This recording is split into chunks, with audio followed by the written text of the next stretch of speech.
Hi, welcome back guys. This is your sensei, back with another fanfiction. This is the first part of What If Naruto Was Girl from Inside. Now before starting, please give this video a like and subscribe to the channel if you want more videos like this. Now let's get into the fanfic. Harry, I yelled from upstairs. What do you want? Harry, my cousin, replied annoyed. So, you're probably wondering why I would live with my cousin, right? Well, let me explain. I used to live with my parents. When I was young, I remember them being a bit angry when I did something wrong, but that is normal. Parents get mad at you when you misbehave, right? Well, after some time that anger got worse, and they seemed to be angry if I did anything. No matter if I had the best scores in class, I was still a disappointment to them. It seemed to get worse and worse, and yelling turned to hitting. The normal, you can't see friends this weekend's punishment turned to an you won't eat all week. At first I didn't know what was wrong. I thought it was my fault and that all parents could get mad and do this. But after a while I realized only my parents were like that. I understood my parents were abusing me. I tried to hold on, talk to them, make them realize they were scarring me not only physically, but emotionally. I couldn't take it one day. My mom was really angry. I don't even remember why. She smacked me. That was nothing compared to what they had done before. But I was so sick of it. I stopped her when she was about to smack me again for talking bad. I knew I was strong, but it wasn't my intention. Apparently I grabbed her wrist too hard and almost broke it. Now that made my father angry, furious even. That was the worst night, and I think it will be forever burned in my mind. I apologized to my mom while I cried, but she just backed away from me. How dare you, my mom shouted. How dare you? What's going on? My father said coming down from the stairs, the ever-present beer in his hand. This thing just talked back to me. Then she broke my wrist. My mom sobbed. It's not broken, I tried to defend. Besides you smacked me and my dad suddenly smacked me too. Of course she smacked you. You are always messing things up. You messed up our lives. We never should have adopted you. Dad, or should I just call him stranger now? Shouted. Adopted? I said confused. Yes, you beach, he yelled taking me from my hair, making me scream as he pulled me to my room. I knew he was going to punch me till I couldn't scream anymore. And then maybe scar me with his pocket knife. And so he did. For hours I suffered his last abuse. And when it was over I decided I couldn't take any more of this. The next day when my parents went out I just took all my things and got to Harry's place. Harry and I had always been close. We were in the same school, and he would always protect me even though I was kind of stronger than him. We had grown up together, before my parents had gone all crazy. Harry had been so angry he confronted my parents about it, but they denied it. As if I didn't have proof. But after a few days I convinced Harry to just leave it alone, and he agreed. But he's a bit more overprotective than before. Harry is 18, and he lived alone in his own apartment, before I joined him.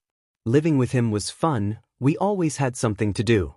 But I just can't stay here anymore. I have somewhere to be.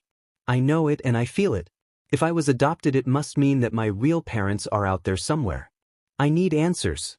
Why was I put up for adoption? Did my parents not want me? Do I have my father's eyes? My mother's personality. Maybe I have a brother. I've always wanted a brother. Or maybe it's a sister. That'd be cool too. Who did I get this strength from? Is it a family trait? Because I know I am stronger than other girls and guys. It seems something weird. Like this strength isn't supposed to belong here. Maybe if I met my parents it'll all make sense. All those little things I do by instinct, maybe it's all related. Is it weird to ask myself all these questions? I like to imagine my parents at times. I imagine my mom, tall and proud. I imagine her with the same shoulder-length blonde hair as I have, loving, bright eyes and a kind smile. And I imagine my dad with my same eyes, and really athletic. A bit sterner looking than my mom, but kind nonetheless. I looked at my reflection one last time and sighed, deciding to answer Harry. I think I must leave, Harry. I said as I walked downstairs to find him on the couch with popcorn watching Naruto. Since whenever he is watching Naruto, he gets annoyed when interrupted. I waited till it went on commercials. Huh, he asked taking his eyes off the screen to look at me. I said I think I should leave. I repeated. Why, he asked confused, sitting up and now having his full attention on me. Because I want to find my real parents, I said, not looking at him. Besides, I can't stand that stupid Naruto show any longer. You're such a nerd, I joked. I actually secretly think Naruto is interesting. I've never watched it, but by living with Harry I got some glimpses. I only know a few things like the duck butt hair being a J-arc, Naruto being completely cute, and the Pinkette being a fangirl. Also there's Sensates being a pervert. Not to mention they all have great style. I guess it comes with being ninja. What? Naruto is not a nerd show. I bet you wouldn't even survive a day there. He shouted angry. Yeah right, nerd, I said grinning evilly. But it doesn't exist. If it did though, I would totally survive. You wouldn't. You're a weak little girly girl. You'll probably get beaten up by even Sakura, he said smirking. Who is Sakura? I asked curiously. The one with pink hair, he answered still smirking. Oh no you didn't. I shouted as I ran at him and twisted his arm and pushed him to the floor, putting my feet in his face. Take that back. Never, he shouted dramatically, making me laugh. But maybe not Sakura. Let go of me. Good guy, I said as I mockingly patted his hair. So, I'll be going. He sighed as he rubbed his arm. I can't just let you leave, you know. You're just a 13-year-old girl. You're staying. Please. He did his puppy dog face that, believe me, didn't help him but the other way around. I'll think about it. I muttered. Of course I won't, but he won't leave me alone if I declined. I will just leave in the morning before he wakes up. Thank you, he said. Now shut up. Naruto's back. He said, gluing his eyes on the screen. Sure. I muttered as I made my way upstairs. I took a pen and a paper and wrote a note, explaining that I left and saying sorry for not telling him. I also thanked him and of course called him nerd. I will miss him so much. Alrighty then, I muttered. Time to pack. I packed a change of clothes, my phone and my iPod. I know, it's stupid just to pack one single change of clothes, but I'm too lazy. I also grabbed all of the money I had gathered. It was sufficient for at least 3 months. It was originally for school, since I thought my parents were eventually going to drop me out, but it's too late for that. I took a quick bath and got in my clothes. I tied the bag to my waist and went to bed. Yes, I'm sleeping with the bag, because I plan on leaving first thing in the morning, same for the clothes. I wish I could just go to where I belong. I thought to myself as I fell asleep. I woke up feeling weird. I looked around and noticed everything looked different. What's wrong with my eyes? I rubbed my eyes but nothing changed. What the? I muttered looking around. It is not possible, it can't be. Everything was different. Not to mention I'm definitely not in Harry's place. I must be crazy. It all looks cartoony. What? I exclaimed as I glanced around, seeing nothing but trees, grass, and a weird-looking rock. I got nearer and saw the stone had names written on it. Where am I? I stood up and felt something smash against my leg. My bag, I said as I looked weirdly at it. I opened it and first thing I saw was a silver letter. I looked at it weirdly. I didn't place a silver letter here. Where did this even come from? I turned it over and saw the seal. It was a golden T imprinted on it. Taking a deep breath, trying to calm myself, I decided to open the letter and read. I watched the perfect calligraphy in surprise and finally started reading. Akira, if you read this, it must mean my seal has broken and you're back. You must know that everything I did was for your very own good. Now, I'm dead, and so is the rest of your clan. This paper was to appear once you were back, for me to explain everything you did not know. In the times when you were born, the Takahashi clan was in war. Others wanted our secrets, our power.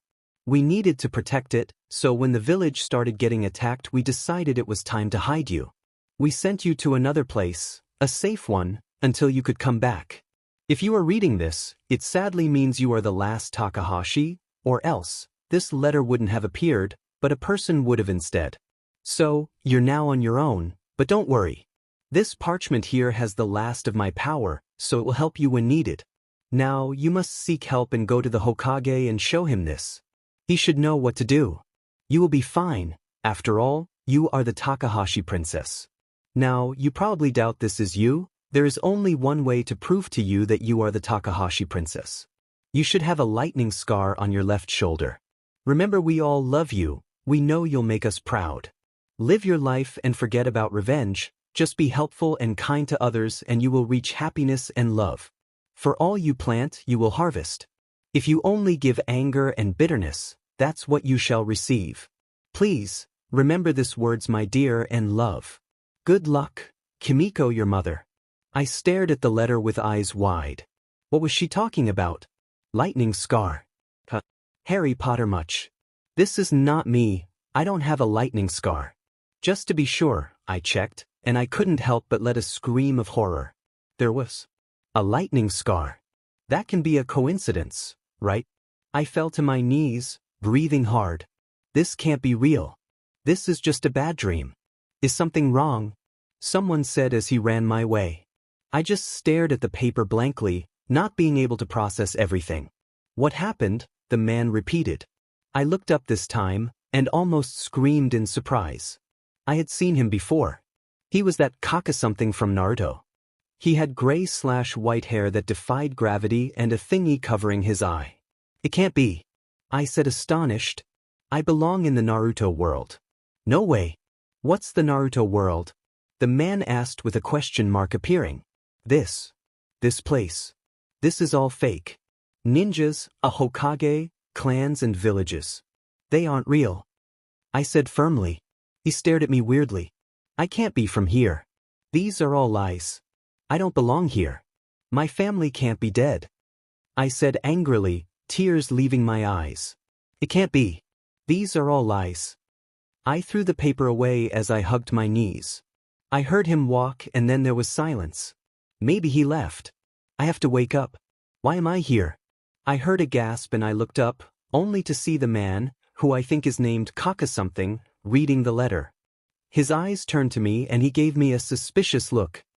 Come with me, he muttered, and without waiting for a reply he took my wrist and pulled me with him. Che, let go, you freak. I yelled, trying to pull away. He seemed surprised I was actually able to pull him back, but he just held me stronger and pulled harder. Who are you anyway? Kakashi, he replied simply. I finally gave up and followed silently. We suddenly arrived at a tall building, and he took me upstairs until we were outside a door. We're here, he said, knocking on the door. A guy came out and told Kakashi he could go in.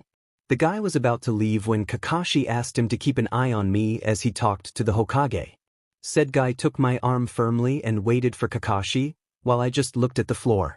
The door was opened again, and Kakashi signaled for me to come. He thanked the guy, who nodded in acknowledgement and left in a poof. I went in nervously and saw a really old guy with a pipe and a straw hat. This is the Hokage, Kakashi said as if waiting for me to do something. Hello, Hokage. What was it they added at the end for respect? Oh right, Hokage-sama. She looks indeed like a Takahashi, the Hokage said as he looked me over, making me look away. She has the scar, the hair and even the eyes to prove that, but most of all the strong chakra I sense from her. Chakra? I asked, confused. So she indeed knows nothing, the Hokage said with a thoughtful look. Hey, that's not true. I must remember some of the things Harry made me watch. I muttered. Ooh.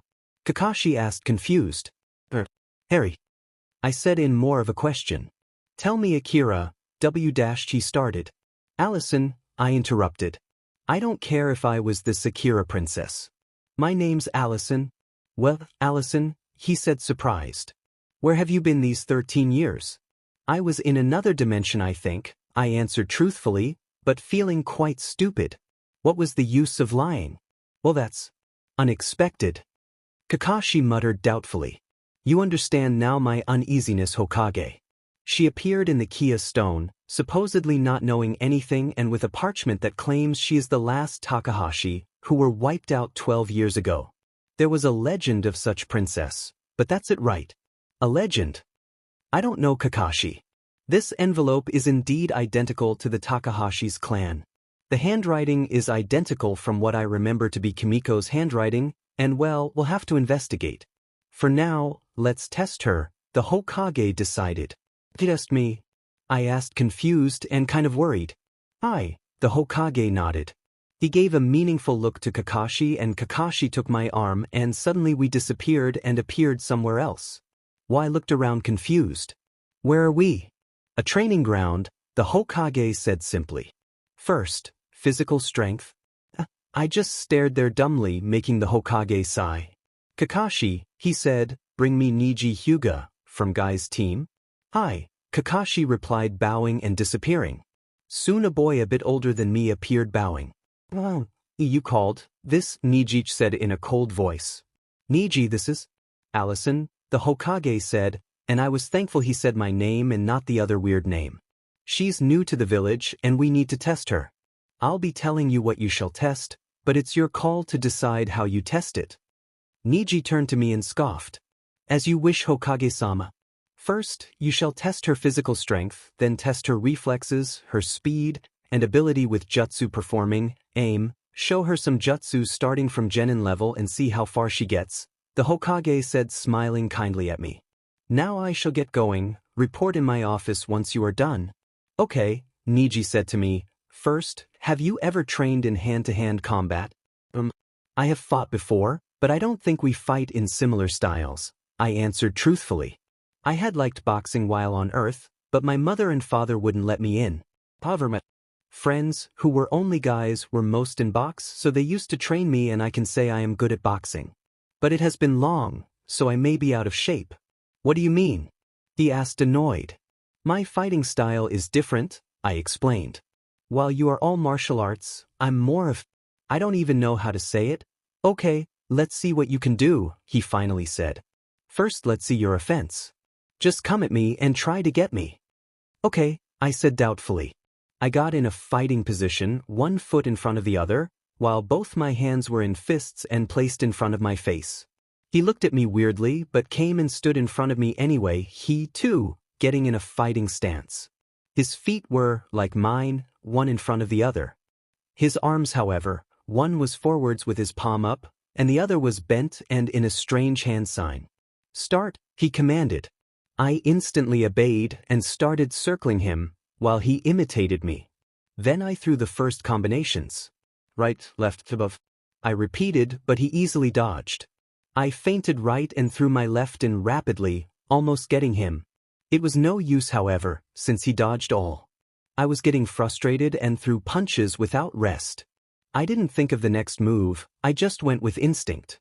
Finally, after all that dodging and me throwing punches, he fell for a feint and I got him right in the jaw. Okay, he said, rubbing his jaw a little, looking at me weirdly, while we both got our breaths.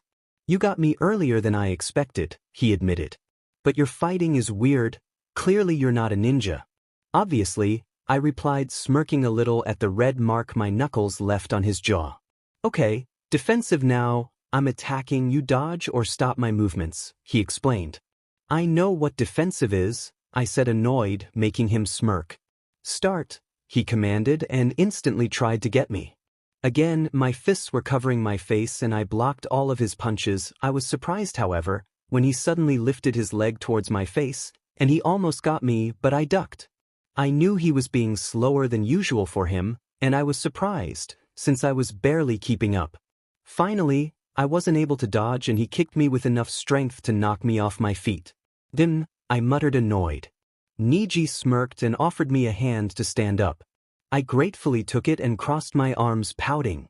Your offense is definitely better than your defense, but that might be because of that fighting style you talk about, Neji stated. I bet you would be a great fighter with the right sensei. Thanks, I guess, I replied, looking away. Now come here, Neji said, walking over to some weird wooden posts in the training grounds. I need you to break through this. Are you crazy? I asked seriously. I'm never going to be able to do that. I'm going to show you how to add chakra to your punches, and also to fight in this fighting style. When we're done you will be able to break through it. But first I'm going to test everything else. Speed, Neji muttered. Let's see how you do. And that was how I spent the rest of the day. Neji tested everything. He showed me some jutsus. Well, he showed me chakra first, and let me tell you, it is awesome.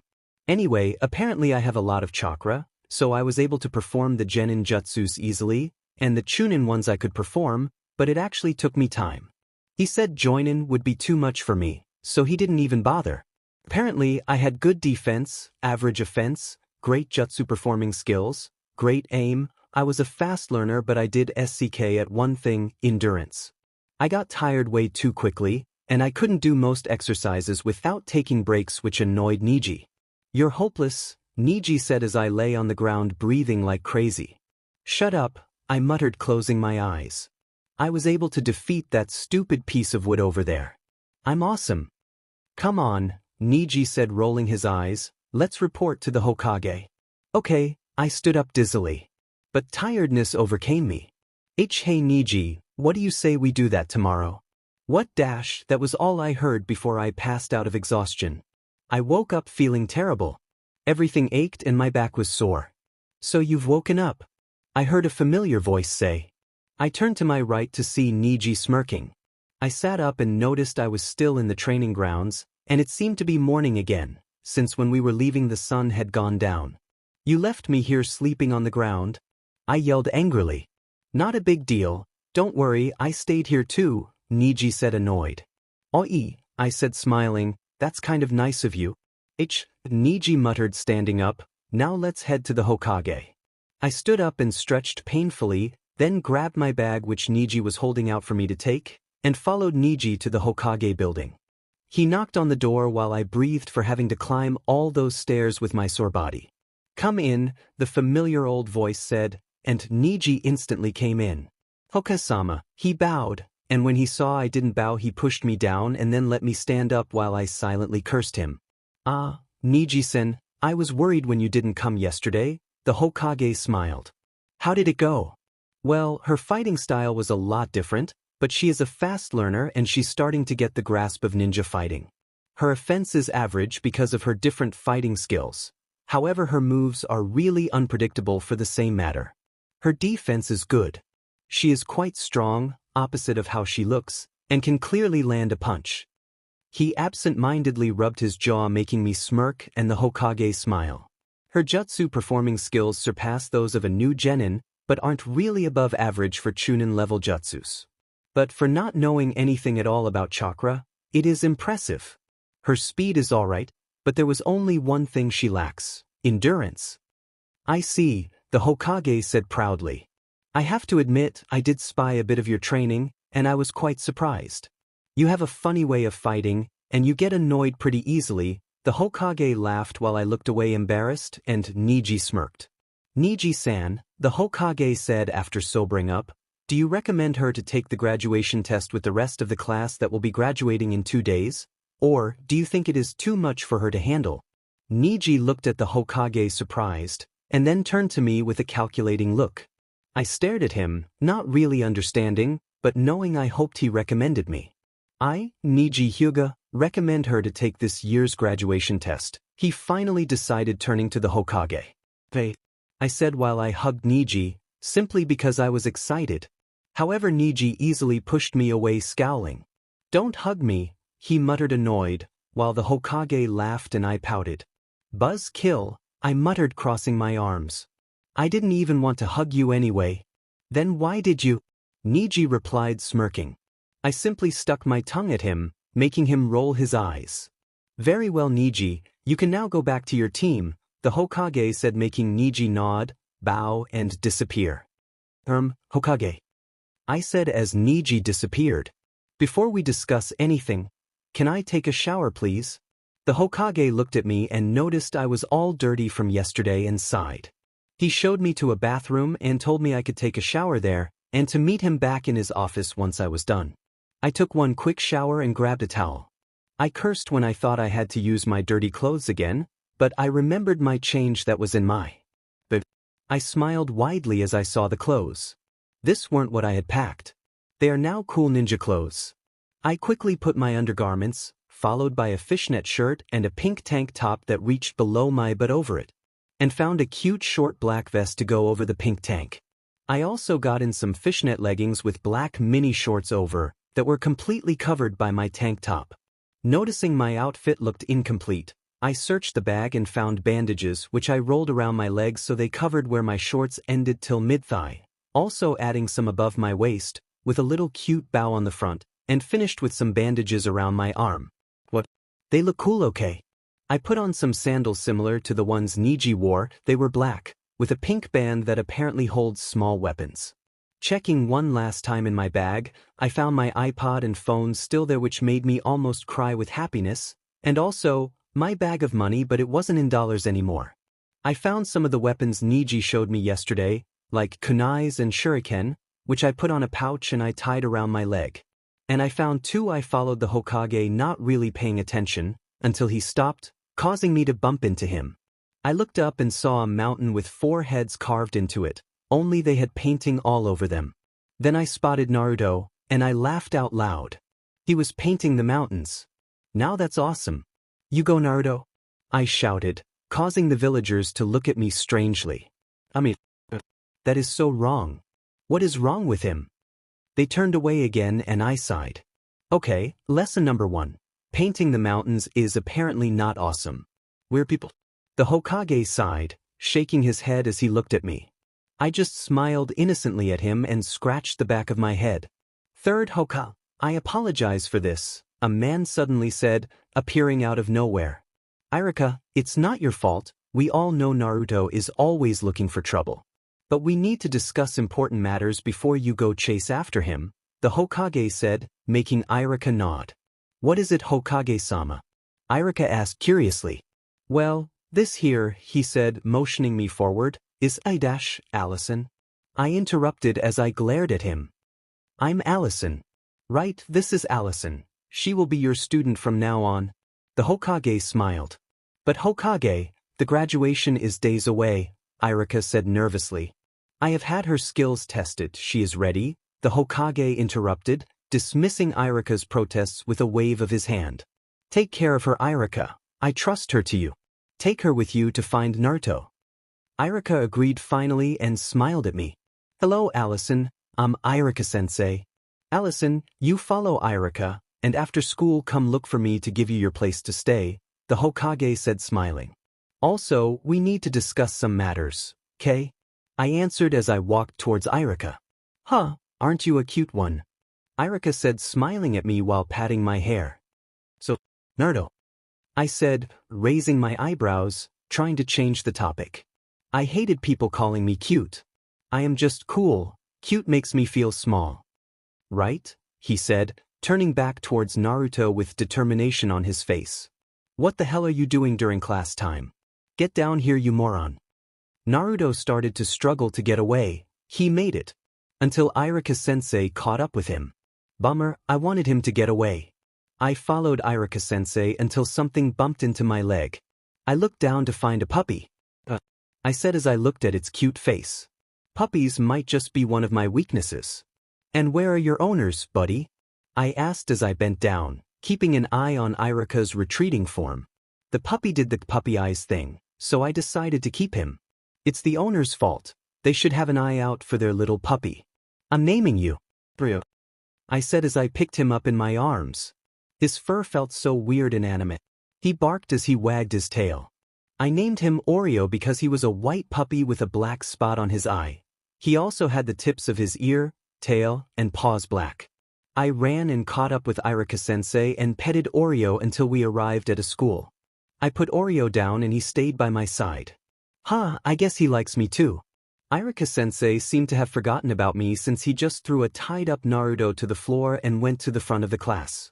Tomorrow is the ninja school's graduation exam. You have failed the last 2 times. He said, pointing an accusing finger at Naruto. This is no time to be causing trouble, moron. Irika-sensei, I interrupted, and all eyes suddenly turned to me. Some of the guys had hearts in their eyes. Literally. Others just scoffed, probably thinking I'm weird. Some girls looked at me with curiosity, while others glared. It made me uncomfortable, especially the guys with hearts. I'm very different when it comes to my type of guy. Normally I just like them as friends. I'm used to just hanging. The only guys I've ever liked were what my friends called scary. For example, there was this one guy I liked at school. He had some piercing gray eyes and black hair. He was a punk, so he had a piercing in his lip and tattoos over his arms. He had this bad boy vibe that made me crazy. Never had enough courage to talk to him though. When it comes to liking guys, I am kind of shy. Not that my friends would let me. They thought the guy would kill me. But he was so hot. Oh, I forgot about you, Alison, Irika said, looking a little ashamed. Come here, introduce yourself. Okay, I said as I went to the front of the classroom, all eyes following my every move. What do you want me to say? Just say your name and where you come from, he said. Well, my name is Alison, but you can call me Ollie. I come from this place that is really far away. That's it. Irika-sensei sweat dropped. Fine. Go sit over there by that boy with the raven hair. I looked to where he was pointing and scowled. He did not just ask me to sit by duckbutt hair. Nah, I answered, glaring in distaste at the boy. I'm perfectly fine. I'll just sit on the floor, thanks. But Alison, I'll sit on the floor, I said as I glared at Irika. He paled and nodded. Yeah, I've been told my glares could give nightmares. It's probably because no one is expecting a petite girl who adores pink to be able to glare. I walked over to Naruto and sat down next to him, trying to hide my fangirl inside. Many girls were glaring daggers at me, while others seemed confused. Most were satisfied though. What? I asked, looking at a familiar one with pink hair. Got a problem with it, Pinkette? And no, she answered as she nervously looked away. Oreo came and sat in my lap, and I caught a boy looking at me when he did so, but I decided to ignore it. As I was saying, Irika said, turning back to Naruto. This is no time to see us, I heard last time, Naruto interrupted, annoyed. Irika got an irk mark and seemed about ready to explode. I giggled at Irika's reaction, making some people turn my way. Time for a review on the clone jutsu. Everyone line up. Irika shouted. Transform perfectly to me. Someone's angry, I muttered as people stood up. I untied Naruto and once he stood up I offered my hand. I'm Alison, nice to finally meet you, Naruto. I said happily. Naruto Uzumaki, future Hokage, he said, taking my hand and grinning, but then he got confused. Finally meeting me. Oh shit, I heard you're the troublemaker. I lied easily. Care if I join the team? Seriously, he asked, surprised with these big shiny eyes that made me want to hug him. Yep. I said happily, smiling a closed-eye smile. You're awesome, he yelled, hugging me. I blushed madly as I giggled and hugged him back. Well, I'm actually planning a prank right now, so when I do the jutsu, turn around, he said, smiling evilly. You got it, I answered as we made our way into the line. I watched carefully as the first person did a transformation jutsu, and I was thankful I had learned this particular jutsu with Neji. Oh, Ollie-chan, Irika said, surprised I was in line. You don't have to do it, since you don't know the jutsu and dash, I know it though, I cut in. Okay, if you know it, then why not, he said smiling. But sensei, the Pinkette said, looking irritated. It's her first day. This is probably advanced stuff for her and dash, transform. I said as I did what the others had done, and sure enough in a puff, I was now identical to Irika-sensei. I transformed back with a smirk on my face. Harry was so wrong saying I wouldn't survive. What were you saying, Pinkette? I asked her as she glared at me. My name is Sakura, she grunted, looking away. Sorry, Pinkette, I just remember names of important people, I said as my smirk grew at her enraged face.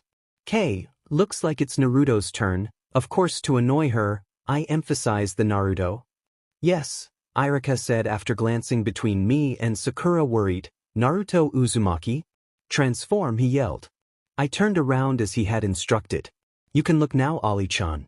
Naruto said from behind me, after he told Irika he called the jutsu CC no Jutsu. Wait, Sakura said. You knew what he was about to do. Are you two friends or something? Duh.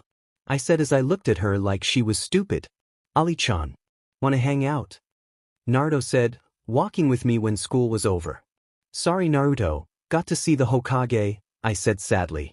And you have got to clean your mess? Irika said, appearing out of nowhere and dragging Naruto to who knows where, while Naruto frantically tried to escape. Good luck, Naruto, I shouted, smiling. I turned and started to walk away, but suddenly Oreo ran back to the academy barking like crazy. Oreo, I shouted as I ran after him. I stopped when I couldn't see him. Oreo? Looking for him, someone said from behind me. I turned around and saw a boy with a dog in his head, which was wiggling its tail excitedly. He held in his arms an excited-looking Oreo. Yes, thank you, I said as I took Oreo and smiled at the boy. I noticed he was the guy who looked at me in the classroom before, when Oreo came to me. What's his name? He asked as he patted Oreo on the head, and I left him on the ground. Oreo just sat there wagging his tail crazily while I smiled at him. His name's Oreo, I answered, looking at the boy. Weird name, he muttered, and I looked at the dog in his head, which jumped into my arms when I extended them. What's this little guy's name? I asked as I patted the dog. So cute. This is Akamaru, he said proudly. What? And you said Oreo was a weird dog name. I laughed. It is, he said, smiling. Well, I'm Alison, but as I said before, call me Ollie, I said as I extended one hand, carefully taking Akamaru with the other. Kiba Inazuka, he said as he shook my hand. And your name is also weird. You aren't from around here, are you? Well, I said as I handed him Akamaru, completely dismissing his question. Nice meeting you, Kiba, Akamaru, but I have to get going. The Hokage is waiting for me. See you tomorrow. Sure, Ollie-bye, he said as he smiled. I hugged him and then turned around, walking away, looking back once to give a little wave and see him blushing, looking at me in awe. He seems like good best friend material. And he's even kind of cute, just not really my type. I ran to the Hokage office and entered without knocking, throwing myself in a chair. So I asked, "What's up?" He looked at me weirdly, until he decided he wouldn't make a fuss about my attitude. "We need to talk about the letter." I sat up straighter and cleared my throat, feeling it suddenly dry. "What about it?" "Alison, we investigated it, compared it to other letters received from the Takahashi clan. I compared the calligraphy to Kimiko's. It's real. You are really Akira Takahashi." I let it all sink in and took my head between my hands. I could feel tears falling silently. I hadn't considered that possibility. I'm not going to meet my parents. They're dead. All my family is. Why does this happen to me? "Akira, don't call me that," I pleaded, looking up. "I don't want to be this Akira. I don't care if she's a princess and if she's powerful and blah blah. I don't care about any of that." "Calm down," the Hokage said sadly. "I don't want to be her. I want my family. All these years I suffered, and before I got here I was going to look for them. For my parents. My real parents. And you're now asking me to believe they're dead. They were what made me hope. What do I hold on to now? Who will make it all better? I never got to hug them, or kiss them goodnight, or have pointless fights with them. I don't even remember them," I cried, pulling my hair as I tried to calm down. "What am I supposed to do now?"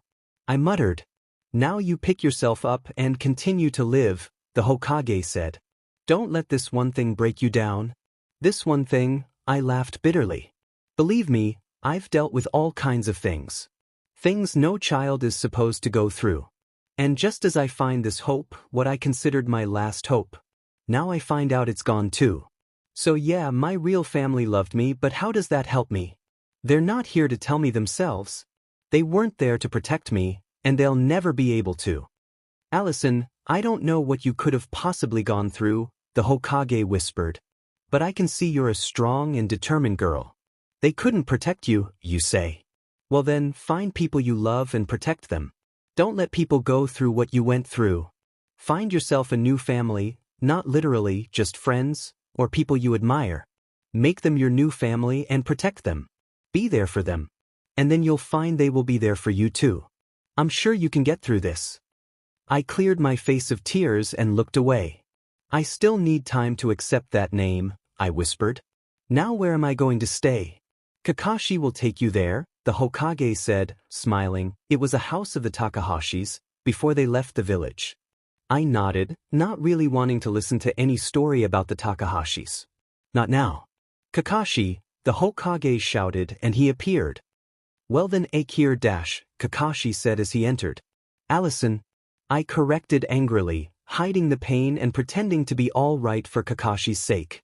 I don't care what that thing says, as long as you don't prove I'm this Akira or Takahashi princess you will all call me Alison.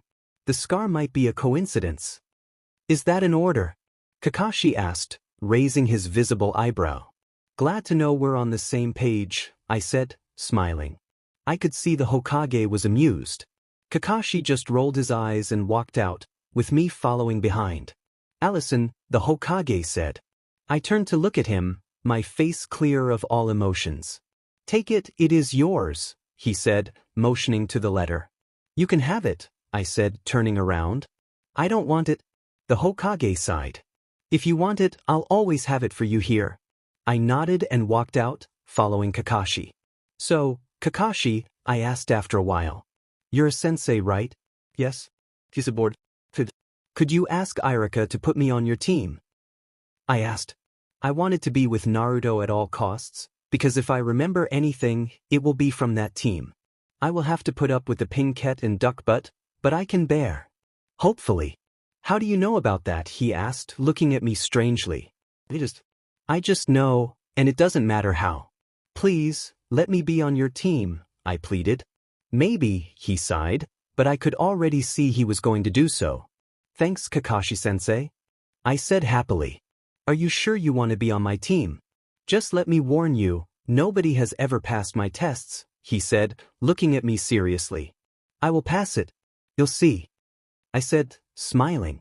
You'll be proud, Kakashi-sensei. Yeah, he snorted. Here, kiddo, you'll stay here, here's the keys. It's all yours.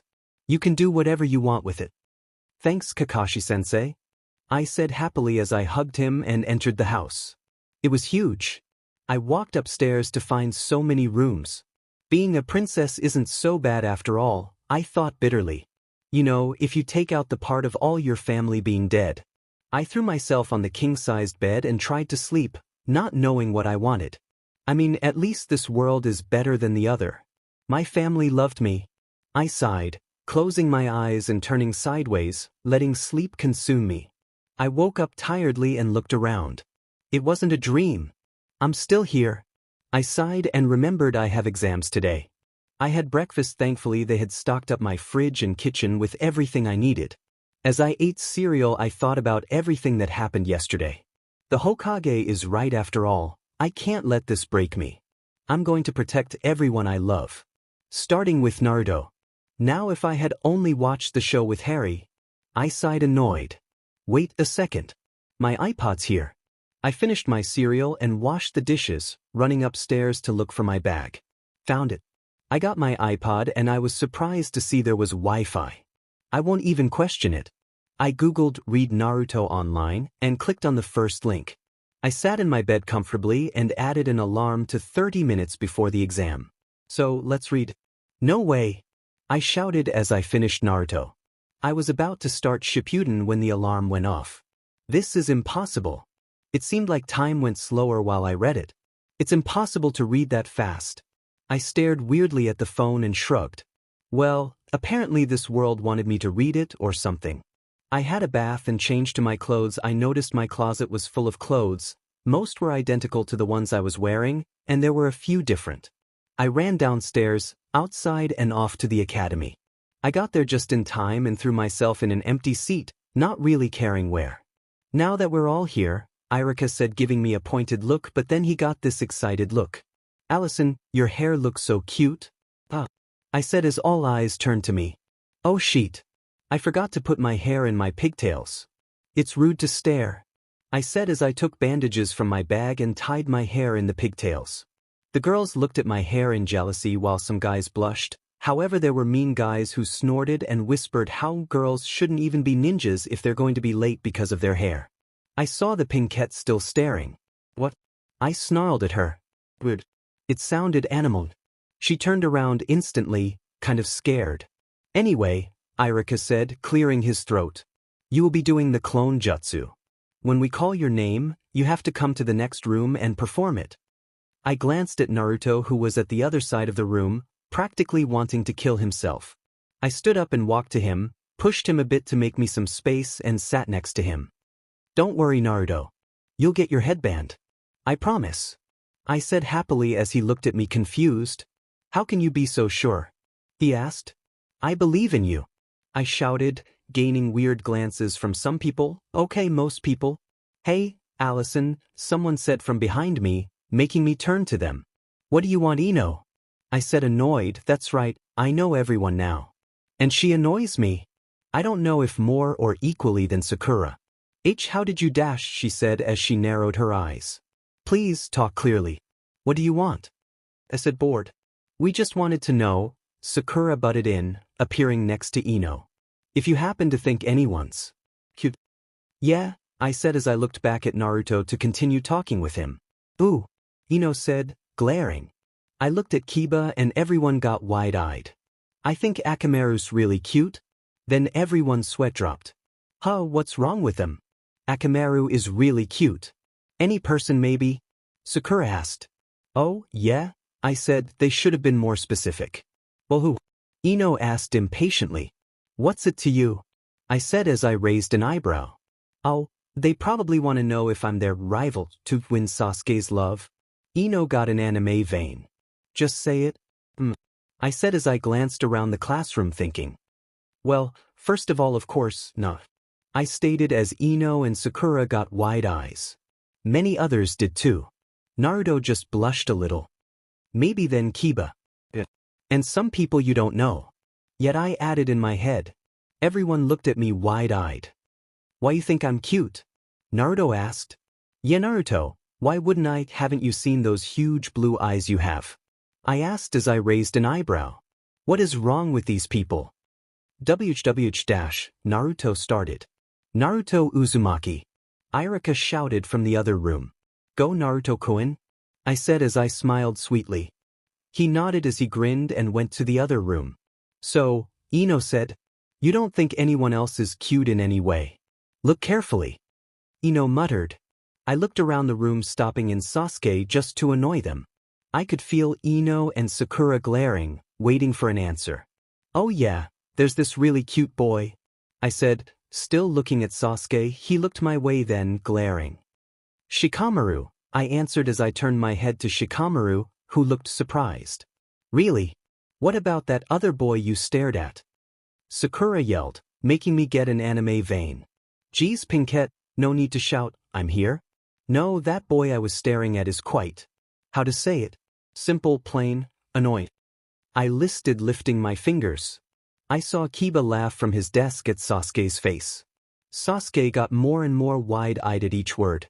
Alison, got to go, you crazy fangirls? I said happily as I went to the other room. Who's that? I asked, pointing at Mizuki carelessly. I'm Mizuki-sensei, he said as he smiled sweetly. No need for the act, Mizuki, I said, shrugging. I can see right through it. Don't worry, I won't tell anyone. They will find out eventually. Ali-chan, Irika said nervously as Mizuki looked at me shocked. That's no way to talk to a teacher, apologize. Nah, I said as I shrugged. I won't apologize to someone like that. I growled the last part, and again it sounded animal. Why is this even happening? Now I'm kind of curious about my clan. I mean, this must have something to do with it. I interrupted him by doing the shadow clone jutsu. 3 clones appeared in the room, and I smirked at Irika's and Mizuki's reaction. You know, Mizuki, someone just might defeat you with this same jutsu. I muttered innocently. I walked to the table, and since there weren't any black headbands, I kind of stared at the head protectors. Why, you can take a head protector, Irika said after recovering from the shock. Are there no black head protectors? I asked sadly. Irika blinked. I don't really know, he said, checking the boxes under the table. Look, there seems to be black head protectors too, Irika said, surprised. Here you go. Thanks, bye-bye. I said, smiling as I took my head protector. I tied it around my head and headed to a depressed Naruto. Hey, that kid, a woman was muttering. Yeah, that's the kid. Shut up, you two, I grunted as I pushed them and made my way to Naruto.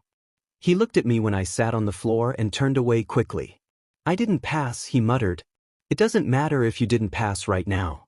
You'll still have the head protector. Have patience, Nerdo. I said, smiling. You really meant it when you said I was cute, he asked as he blushed. Of course I did. I said, laughing a little.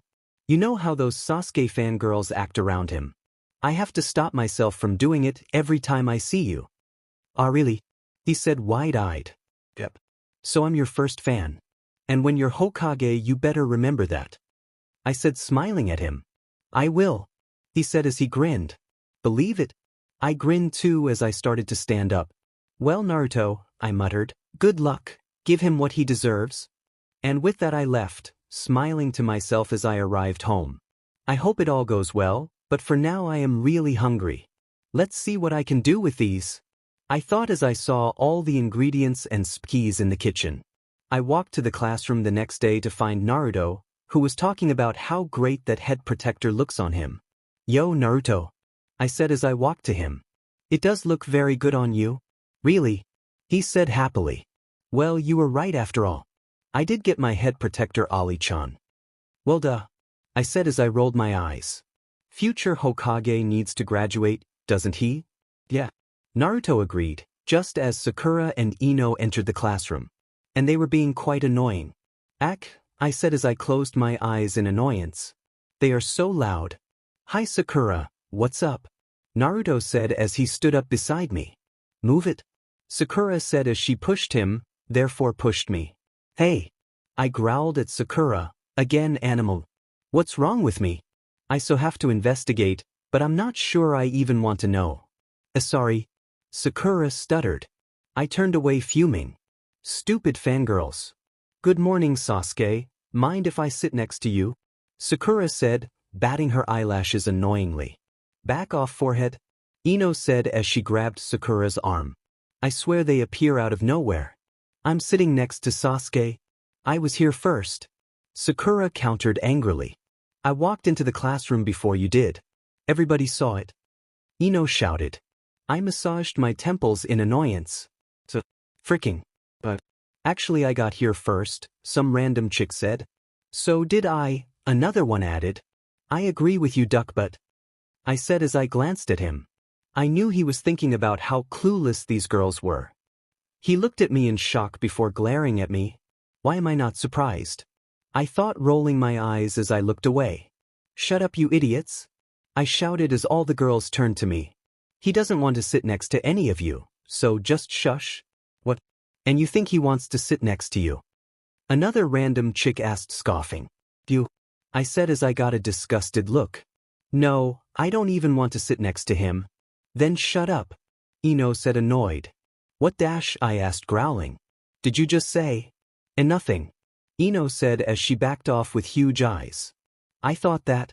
I said as I narrowed my eyes. I then remembered the senseis were probably discussing about us right now, so I looked up and shouted, You promised, sensei. Don't forget. While I smiled innocently. She's so weird, Sakura said with a disgusted look while Ino agreed. At least I'm pretty, forehead, I snapped. Ino laughed, while Sakura blushed angrily. What are you laughing at? You're not better, Ino pig, I said smiling. Sakura laughed now while Ino shook her fist. I ignored her. I know they're not ugly, but guys won't notice they're pretty if they keep being annoying. HM. The most promising student, Sasuke Uchiha, right? Yes. That's him, the Hokage confirmed. He's the only survivor left from the Uchiha clan, someone muttered. That's right, the Hokage confirmed once again. What about that girl? Another one asked as they all looked at the kids once again. Just in that moment Alison turned up smiling and shouted, You promised, sensei. Don't forget. How dash a wide-eyed teacher started. She appeared here not long ago with a parchment, claiming she was Alison. She passed the exam with just one day in the academy, and seems to be able to tell what's going to happen, the Hokage said, deciding to keep the part that she was a Takahashi, actually the Takahashi princess, to himself. They must first get her to admit it herself. What do you mean? Can she tell the future? Well, she told Mizuki about how he would be defeated with the Shadow Clone Jutsu, and Naruto defeated him that day. The Hokage answered. That can't be a coincidence. Irika also mentioned she had told Naruto, after he failed his exam, he would still get his headband. And just now, she knows where we are. Kakashi thought.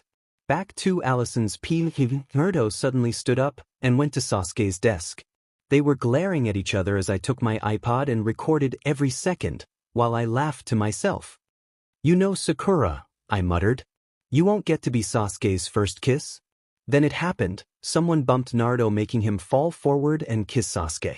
I stopped recording and dropped to the floor laughing like an idiot. Wow, I said as I stood up, wiping the tears. Naruto, Sakura muttered dangerously. You are so dead. If you dare touch him, I interrupted as I stood in front of Naruto. You'll have to fight me. Well, it can't be that hard, Ino said as she still glared at Naruto. You have only a day here or something. You're right, I said coldly as I glared at her. And in that time I passed the exam you had years to prepare to. Go ahead, try me. All the girls backed off muttering to themselves. You're welcome, Naruto, I said as I smiled at him brightly. How can that be the same girl that just glared at us?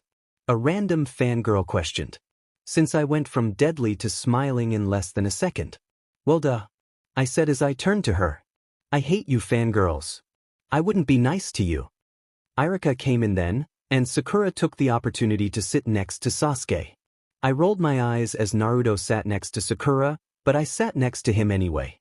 He started to talk about stuff as I twirled my hair and tapped my foot impatiently. Team 7, he said, gaining my attention. Naruto Uzumaki, Naruto waited patiently.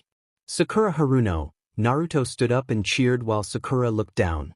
And Sasuke Uchiha, he finished as Sakura stood up and cheered, while Naruto looked down.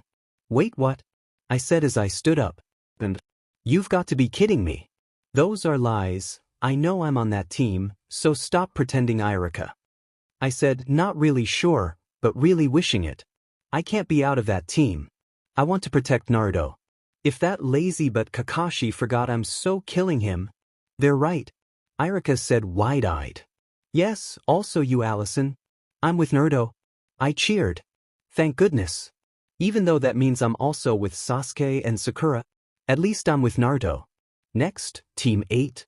Irika continued. Hinata Hyuga, Kiba Inuzuka, and Shino Aburame. I smiled at Kiba and gave him a thumbs up, which he returned with a wave and a smile. Team 10, Irika announced. Ino Yamanaka, Shikamaru Nara, and Chujiya Kimichi. Irika-sensei, Naruto said as he stood up. Why does a great ninja like me have to be on the same squad as Sasuke? Because to balance the group we put the best student with the worst student. You had the lowest grades, while Sasuke had the highest? Which I think you should have changed. Since Naruto kind of kicked butt, I muttered. What? Irika asked me, giving me a warning glare. Nothing, sir, I said with a fake sweet tone and a smirk. So cute, yet so scary. Irika muttered. Just make sure you don't get in my way. Loser. Sasuke muttered. Shut it, duckbutt. Naruto won't get in your way. If anything, it would be the other way around. Sasuke glared at me but said nothing. I walked off then, not really wanting to deal with anyone, so I climbed a tree and slept all day.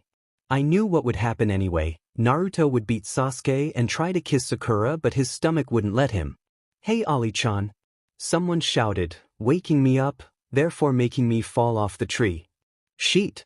I muttered as I turned around and weirdly landed safely on fours. I'm going to kill whoever. Wow. Naruto said. How'd you do that? What's up, Naruto?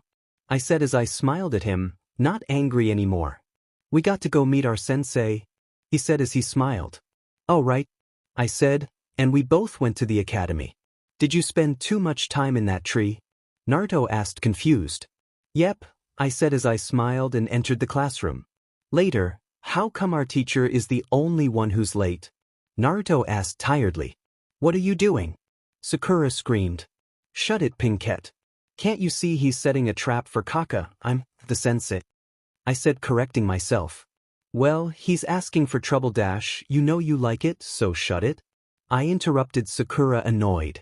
Our teacher is a jounin, you think he'll fall for that? Sasuke muttered. Wanna bet? I asked him smirking. Just then Kakashi opened the door, and the eraser fell on his head. I told you so. I sang smugly at Sasuke's face. And he is a jounin, don't be ridiculous, Sasuke. How can I put this? Kakashi muttered. My first impression of this group. You're a bunch of idiots. Except me, of course, since it's my second impression and I pretty much nailed the first. I said as I smiled at Kakashi. How are you doing, sensei? He started. Alison, I said, annoyed, glaring at him. Yeah, let's go to the roof and introduce ourselves, Kakashi said in a bored tone. After smiling at me. Yo, Kakashi, I said as I smiled at him. You should put some emotions into your words. He dismissed my comment and we arrived at the ceiling and sat down. I sat beside Naruto, of course. What are we supposed to say? Sakura asked. I know. I said before Kakashi could answer. Things you like, things you hate, dreams for the future and hobbies. Yeah, Kakashi muttered, glancing at me. Why don't you start, so we can know how it's supposed to work? Naruto muttered. I arrived to the training grounds very late, but still before Kakashi, and of course, I had completely dismissed Kakashi's instructions and ate breakfast. You're late, Sakura and Naruto said as I appeared. Shush, I muttered. Kakashi is still not here, so I'm actually on time. I dropped on the floor and waited patiently for Kakashi's arrival. Why is he so late? Sakura asked. Well, it's probably just a black cat, I said, smirking. Why would it be a black cat? Naruto asked, confused. Kakashi-sensei appeared and Sakura and Naruto pointed accusing fingers at him. Morning, everyone, ready for your first day? Kakashi asked. You're late, Naruto and Sakura shouted. Well, a black cat crossed my path, so I had to take the long way. No way, Sakura said as she looked at me wide-eyed. I told you so, I sang mockingly. Then turned to Kakashi and smiled. Hello there, Kakashi-sensei. Well, let's get started. The alarm is set for noon. The assignment is very simple. You just have to take these bells from me. That's all there is to it. You're right. Simple, I muttered, shaking my head. Of course it's not simple. If you can't get them by noon, you go without lunch. You'll be tied to a post and watch as I eat mine in front of you, Kakashi said. Wait a minute, Sakura said. There's 4 of us. How come there's only 3 bells? Well, that's actually obvious, Pinkette. That way one of us will have to be tied to a post and has to go back to the academy, I muttered. Interesting strategy, Kakashi-sensei. Yeah, he said as he did his closed-eye smile. Then again, all 4 of you could be disqualified. You can use any weapons, but let me tell you, if you're not prepared to kill me, you won't be able to take the bells. But those weapons are dangerous, sensei, Sakura said, as if he didn't already know that. Class clowns are the weakest links. You can safely ignore them. Lowest scores. Losers. When I say start, you can begin. Naruto lost control, making me sweat drop as Kakashi easily dodged his attack and held him. Naruto gets offended pretty fast. Naruto. He's a jounin, I said as I shook my head in disapproval. Well, you came at me with the full intention of destroy. So, how can I say this? I'm actually starting to like you guys. Kakashi said. By you, he means you 3. I said, smiling. He already liked me, right, Kakashi-sensei? Oh, why do I even ask? Of course, yes. Get ready. And start. Kakashi said, completely dismissing my comment. I watched as Sasuke went into hiding up a tree and Sakura by a bush, so I decided to hide as well. You and me, right now, fair and square. I heard Naruto shout. Geez, Naruto, I said as I looked at him. I jumped up a tree to have a better look and ended up right next to Sasuke. Okay, listen here, duck butt, I muttered. I don't particularly like you and stuff. But what do you say we team up against Kakashi and help Naruto? We must also find the Pinkette before she does something stupid. You'll only slow me down, Sasuke answered, still looking at Naruto and Kakashi. Idiot, I muttered as I jumped from my tree. Need some help, Naruto? I asked happily as I smiled at him. No, I can take him alone. Believe it. Naruto shouted as he attacked Kakashi. Naruto, don't ask me to believe the impossible. I shouted, but just then Kakashi did his super attack and sent Naruto flying. Geez, why is he so? Naruto. I saw as he threw his weapons at Kakashi, who easily caught them. Then I helped him out of the water. Naruto, don't be so stubborn. I'll help you, I said as he stood up. No, Ali-chan. I can take him, Naruto said. He went again and attacked with his clones, catching him from behind, but Kakashi switched places with one of Naruto's many clones, leading Naruto to believe Kakashi had transformed to him, and Naruto ended up beating himself. Then he went for a bell he thought Kakashi had dropped, and ended up hanging from a tree. "Naruto!" I shouted angrily. "If the trap is obvious, you shouldn't take the bait." I went to help him, but Kakashi blocked my path. "Want to fight me too, Alison?" Kakashi asked as he picked the bell. "Not really," I answered, shaking my head. "I'm not stupid, Kakashi-sensei. I know defeating you with no help is nearly impossible. I might have a good chance at maybe touching a bell, but I'd have to be pretty sneaky to be able to get one." Sounds like a challenge. Besides, Sasuke denied my sweet offer for help. I haven't found Sakura. And Naruto is tied up. I'm pretty much uncovered. So a fight wouldn't be bad. I can test my skills. Kakashi looked slightly surprised, but he hit it well. Exactly. Well then, just one last try. Sakura, if you're listening and you want to team up, come out. I yelled. I waited, but there was no reply. I really hate that girl. Yeesh, Pinkett. I even called you by your name. I know you're listening, you traitor. Fine, Kakashi-sensei, I muttered, annoyed. Guess I have no choice. I smirked. A good thing about this is I know Kakashi-sensei underestimates me at the moment. Meaning I might actually catch him by surprise. Problem is I only get one chance, because you cannot surprise Kakashi-sensei 2 times once he is not underestimating you. Thankfully, I knew this could have happened, so I had of course set up clones before going to help Naruto.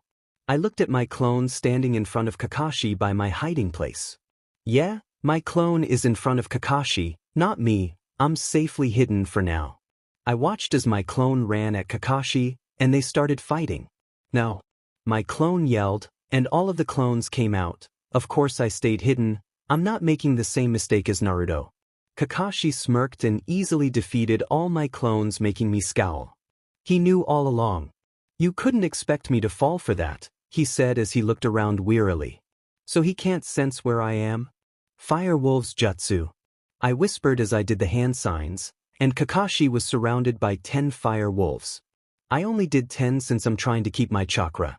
Of course the wolves were only a distraction. Hopefully this works. I jumped from the tree and silently made my way to Kakashi-sensei, who was finishing the last wolf board.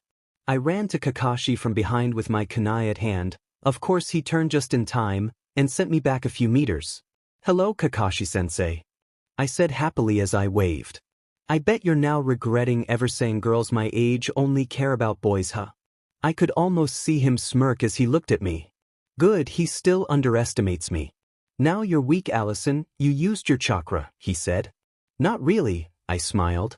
"Of course that's part lie, I am weaker, but not weak. I could do a few more wolves, but it's boring if I don't do anything." I put my kunai in my boot and decided I would have to make him underestimate me even more. I have to make him really believe I am weak. I ran at Kakashi from the front, and he easily pushed me back a few feet. I cried out to pretend to be hurt and took time to stand up. I glared and ran at him again, this time slower and messier, throwing a punch badly. He easily stopped it with his fist and held me in place. "You are pretty good with jutsus, but no physical strength at all," he said, smiling. "You should train more." "Sometimes stealth is more important," I said, suddenly smirking. I hate he thinks I'm weak, but it works for now. Kakashi's brows barely had time to furrow as I got out of his hold and grabbed 2 bells, quickly kicking him away a few feet. "Dimon, I missed one." "Another thing, Kakashi," I said, walking backwards. "Don't underestimate your opponents." Then I knew he would probably go and fight Sasuke, but I heard a high-pitched scream. "You're a clone," I shouted, outraged. "No, I'm not," Kakashi said. "Not now. I was before the wolves since I was fighting Sasuke. Right now I'm me." Thank God, I thought the bells would disappear. Well, I have to go help the idiot. Bye, Kakashi-sensei. I waved, showing him the bells that I tied to my wrist. "How dash?" he asked as he checked, and true, he only had 2 more bells. "I told you. Stealth is very important." And with that I disappeared into the forest to find Sasuke, leaving a shocked Kakashi behind. "Well, hello, duckbutt," I said as I spotted his head coming out of the ground. since the rest of his body was underground. Oh, so Pinkett already fainted. Want my help now? Sasuke looked away angry. If you don't ask for it, I'm not helping, I muttered as I sat beside Sakura. Fine. Could you help me? He said through gritted teeth. Of course, I said as I grabbed Sasuke's hair and pulled him out. He rubbed his head but said nothing. He woke Sakura up, and once he got her to stop hugging him, he stood up. Well, even though you are both traitors, I once again offer my help. You can't defeat Kakashi by yourselves, I said. Mostly because there was no time, even if we teamed up it'd be no use. I already touched one bell, this time I'll get it. Sasuke said. There's not enough time, so maybe we should just give up and try again next year. Sakura said. Idiot, I muttered, shaking my head. Can't Sakura see Sasuke really wants this? I'm the only one who can destroy that person. Sasuke said. I scowled as I turned away. Idiots, all of them are demed idiots. What, you mean the sensei? Sakura asked stupidly. That day I was crying. Who's my? I am an avenger, that means I must be stronger than my prey. Shut up. I growled. Just shut up, Sasuke. Sakura and Sasuke looked at me shocked. The alarm suddenly rang. I wasted too much time, Sasuke said as he walked away. Wait, I said, stopping them both. Sakura glanced at me but Sasuke kept walking, so Sakura soon followed. I followed behind them fuming. I silently stopped as Sasuke and Sakura stood by a tied-up Naruto. I put the bells behind my hand and copied one of them in a clone. Everyone's stomachs, except mine, growled. I smirked but made my way to my team. Oh, stomachs growling, that's too bad. Oh, by the way, about this exercise, I won't send any of you back to the academy. What? I passed, all I did was faint and fall over. You get points for that. Sakura asked stupidly. That means all 4 of us . Naruto started. Well, 3 of you are being dropped from the program. Kakashi announced. Permanently. Drop us from the program. You said we were to go back to the academy. You can't change your mind. Naruto said, outraged. And what do you mean 3? Because you don't think like ninja, you think like little kids, like brats? Kakashi said, and Sasuke went at him, but of course, he stopped him simply. So Sasuke was now on the floor, and Kakashi's foot was in his head. All you think is of you. You don't know what it means to be a ninja. Kakashi said. You think it's a game, huh? Why do you think we put you on teams? Did you consider that for one moment? I don't know what you mean, Sakura said, confused. I mean, you didn't realize what this exercise is all about. Not even close. What it's about? Naruto asked. Yes. That's what determined whether you pass or fail. Use your heads, for people on a team. Why do you think we would do that? How are we supposed to know teamwork? I said simply. Exactly, if all 4 of you would have come at me, you might have been able to take more of them. Kakashi muttered as he looked at me. But it would lead to a team conflict. That's what he wanted, I said calmly, interrupting Sakura. To put us against each other. He wanted to see if we could put the squad ahead of ourselves. Yes, a genin should have a natural instinct for teamwork, but it never even crossed your mind. Sakura, you obsessed about Sasuke who was gone while Naruto was right in front of you and you wouldn't even help him, just as when Alison was trying to help Naruto and you didn't help her either. Naruto, you do everything on your own. Alison offered you help various times and you declined. And you, Sasuke, thought the others were so far beneath you that they were worthless. And Alison, you actually did good, you offered to help even Sasuke and Sakura, who you don't like. Anyway, you should all know that when individuals put themselves before their team it leads to death. For example, Sakura kill Naruto now or Sasuke dies. If Alison wants to save Naruto, she can kill Sakura, but Sasuke will die as well. Everyone looked away. A decision I hope I never have to make. On every mission your life is on the line. Kakashi said. He let go of Sasuke who made his way over to us. He then talked about the Kia stone, but I didn't pay attention. What would I have done in a situation like that? Would I have really done something stupid? How could anyone choose? Too hard to think about it now. But actually, Kakashi, I'm the only one being dropped out, I said simply. Naruto said with a huge question mark in his head. I threw one bell at Sakura, who barely caught it, surprised, one towards Naruto, which landed in his head, and one towards Sasuke, which he easily caught. You all pass, I said simply. They got the bell. Kakashi stood up surprised. Well, I guess. He started but then stopped, his eye narrowing.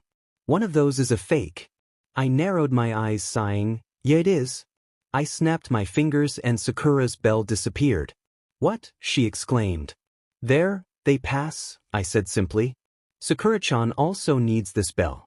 You can't take it away, Naruto said, horrified. I just did, I said simply. Please, Naruto, think. But you only had 3 bells, Sakura exclaimed, glaring at Kakashi, tears brimming her eyes. It's not fair. Sakura, Naruto said, looking down, tears in his eyes. Take my bell. Sakura said, surprised. I cheated, I am tied to a post for trying to eat, he explained, making me smile. Have my bell.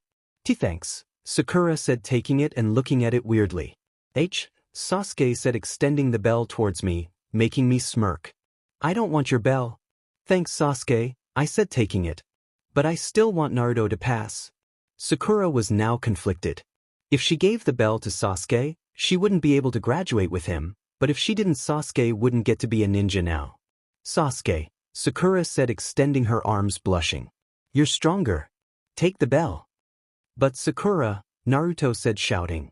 See, I told Kakashi, they're ready. Just one last proof, he whispered, frowning. Don't help them. All right, Kakashi said, making us all stop arguing about the bells and turn to Kakashi. I will give you another chance. But you'll only have 3 hours this time. Eat up lunch now to build up strength, but Naruto doesn't get any. It's your punishment for breaking the rules and trying to eat by yourself. And if anyone tried to feed him, that person would immediately fail. I make the rules, you follow them, got it? Alison. Kakashi and I left and hid our chakra, watching them as they started to eat. Sasuke sighed as he looked at his lunch, and Naruto's stomach grumbled. With a scowl, he extended his lunch towards Naruto. Eat, he ordered. You'll fail. Sakura said, wide-eyed. He needs the energy. Besides, Kakashi is nowhere near us, and he's probably distracted talking with Alison, Sasuke replied easily. Sakura looked at him in admiration, and then at her own lunch. Take mine too, I'm on a diet anyway, she said to Naruto. But you have to feed me. I can't move my hands. This is one time only, Sakura said as she started to feed a happy Naruto. Suddenly it happened, Kakashi did his super entrance. He shouted, you broke the rules. I hope you're ready for the punishment. Dark clouds gathered in the skies as he did hand signs. Any last words? They did the super cute moment declaring we were a team and blah blah. Kakashi, I sighed. Just tell them already. Fine. You pass. Kakashi said. Pass. What do you mean? What did we do? Sakura asked. Seriously. You acted as a team. I said, annoyed. You should feel proud, we're the first team that passes his tricks. Exactly, Kakashi said. In a ninja world, those who break the rules are scum. But those who abandon their friends are worse than scum. He's kind of cool, Naruto said. The exercise is over. Everyone passes. Team 7 starts his first mission tomorrow. Kakashi said, giving us a thumbs up. Wow, so that's why the cat escaped. I mean, I already knew, but still, poor cat. We all stood wide-eyed watching as Tora's fat owner was squishing the poor thing into her ugly face. Stupid cat, it deserves to be squashed, Naruto said as he laughed. I don't think anyone deserves that, I muttered as I turned to Naruto, scowling. No wonder he ran away. Sakura muttered. Good, now a new mission, the Hokage said as the woman got out of the office with Tora still being hugged to death. Well, for Squad 7's next mission we have several available tasks. Among them babysitting dash, I'm not going to babysit.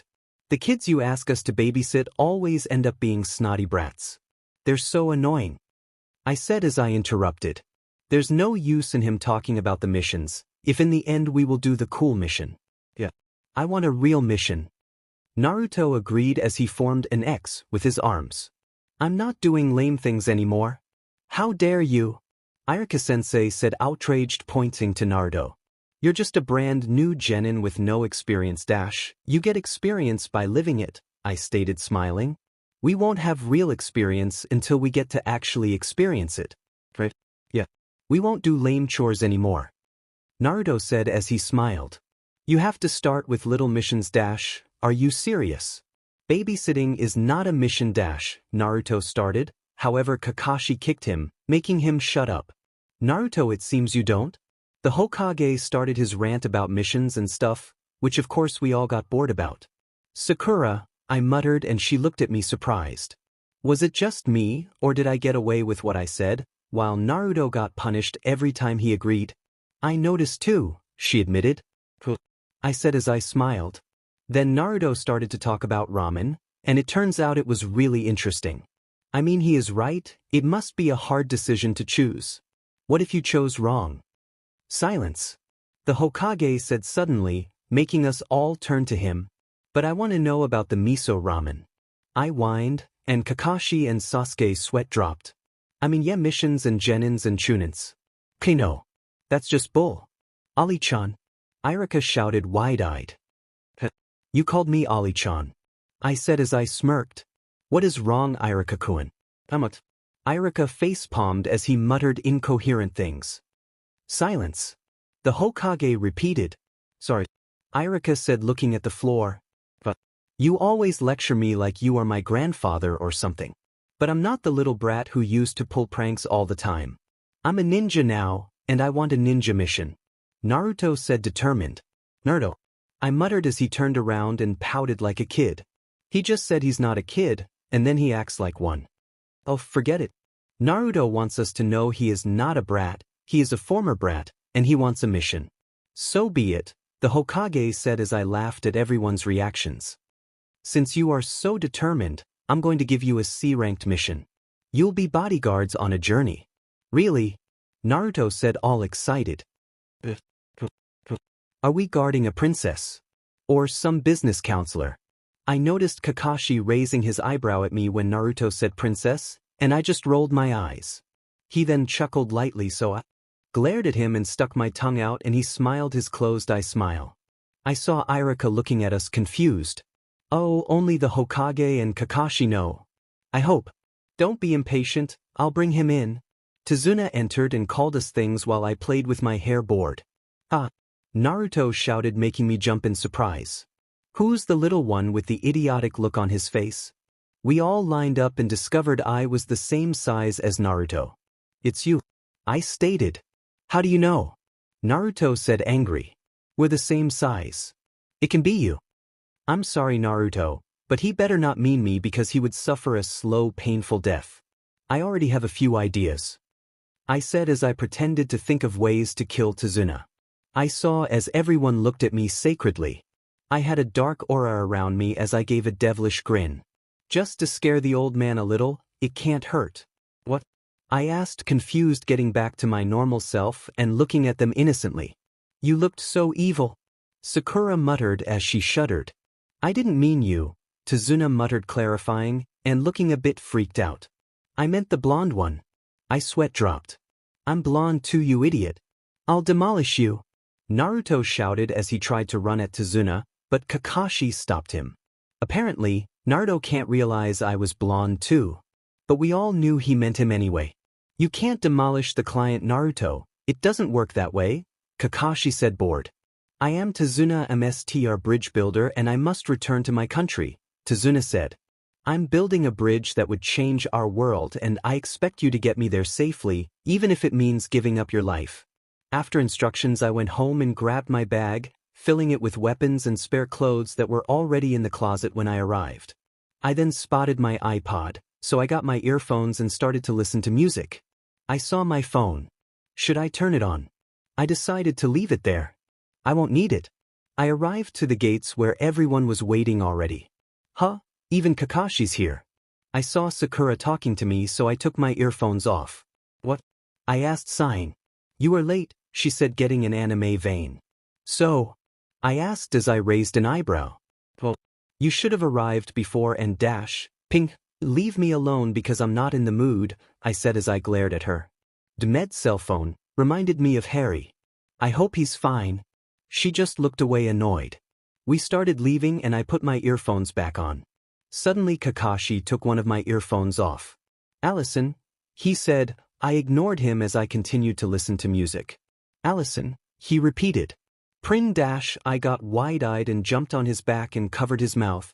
Even though it was already covered. Why does he feel the need to annoy me with that? Kakashi-sensei. Stop doing that. I said as I released his mouth but stayed on his back just in case. You were ignoring me, he said as he smiled. I had to. Why is it you don't want me to say it, Prince? I covered his mouth once again. Stop it? I whined, acting like a little kid as I pouted. Kakashi looked at me and started laughing. I removed my hand and pouted again. Now you'll have to carry me, I stated.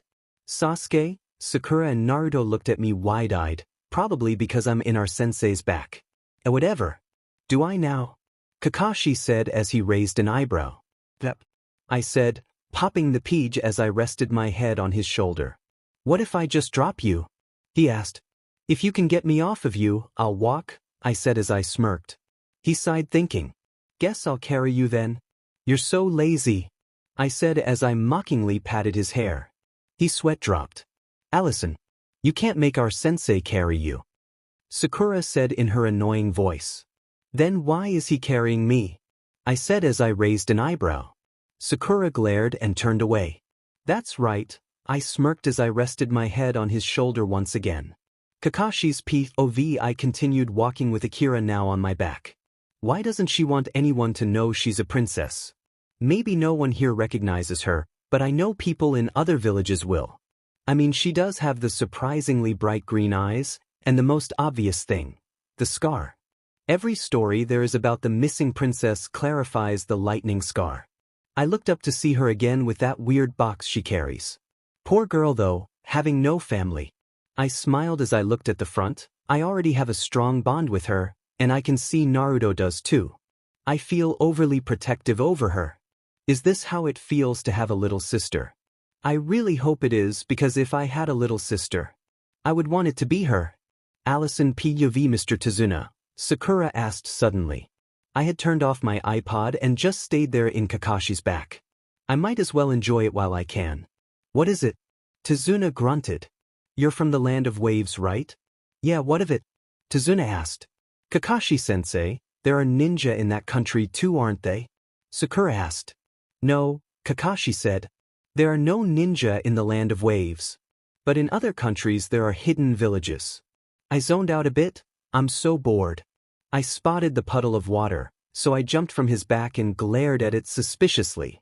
Kakashi saw me and signaled me to be quiet, so I nodded.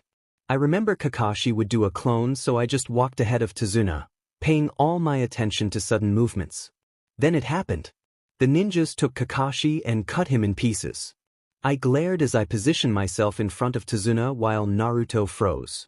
Sasuke trapped them to the tree by the chains and I got wide-eyed. Naruto. I was about to run to him when some ninja stopped me by coming at me. I dodged and continued to run when the ninja went for Sakura instead. I jumped, a little too late since Naruto got cut, and grabbed the stupid ninja and kicked him back. Kakashi easily caught him and the other one. Naruto, sorry I didn't help you right away. I didn't mean for you to get hurt. I just didn't think you'd freeze up like that. Good job, Sasuke. Alison, very smooth. You too, Sakura. No, Naruto, I said as I remembered what he thought. He's thinking he's useless. You weren't useless. Well, you were this time, but it wasn't your fault. I was useless too. I didn't get to you in time. I'm sorry, I said as I looked ashamed to the ground. You don't have to ask for forgiveness, Ollie-chan, he said, getting all wide-eyed. I smiled sheepishly, but I still felt a bit dumb. I knew that would happen. I should have left Tazuna to Sasuke. Hey, you're not hurt, are you? Sasuke asked Naruto. Scaredy cat. Sasuke? Naruto yelled. Naruto, stand still. These ninja have poison in their claws. I need to take it out of you quickly, Kakashi said, sighing. I went over to Sasuke and slapped him lightly in the back of his head. What was that for? Sasuke said as he got angry. Stop it with the name calling, I said as I glared, and he turned away. Alison, don't slap Sasuke. You'll hurt him. He's not weak, Pinkett, I muttered, rolling my eyes. It would take a lot more than that to hurt Sasuke. I saw Sasuke look at me strangely while Sakura looked angry. Why do you now call him by his name, yet I'm still Pinkett? She said, outraged. Well, I said as I mentally slapped myself. I didn't mean to call him Sasuke. He has gained my respect. You're still same old Pinkett. However, duck, but wipe that smirk off your face. Respect was all gone when you called Naruto a scaredy cat. They're Chunin from the hidden village of the mist. Kakashi said once the ninjas were tied to a tree. Their specialty is relentless. They keep fighting no matter what the sacrifice. How did you know about our ambush? One asked. Please, I said as I rolled my eyes. A puddle in the middle of a sunny day. That was stupid, and that's coming from a genin. The others looked shamefully away while Kakashi smiled. I feel smart. Even though if I hadn't known it would be there, I probably wouldn't have seen it either. Why did you leave it to the genin to do the fighting? Tazuna asked nervously. To know who their target was and what they were after, obviously, I said as I smirked. You're in trouble, I added in a sing-song voice. What are you getting at? Tazuna asked. Geez, stop the act already. I muttered. What she is getting at is that I wanted to know if they were after us, ninja attacking ninja, or if they were after you, the MSTR bridge builder. Kakashi said. When you put in your request, you asked for standard protection from robbers and highwaymen. You didn't say there were ninja looking for you, hunting you down. If we knew this, it would be a B-ranked mission or higher. Our task was to simply get you to your destination and protect you while you finished building your bridge. If we knew we'd be fielding attacks from enemy ninja, we would have ranked differently and charged for the cost of a B mission. Apparently you have your reasons, but lying to us is not acceptable. We are now beyond the scope of this mission. We are genin. This is too advanced for our level of training. We should get back. And I really think we should treat Naruto's wound and let the poison out as soon as possible. Back in the village we can take him to a doctor, Sakura stated. Sakura, I said, glaring. My glare softened when she looked at me surprised. I don't think Naruto would want that, even though it is the best for him. Naruto's hand could become a problem, Kakashi said. Naruto grunted and I turned away, not wanting to see him stab his wound. Why am I so different? Why am I always? He grunted again. Naruto Sakura started, however I put my arm in front of her as I watched Naruto smiling slightly. I worked so hard to get here, pushing myself until it hurt, training alone for hours, anything to get stronger, to reach my dream. I will never back down again, and let someone else rescue me. I will never run away. And I will not lose to Sasuke. Upon this wound, I make this pledge. Believe it. Naruto said. Bridge builder, I'll complete this mission and protect you with this kunai knife. Don't worry, I'll be fine. Naruto, that was really cool how you took the poison out and all. But if you lose any more BLD, you're going to die. Kakashi stated. Naruto started to freak out and I smiled. What are you smiling about? Sasuke asked, surprising me. Well, I said as I looked back at Naruto. He became so serious for once, and then this happens, I said as I pointed at Naruto, who was moving like crazy. What did you mean? Sasuke asked, and I could see real curiosity in his eyes. Well, Naruto started to explain. I said slowly as if he was stupid. Not about that, he interrupted as he looked away. That I've gained some respect. Well, Sasuke, I said as I looked at him. Saving Naruto and then Sakura was noble. I just wish you would stay that way. Not change for power. I muttered. What do you mean? He asked. You'll know later, I said looking away. And when that time comes, just know I won't hesitate. I then walked over to Naruto and Kakashi, leaving a confused Sasuke behind. I didn't lie. Sasuke is on my team right now, so I'm going to help him if needed. Once he is evil though, I won't hesitate. We were now in a boat, hidden by the fog, trying not to make any sound at all when wow. It's huge. Naruto shouted as I sweat dropped. Quiet. I told you no noise. Why do you think we're traveling like this, cutting off the engine and moving through the dense fog? So they don't see us. The rower said, annoyed. Naruto then covered his mouth and shut up. Mr. Tazuna, Kakashi said suddenly. Before we reach the pier, I want to ask you something. The men who are after you, I need to know why. If you don't tell us, I'm afraid I'll have to end this mission when we drop you ashore. I have no choice but to tell you. No, I want you to know the truth. Like you said, this is beyond the scope of the original mission. The man that seeks me is a very short man, who casts a very long and deadly shadow dash, and I got lost after Tazuna started talking about Gato. I know all this, so why bother listening? I wonder what will change with me here. Can I really make a difference? I came back to my senses just as Tazuna pulled the guilt card, so now here we are, in a forest, with Naruto throwing kunai knives scaring the life out of animals. I noticed Kakashi analyzed the white bunny Naruto almost killed. I smirked and looked exactly at where Zabuza was and waved my hand hello. Now this is where I get to test my actual skills. I really hope I don't die. Soon, the sword was thrown exactly towards Tazuna, so I pushed him to the floor and watched as Zabuza landed standing perfectly in it. May I add, he looked pretty bad, but therefore he looked kind of hot. Well, if it isn't Zabuza Momochi, rogue ninja from the village hidden in the mist, Kakashi said seriously. I could almost see him analyze the situation in his mind. He was pretty worried. Hey! I yelled as I pointed an accusing finger at him, trying to ease up the tension. I'm the one who ruins people's presentations, not you. My team all sweat dropped while I pouted at Kakashi. He looked at me and actually knew what I was doing, and he smiled in thanks. You're in the way. Get back, Kakashi ordered Naruto as he tried to run past him towards Zabuza. But, what? Naruto asked, confused. Naruto, just get back. He's way off your league. He is way off everyone's league. Except Kakashi's. If he is using his eye, that is. I said as Kakashi looked at me. You know about the eye? He asked, surprised. I know everything, I said creepily as everyone except Kakashi took a step away from me. Kakashi of the Sharingan eye, did I get that right? Zabuza asked, smirking. It's too bad, huh? But you'll have to hand over the old man. Now quick, Mounji formation. Protect the bridge builder and stay out of this fight. Kakashi ordered. I taught you teamwork, now it's time to use it? I saw as he removed the head protector and announced he was ready. I could help. I know what Zabuza is going to do. Maybe I can help enough so at least Kakashi won't faint. I took a fighting position determined, but Kakashi glared at me. I said stay out of this fight. Kakashi shouted glaring. I could help. You know those three can easily protect Tazuna, I know he'll be fine. You need as much help as you can get, Kakashi. I said angry. Alison, he warned. The look he gave me actually made me flinch.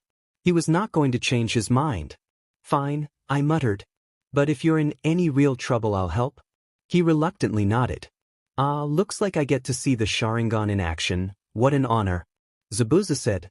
Sharingan, everyone keeps saying that. Would someone please tell me what Sharingan is? Naruto asked as I sighed. Sharingan, a rare power that resides in the eyes, Sasuke muttered. The user of this visual jutsu can instantly see and comprehend any genjutsu, taijutsu, and ninjutsu and reflect the attack back to the attacker. However, there's much more to the Sharingan than that. Show off, I muttered as Sasuke glared at me, so I stuck my tongue out. You got it right, boy. However, the Sharingan can also analyze the opponent's attack and copy it to the smallest detail. Yeah, so Sharingans are cool. Go on with the fight. I said, a little bored. You seem familiar, Zabuza said as he looked at me closely. I do. I asked in fangirl mode, which made everyone confused, so I toned it down a bit. I cleared my throat and lost the excited smile, appearing bored. That scar on your shoulder. You're a Takahashi. Impossible, they're all dead unless. He then smirked. The missing princess. Are you serious? Zabuza.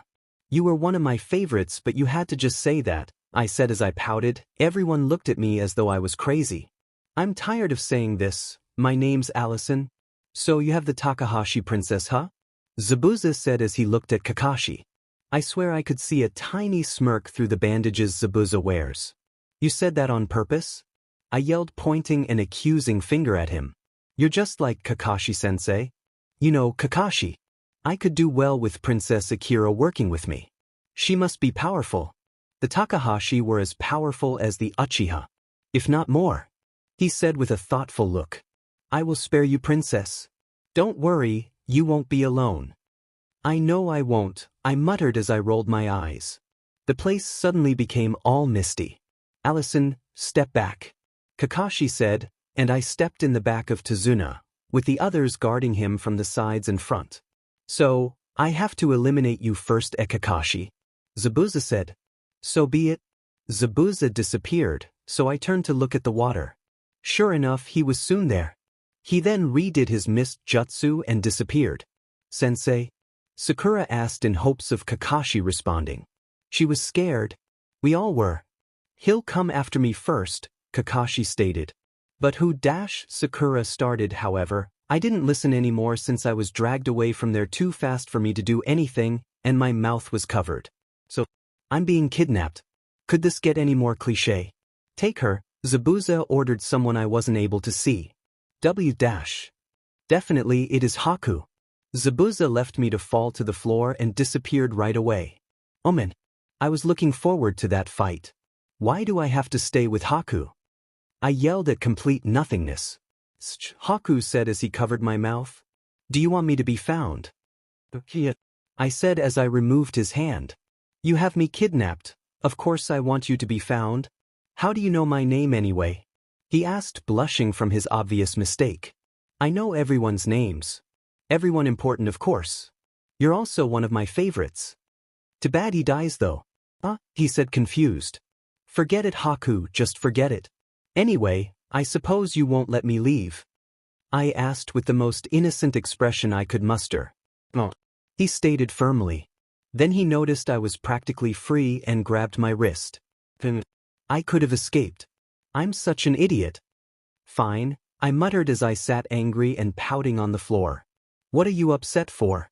Haku asked, confused, kneeling down to my level. Seriously? I said, raising an eyebrow. I was kidnapped, therefore, making me lose all the fight. I wanted to fight. I whined. You're a weird girl, he said. But I do have to see the fight. Come on. Really? I asked happily. From far, he said as he smiled. He put his weird mask on and we headed to see the fight. When we arrived, Kakashi had his kunai at Zabuza's neck. I was about to cheer, but Haku covered my mouth as he intently watched the scene. I liked Haku's hand and he let go of my mouth. He cleaned his hand in my tank top with an annoyed expression. I smiled sweetly but stayed quiet, watching Kakashi intently. I couldn't hear what they said, but suddenly Zabuza appeared behind Kakashi. Oh, I remember this. I looked towards Haku and I saw him look relieved, yet distracted. I slowly took a step away in the tree, and he didn't notice. I prepared myself to jump, but he had surrounded me with his arms, with my back pressed in his chest and smirked. Damn him and his ninja reflexes. Nice try. He whispered in my ear, making my face go tomato red. It's not fair, everyone in this freaking world is hot. I mean, they're all so bad, but their hotness will be the end of me. Stupid you, I muttered as he still smirked, however he didn't let go of me. Not like I wanted him to or anything. I turned back to the fight, and stared as Kakashi and Zabuza fought, until Kakashi was trapped in a water prison. Say Haku, I whispered. What about I make you a deal? You let me go. And I'll thank you. He looked at me as if I was dumb, and he still had a secure and tight grip on me so I couldn't escape. Fine then, I muttered. Can I at least sit down? Sure, he smirked, making me suspicious. He simply sat down in the tree and made me sit in him, not letting me out of his grip. I didn't mean like this, I muttered as he smirked at my blushing face. The fight was pretty boring. Sasuke had just decided he had to rescue Kakashi. Well, at least he didn't run away.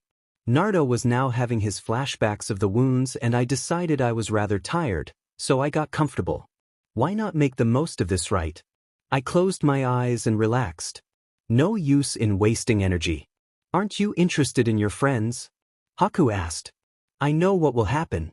You see the blonde in orange. He'll get his headband back. He'll make a plan, a good plan at that, With his clones he'll distract Zabuza so he'll release Kakashi. Sasuke will use a shuriken at the real Zabuza, then a second one when he catches it, only it'll be Naruto. Zabuza will be forced to release Kakashi. They'll fight blah blah. In the end you'll have to save Zabuza. How? He said, probably realizing what I said was true.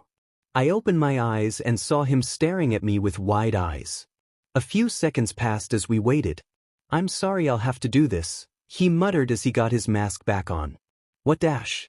I asked, but darkness surrounded me and I fell into unconsciousness. I woke up groggily and looked around me. Why does everything hurt? Right through his Sharingan. At least we have the girl, she might be useful. Zabuza said to Haku. Do you really believe so? I don't think she'll fight her own team. Haku said sighing. I tried to move but I couldn't. What?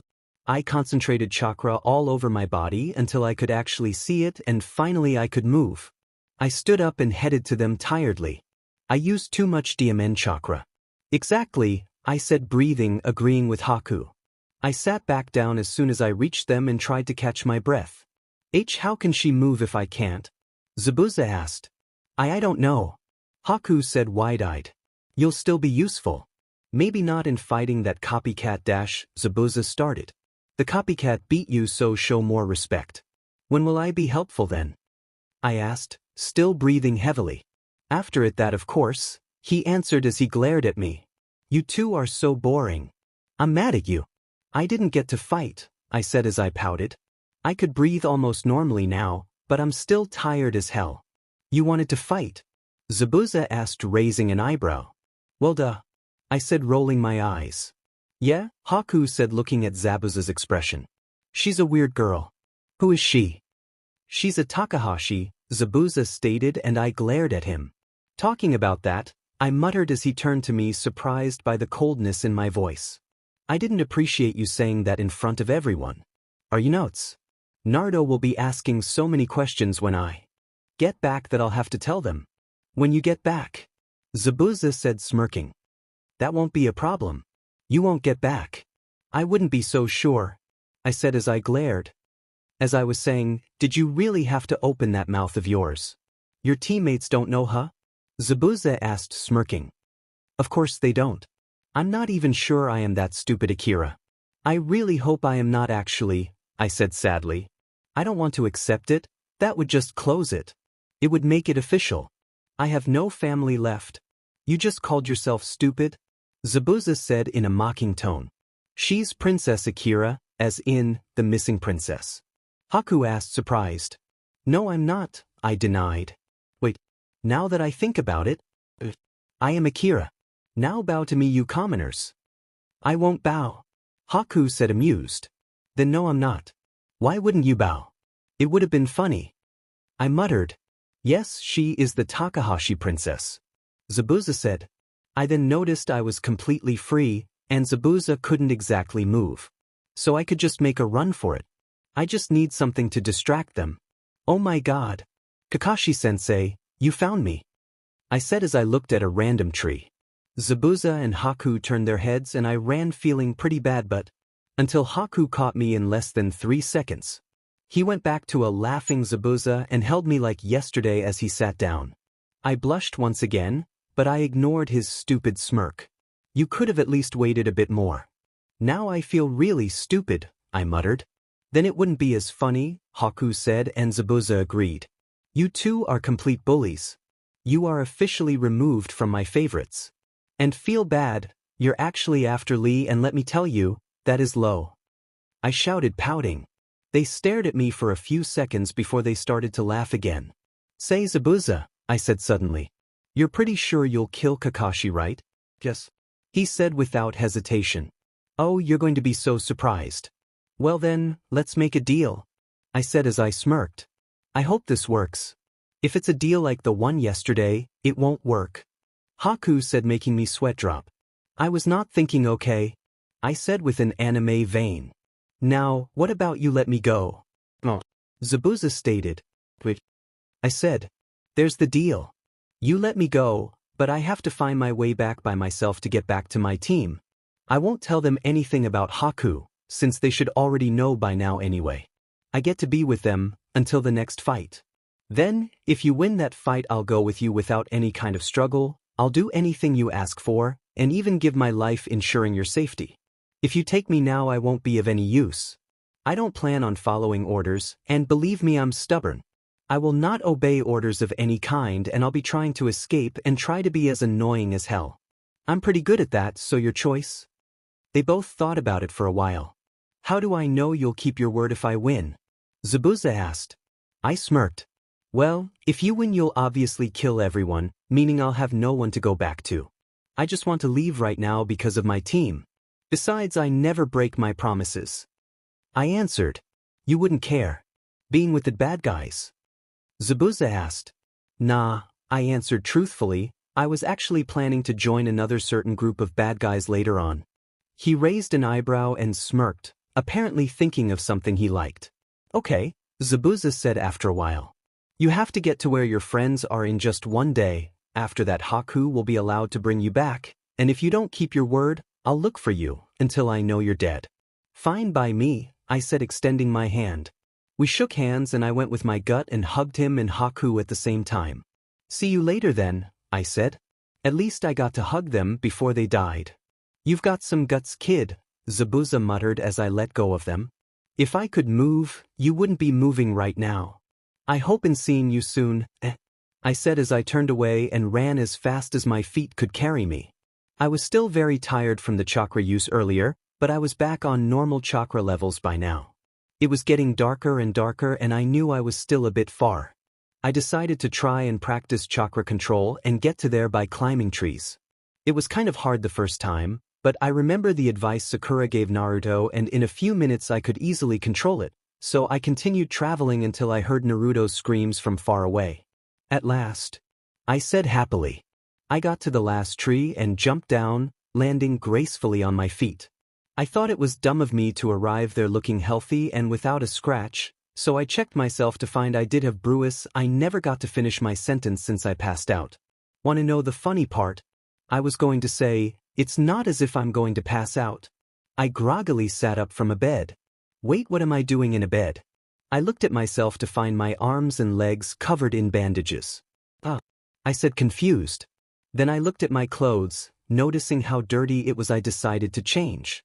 I found my bag beside me and took out clothes. I went downstairs tiredly after getting in my new outfit, a black CRP shirt that left my stomach uncovered and some white shorts.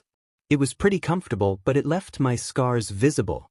Well, I had also put some fishnet gloves and of course my headband. However, I was too lazy, so I left my hair loose. I arrived when Inari is telling Naruto how he knows nothing. However, just as Naruto was about to snap, I kind of beat him to it. Know nothing about suffering, huh? I asked as I laughed humorlessly. Wow, Inari, saying things like that as if you knew us. That's not right. In my eyes, you're one really lucky boy, you know. You have a mother who loves you, a grandfather who loves you, a place to call home. You have everything I could ever wish for. Everyone was looking at me confused. Of course, they don't know. You don't know what it is to really suffer. You didn't grow up with two parents who not only hated you, but abused you. Every night, dreading the moment when one of them would enter your room. Always with something sharp, hurting you little by little, laughing while you cried. But they were family. You have to love your family, right? Well, no, in the end they weren't even my real family.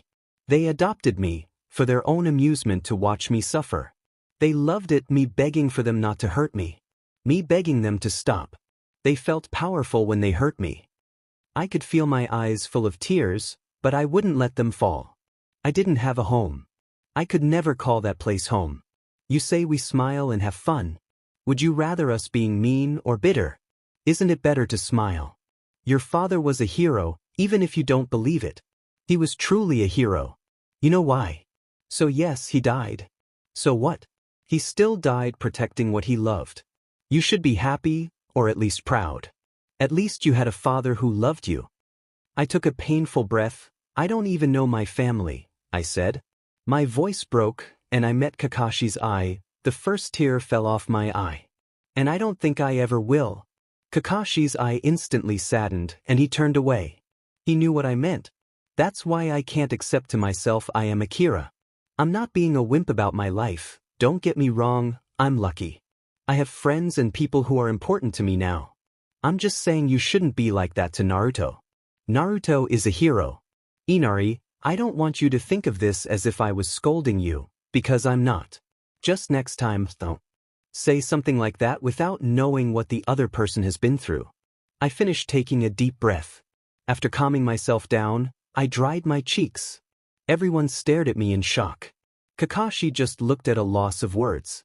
Sakura was silently crying, Sasuke just glared at the table, and Naruto had his eyes wide and mouth hanging open.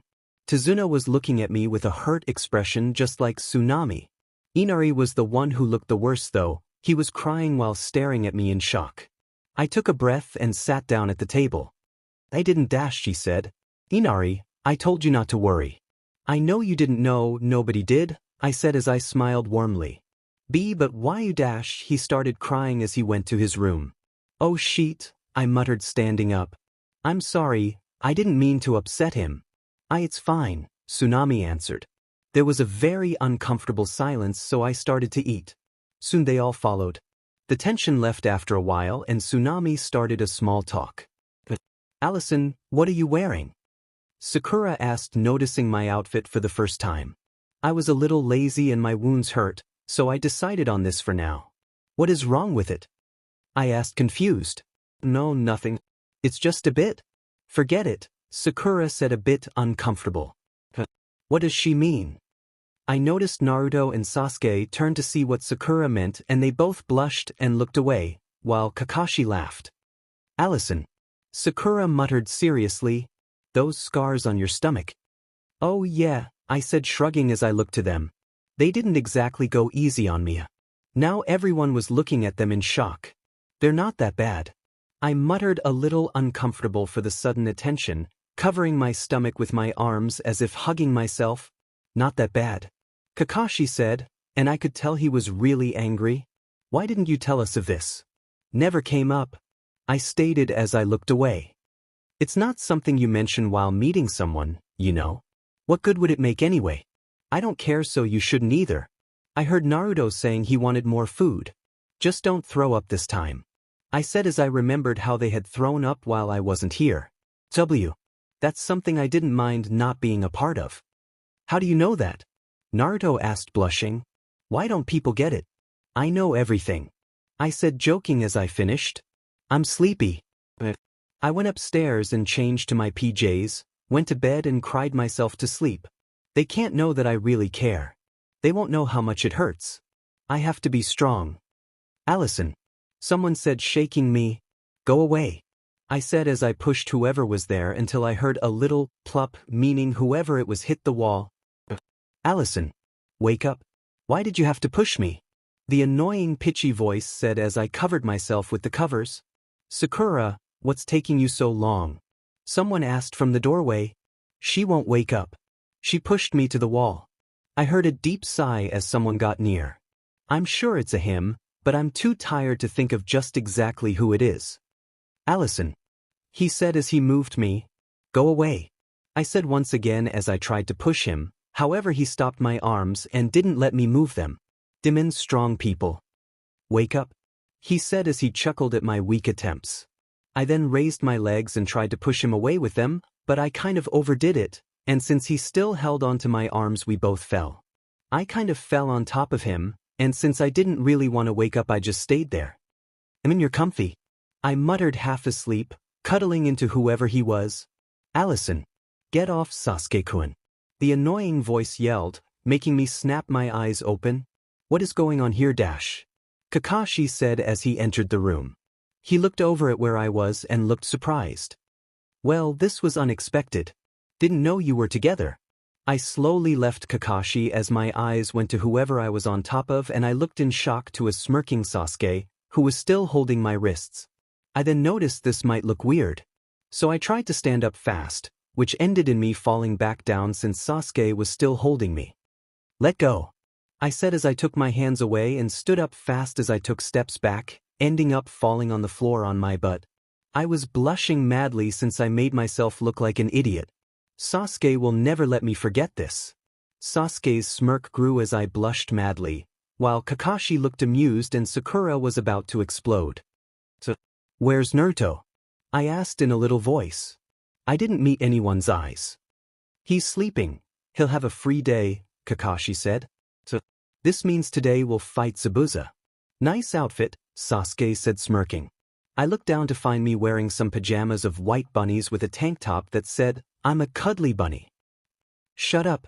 I yelled as I blushed more and I pushed them out of the room to get changed. Stupid Sasuke.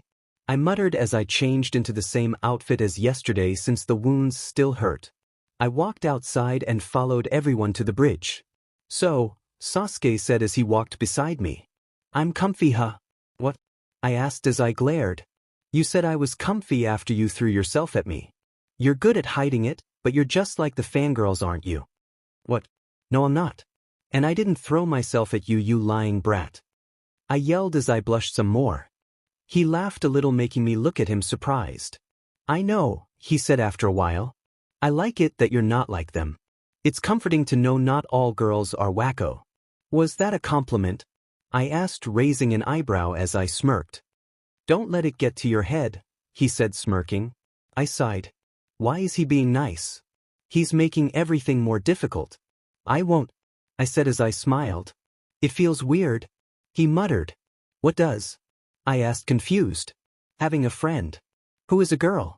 And is surprisingly not annoying. He said with a confused expression. Well, not as annoying as the others. Hey, I said as I playfully smacked his arm. Huh, who knew he could actually be fun? I saw Sakura giving me a death glare, so I took one step away from Sasuke. What are you doing? Sasuke asked, raising an eyebrow. I don't want to be murdered by Sakura. She can scare even me when it comes to you. I said quietly. We got to the bridge and I instantly took a fighting position.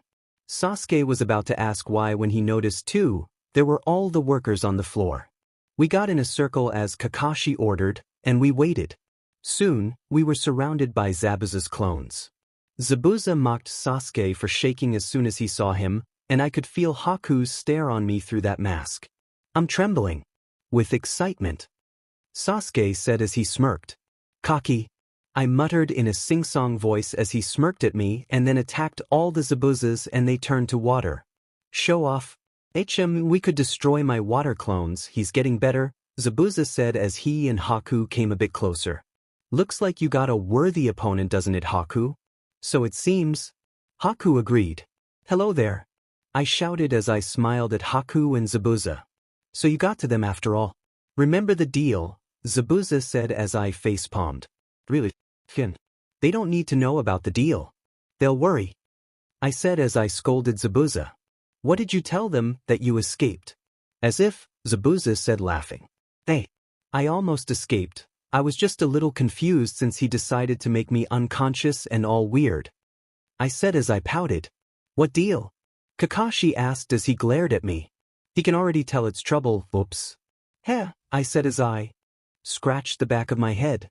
I might have made a deal for him to let me go. You see, if we lose this fight, I'll have to be with Zabuza now. You know, like work for him, without any type of resistance. Why would you do that deal? Kakashi asked as he glared at me. He's actually worried about me. Because we won't lose. Believe it. I said, smiling softly, trying to lighten the mood with Naruto's famous phrase. Not you too. Sakura muttered. Don't worry, Kakashi, maybe I'll die if we lose. I said happily as everyone's sweat dropped.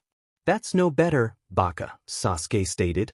Anyway, I said, annoyed, glaring at Sasuke. Let's stop talking, on with the fight already.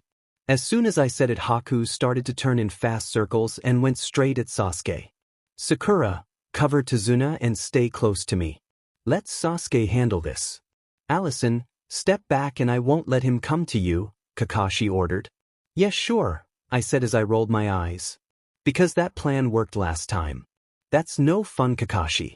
I want to fight too. I shouted as Kakashi stepped in front of me. Not this time, he muttered. I watched in annoyance as others fought, but Kakashi didn't move. Sasuke kicked Haku away as Zabuza stared shocked. You made a mistake calling these ninja brats. Sasuke's the best young fighter of the hidden mist village. Sakura is our sharpest mind. Alison is quite unpredictable. And last but not least, our number one hyperactive knucklehead ninja. No. Seriously. Unpredictable. May that be because I never get to fight. It's not fair, Kakashi. I'm not some weak princess. I'm a ninja and you know it. I aced the test of the bells for a reason. I shouted, angry. See here, Akira, I would have let you fight, Zabuza said as he smirked. Alison, Kakashi said, surprised since I growled a little. I told you, I said as I glared at Zabuza. I'm not Princess Akira. With that I couldn't take it, I jumped over Kakashi and ran towards Zabuza, who seemed surprised. I got out my kunai and started fighting, using the same maneuver I once used with Kakashi, appearing and disappearing continuously.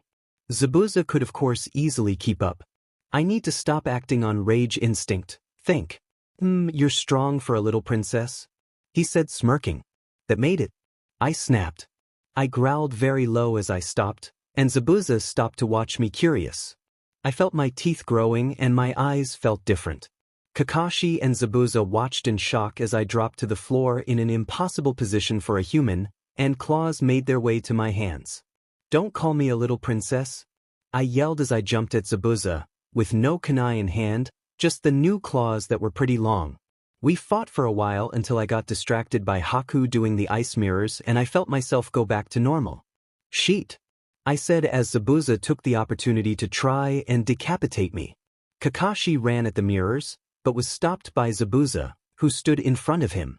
My opportunity, I started to retreat to get to Sasuke when, Alison, where are you going? Sakura asked, making me turn to her with the coldest glare ever as Kakashi's sweat dropped. And she is the smartest? I asked, outraged. Zabuza caught me before I went to kill Sakura and grabbed me, placing his gigantic sword against my neck. New outfit, huh? Zabuza asked lowly, so Kakashi couldn't hear as he watched in horror. Yeah. It was less troublesome since I'm wounded. I muttered. Suits you. But I like the other one better, this makes you look scary. It kind of distracted Haku, you know. I blushed as he laughed a little. Kakashi took that as a menace or something because he glared. I really don't want to hurt her, Zabuza said now loudly. But I will have to if you move. Kakashi-sensei, I muttered as he looked at me. If I get out of this, remind me to kill Sakura. Sakura then tried being useful for once and the kunai was caught by Haku. Haku, you could have let it at least touch the mirror, it's not as if it would have broken. It's her first time being useful, you know. I said as I pouted. Zabuza laughed quietly at my comment while Sakura glared at me. Don't you glare at me, Pinkette. I'm in this thanks to you. I shouted as she looked guiltily away. Naruto arrived then, making a scene like always. I sighed as I looked down. Can we sit down? I asked, tired of being held up like this. No, Zabuza said as he sighed. Why can't we sit down? I whined. Why are you so annoying? He said as he smirked. I'm so not dash, I started. However, Zabuza was paying attention to Naruto, and Naruto became annoying, so Zabuza threw shuriken at him, and Haku stopped them. Zabuza, let me fight him, Haku said. Kakashi was thinking again of interfering, but Zabuza stopped him by saying, I still have the girl, you know. He made sure to make a point of it as he pressed the blade a little harder, but still not cutting. Kakashi stopped, instantly glaring at the floor. What are you doing, Kakashi-sensei? Just dash, I stated, but Zabuza punched me in the stomach and I couldn't continue. Alison, don't do anything. Kakashi scolded, worried. I grunted as I glared at Zabuza. I then started to hum a song, until of course I heard Sasuke and Naruto scream. Then Haku said his super speech and Zabuza tensed as he listened. I sighed. Poor Zabuza and Haku. Naruto, Sasuke, take this guy down. You can do it. Sakura yelled. Don't, Sakura, even if they found their way out of the mirror jutsu they'll still couldn't defeat this ninja. Shut up, Kakashi. I shouted. They will defeat him. Have some faith. That's not how I meant it, he dash. I know. I turned my wolf head around fast. Sakura's scream was annoying me. But I knew it was because of Kakashi. I then got a bit nervous. I know what happens, but what if me being here changes everything? I turned back to myself, keeping only the eyes, and winked at a shocked Haku before I ran towards Sakura and Kakashi. I heard as Haku recreated the stupid mirror and rolled my eyes. I bet Naruto and Sasuke didn't even go out. What a waste of time. I arrived to find Kakashi still alive, and sighed in relief. "You were late, Kakashi," Zabuza said as I walked silently behind him. "You let your concern for those punks' safety cloud your mind, adding further to the fog that already clouds your Sharingan. Your eyes are sharp, Kakashi, but not sharp enough to read my moves. What do you say we try my eyes then?" I said as I smirked. Zabuza quickly turned around confused as he looked in my eyes. Those are not human eyes," he said shocked. "Nah, human eyes are boring. I can see right through the mist, you know," I said as I smiled innocently. "That's impossible," he said smirking, believing I was trying to scare him. "But good try, Prince," I growled as he disappeared into the mist. Somehow I knew where he was, so I followed him with my eyes. "Zabuza, make this more interesting. I'm bored," I whine like a child. Zabuza made the mist thicker, blocking Kakashi and Sakura from seeing me. I however could see them perfectly. "Alison," Sakura shouted scared. "I believe in her too," Kakashi muttered, although I could tell he was worried. I decided since they couldn't see me anymore I would like to hear more. I knew feline cats hear quite better than dogs, so I wished I had feline ears. Soon enough I felt something in my head. I placed my hand and felt cat ears. Oh my gosh. This is so cool. I would like dog's sense of smell. In my normal nose. I then could smell everything. I could smell BLD Sasuke, Naruto and Kakashi's BLD, so Zabuza, I always did. Want you to train me a bit. Care to fight? I said, smirking a bit as I looked at where Zabuza was. He then appeared in front of me confused. "Cat ears?" he said questioningly. "Don't I look cute?" I asked as I batted my eyelashes and smiled, making my teeth sharper. "You look cute. Yet deadly," he said after a while, smirking. "I want to fight you. Please. I won't suddenly disappear. Promise." I shouted, pleading. "Alison, don't ask him to fight you," Kakashi yelled. I turned to him and he was looking around, trying to find me. "I won't, sensei," I shouted back. Zabuza then turned to me as if raising his non-existent eyebrow. "What he doesn't know won't hurt him. I'll fight you, all right," Zabuza said, making me smile. "Thank you, Zabuza," and without waiting more I took out my kunai and leaped forward. He blocked the attack with his sword and then went at me with it. I almost had no time to duck before I rolled forward and tried to stab him.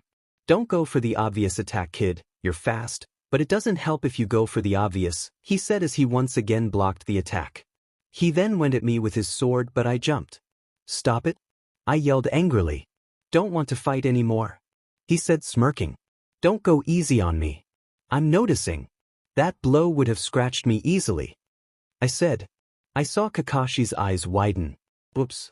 Fine then, I won't go easy," Zabuza yelled as he swung his sword towards me. I blocked it with my kunai and then backflipped to get some distance. I jumped and attacked him from the air, however he realized this in time and swung his sword. I caught the sword with my hands, putting some chakra to them, although it was a bit late since I managed to get 2 deep gashes. I can't use a kunai now. Or so he thinks. "Seems like no more kunais, huh?" he said as he noticed my hands. I actually saw worry in his eyes, making me slightly confused. "Seems like it," I stated as I smirked. I picked the kunai I had dropped, not paying attention to my hands' reproaches as I once again went at him. He somehow looked proud, but he swung his sword without mercy back and forth. I did the same with my kunai, blocking and attacking. I got a few cuts in my arms, and I actually managed to get him a few cuts of his own. "You know," he said as we continued fighting, "you should buy swords. 2 of them. Twin katanas." "I will certainly think about it," I said as I grinned and swung forward. He swung towards me and I was about to block it when I felt a huge amount of chakra. I looked to the mirrors as I heard Zabuza's sword still coming at me. I sidestepped, but I got cut in my arm, just where my stomach was a moment ago. I had a huge gash, so I shrieked. "Oh shit," Zabuza muttered as he looked horrified to my arm. "Sorry, didn't mean that, you were going to block it." And well, Zabuza, I said as I weakly smiled, I was really tired from the fight. You're asking for forgiveness in a fight? Shut up, he said as he glared at me. He caught my arm and was about to cover it in bandages, but I stopped him. Don't, I said smiling. He cared for me. They'll notice. It's fine, Zabuza. I appreciate you fighting me. Now, I must take care before Naruto loses control. Zabuza grabbed my other arm and didn't let me go. He'll kill you, he stated simply. I tried to go but I couldn't. Then I suddenly felt weaker than before and I fell to my knees. Zabuza looked at me and looked confused. My ears disappeared and I got back my normal sight and smell. You're losing too much BLD, I need to bandage. No, I'm fine, I said as I stood up. When you drop the mist, let me fall to the floor as if you didn't care. Alison, you can really die, he said sighing. I won't, I said as I smiled. He nodded reluctantly. I looked worriedly towards where Naruto was, but of course I couldn't see a thing. That's weird. I don't waste chakra when I turn into animal. So, what's going on? Maybe Zabuza's right. I am losing too much BLD. I looked at my arm and gasped. I thought the gash was smaller. I suddenly felt lightheaded. If they see me dropped on the floor they'll think Zabuza killed me. I have to tell him to send me over to Kakashi. Zabuza I started, however before I could finish, I drifted to unconsciousness. I suddenly woke up to something wet in my face. What the I said as I saw a dog liking me. I sat up groggily. I am still weak. Alison, Kakashi said as he looked at me. What were you thinking? You can't fight Zabuza. You should never ask for fights. Oi, Kakashi, I don't exactly feel that well to be lectured, I said as I stood up shakily. I saw only blurred spots and I lost balance, however someone caught me. And I asked confused. Where's Haku? He looked away, and I looked to where Kakashi was with Haku. I let tears fall down then. I'll miss you, Haku, I said as I looked at him, silent tears leaving my eyes. Zabuza looked at me pained. Kakashi seemed shocked, while Naruto seemed broken. Don't cry, Naruto said as he wiped the tears. Come Naruto, I said as I turned around. Please take me to Sasuke, he'll wake up soon. Alison. Sasuke I know, but he's not dead, I said. Naruto started to help me to walk, however I stopped. Zabuza, I said as I turned my head, and he looked at me. I truly respect you as a ninja. Zabuza-sensei. I smiled and Zabuza seemed shocked. Naruto looked at me confused, but said nothing. However, I heard Gatu and I remembered. I ran at full speed and got to Haku just in time and Gata ended up kicking me in the stomach. I glared at him as I spat BLD, you coward. You should never disrespect the dead, I said through gritted teeth. He then glared at me and grabbed me by my neck, but I was slightly taller than him so he just ended up helping me stand. I smirked as he realized this and I then threw a punch myself. He was sent to his ninja who all tried to attack me at once, making me realize my mistake. Before I even had time to think I suddenly transformed back to wolf form, being taller than most ninjas. Gato barely reached my legs. I growled menacingly and they all backed away. I heard gasps from behind me but I didn't turn. I turned around, listening to every single movement, but everyone seemed too shocked to move. I was losing BLD sooner since as I transformed the gash in my arm got bigger. Damn it, that hurts. I gently lifted Haku with my head and placed him in my back. I then carefully walked to the others. Kakashi and Naruto took a step back. Zabuza however was looking at me thankful. I slowly put Haku in front of him and he then reached for my head, which I let him pet. You're a great kid. I also respect you as a ninja, Alison. Thanks, he muttered lowly. I nodded and walked back to Naruto. This time he didn't back away. I was so much taller than him, it made me want to laugh. I held no strength so I suddenly transformed back to myself and fell in Naruto's arms. Why didn't you say anything? Naruto yelled at Zabuza. Weren't you friends? I smiled. Oh Naruto, if you only knew the power of your words. Shut up kid. Haku is already dead. Zabuza said, trying to cover his real emotions. I however could see it, he was sad. Don't you feel anything at all? Weren't you always together? Naruto yelled. I rested my head on his chest, feeling as energy slowly left me. I couldn't hear right anymore, but I was fighting to stay awake. I can't keep blacking out, I'll worry everybody. Naruto's shouts hurt my head, but Zabuza needed to hear them. Naruto, I muttered. Take me to Sasuke, please. He seemed to have forgotten I was there. Dali-chan. You look really pa-dash. I covered his mouth. Luckily Kakashi hadn't heard. Just take me, I insisted. He nodded and took me to find Sakura hugging Sasuke. Sakura, I muttered weakly, she looked so shocked. You'll suffocate him, give him some space? No, Alison, she said sadly. Sasuke is dash, Sakura. Sasuke asked weakly. Move, I commanded as Sakura started to hug Sasuke. She obliged. I took out the needles as he looked at me confused. He seemed too weak to move, since he had just been paralyzed. I placed my hand on his chest and concentrated. Soon I felt some of my energy go to him and he sat up. I didn't wait for a thank you, since I probably wouldn't get one. I stood up shaking and walked to Kakashi. The ninjas were planning on attacking when the villagers showed up. Then Naruto did his shadow clones. Kakashi followed, only he didn't have that much chakra for real solid shadow clones, so he only did clones. I decided I could help and turned my fingernails into claws and my teeth to fangs, letting out a loud snarl. That's the most I can do. The ninja thought better about it and ran away. Kakashi, I have a request. Zabuza said. What is it? Kakashi asked. I want to see his face, Zabuza muttered. Kakashi picked him up and brought him to Haku. Once he set Zabuza down, I knelt beside him and hugged, as I let a few tears fall. I'll miss wife, I whispered, and I saw him weakly smirk. I really would have loved to get to fight more with you. Take care. Princess, he muttered, then turning to Haku. I stood up and weakly walked back. I hugged Naruto, unable to look at the two on the floor anymore. He hugged back and I felt very tired. Kakashi, I muttered, and he turned to me immediately. His eyes widened as he saw the BLD in myself. I might have lost a bit of BLD and chakra. He sighed as he came and picked me up. You think? He asked as he raised an eyebrow. I'm assuming, I said smirking weakly. I won't die right. I'm too young. I never got to have my pink puppy. I said jokingly, faking sadness. How can you play with such a thing? Kakashi said as he got an anime vein.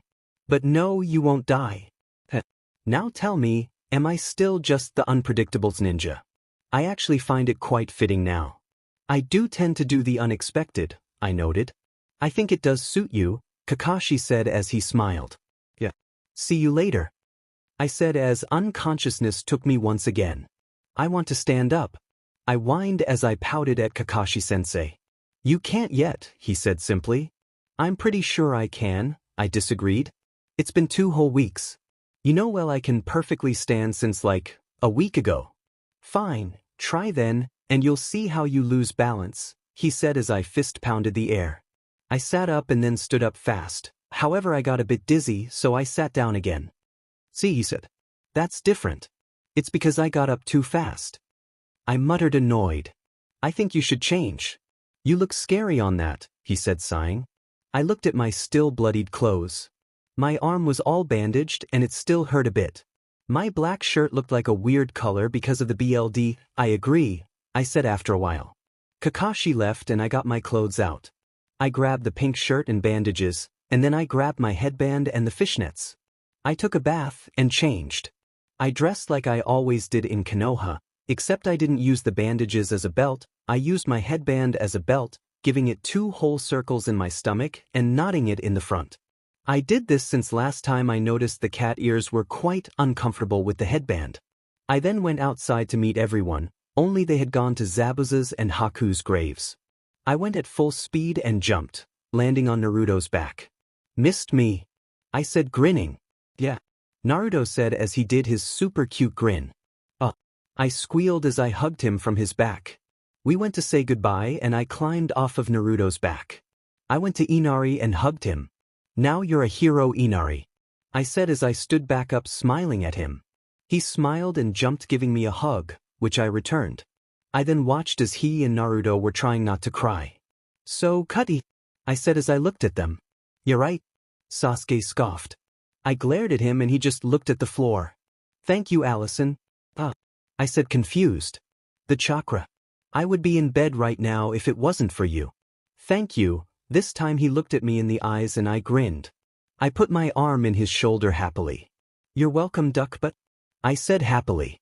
Sakura glared at me and I instantly took a step away from him, making Sasuke smirk at me while I stuck my tongue out. "Loser," he muttered. "Your face," I said as I stuck my tongue once again and went to Kakashi. Tazuna named the bridge the Naruto Bridge, and we happily continued our way back to our own village. I got tired really fast and I was whining once we arrived. I seemed to be the last one to get to the gates. "Hello, Kotetsu." "Izumo," I said happily as they both looked at me surprised. I dropped to the ground tired, not even getting inside the village. "Who are you?" Izumo asked. "I'm Alison," I said as I lay on the ground. "Why are you on the ground?" Kotetsu asked, smiling a bit. "I'm tired," I said as I smiled at him. "They're actually good-looking but totally not my type. Apart from being obviously older." "Hey kid," Kotetsu said suddenly. "We were discussing a while ago. Care to help?" "Sure," I said sitting. "What's wrong?" "Well, I was saying one thing." Izumo disagreed. "And now I want to show him I am right. Give your true opinion." "No hard feelings," Kotetsu said. "Seems easy enough." "Shoot." "Who is hotter?" Kotetsu said, raising his eyebrows in a stuck manner. Izumo was doing the same and I blushed a little. So not my type, older but still, demon they were attractive. I said nervously. "No hard feelings." "None," Izumo said smirking, which made him look kind of badass. So I blushed more. "Well, I'll put it like this, out of 10, Kotetsu is an 8. 9, I said thinking. "But Izumo is 9-inch," I said as I smiled sheepishly. 9. You've got to be kidding me. I'm a 10. Izumo disagreed, scowling dejected. "No fair," Kotetsu said. "Well, the faces didn't help you at all, Kotetsu, but Izumo. Let's just say he looked better. Maybe I can change opinion. Who knows?" I said as I smiled. "I just remembered something I was going to do. See you at the Chunin exams." I yelled as I ran inside the village. I went through some streets until I saw him. "Ori," I yelled as I ran at my doggy, which ran at me as soon as he saw me. I caught him with one arm, the other still hurt a bit, and he started to wag his tail. "I'm sorry. Adik tu luong. Where did you stay?" I said confused. He jumped from my arms and signaled for me to follow, which I did. I was following him when he suddenly stopped, and I saw someone was running and Oreo was in the way. The next day I woke up early, being used to it because of the time at Tazuna's. So I decided I would go train. I took a hot shower and got in more normal clothes, which consisted of black exercise shorts and a simple white tank top with a pink hoodie over it. I put on some combat boots and got my hair in a braid. So needless to say, I looked really different. I ate breakfast and gave Oreo something to eat before finally going outside. I decided to take Oreo with me so he wasn't stuck in the house all day. "Come on. One more time." I heard a familiar voice in the training grounds. Arrived only to find Kiba and Akamaru. They were apparently practicing Fong over Fong. "Diamin," I said, surprised, staring at Kiba. He was in a black fitting t-shirt and black briefs. He was breathing hard, and as they once again tried, they nailed the jutsu. Only, Kiba's chakra was low, so as soon as they let the jutsu off he dropped on his knees, both him and Akamaru breathing hard. "You should know when to stop, Kiba," I said, smiling as I reached him. "Knowing your limits also makes you a great ninja, you know." "Alison," Kiba said, looking up tiredly. "Come here," I said, offering my hand. He slowly took it and I helped him stand up. I put his arm around my shoulder and made my way to a bench, supporting him. I let Kiba sit down and I was thankful I brought a water bottle with me because he really needed it. "Here," I said, offering him the water. He took it gratefully and finished it, making me sweat drop. "Thanks," he said, still tired, resting his head on the bench and trying to control his breathing. I saw Oreo by Akamaru keeping him company. I sighed and took Kiba's hand, which made him open his eyes suddenly and blush. I closed my eyes, ignoring his curious look, and transferred some of my chakra. As soon as I heard his breathing back to normal, I let go of his hand, a slight pink blush on my face. "How'd you do that?" he asked, surprised. "Just a little trick I learned," I said, mysteriously smiling. Kiba smiled as well and stared into my eyes with a weird expression. I suddenly felt very self-conscious, so I abruptly stood up. Well, I came here to train, so yeah," I said awkwardly. "Yeah, now that I have more energy I'll continue training as well, only with kunai knives or taijutsu." Akamaru seems tired still. I smiled and made my way to the stumps. I first started warming up. Then I stretched for about 30 minutes. All that while I could sometimes feel Kiba's stare, but when I looked he was busy training, so I must have imagined it. I finally stood up and decided to practice with kunais first. I threw kunais to targets, and after a while of hitting the center I decided to move on. I want to practice my taijutsu. I felt a kunai coming at me from behind, so I spun around and caught it between 2 fingers, looking towards Kiba. "Yes?" I asked, smirking. "I noticed you were staring into space," Kiba said, smiling a bit surprised. "Care for a spar?" "I'd like that actually," I said, smiling. "But taijutsu spar? No weapons, no jutsus." "Fair enough," Kiba said, smirking. "You seem confident," I noticed, kind of annoyed. "I am," he said, smiling. "I'll wipe that smirk off your face, dog boy," I said, crossing my arms. "Let's see you try," he said, determined. I ran at him and started throwing punches and kicks. He dodged them all, but then again, I wasn't using everything I had. He wasn't really using everything either, and that made me angry. Did he think he was better than me and he had to let me win? "Huh. You're good," I said, stopping his punch with one mere finger, making him gasp. "But not good enough." With that said, I kicked him hard in the stomach, sending him back a few feet. He was so surprised he lost his balance and fell backwards. "What?" he said, confused. "Don't underestimate me," I said, annoyed. "Just because I am a girl doesn't mean you're stronger. But apparently you let your emotions get in the way," he said, suddenly appearing beside me. The Kiba that was on the floor disappearing. This time it was me who fell back in surprise. I blushed bright red from embarrassment as Kiba started laughing his guts off.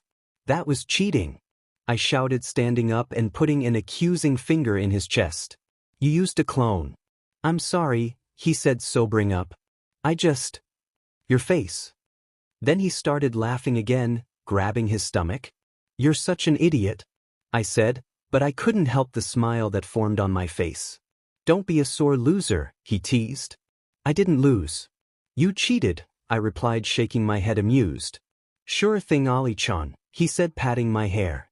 "Shut up," I said, pushing him lightly. After that, Kiba and I went to spar many other days. We became training buddies. This led to us being good friends. I went to his house for dinner most nights. "Ali-chan, open the door," Kiba shouted as he pounded on my door. "Wait up," I shouted as I took my bag. "Today we decided to go for a swim and I packed my towel and some food." "Shut up, Kiba," I said as I opened my door. "Well, you took your time," he said, annoyed as he came inside. "Yeah, come on in," I said, sarcastically, smiling as he went for my kitchen. He started rummaging for food, as always. "And make yourself at home. No need to be so shy." Kiba smiled, rolling his eyes as he ate some of my chips. "Let's go," he said as he took my arm and pulled me along. We talked all the way to the lake, and when we arrived I let my stuff down and sat myself on the grass. "What are you doing?" "Let's swim already," Kiba said, smiling, excited. He then proceeded to take off his shirt, which certainly made me blush and turn away.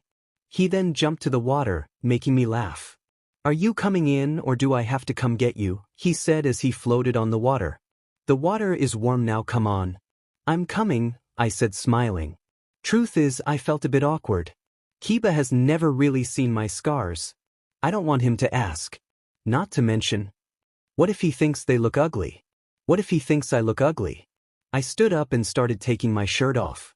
Why do I even care? It's not as if I like Kiba. Or do I?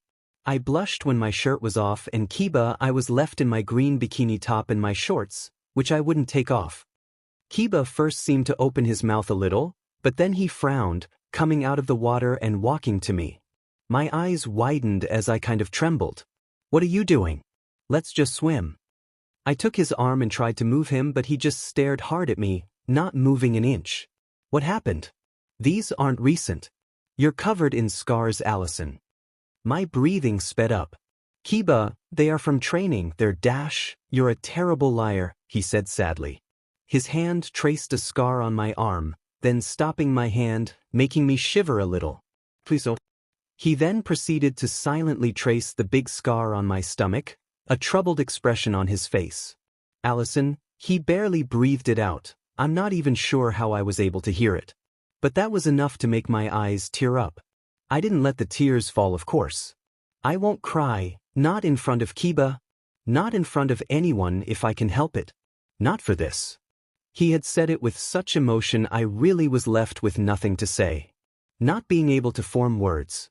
Alison, please tell me, he pleaded, looking into my eyes intently. What happened? I sighed, breathing deeply to calm myself. Let's just say, I had a hard childhood. My parents weren't really the best parents. They would get mad and you see the consequences, I said simply, glad that my voice didn't once crack. Why your parents did this, he said, taken by surprise.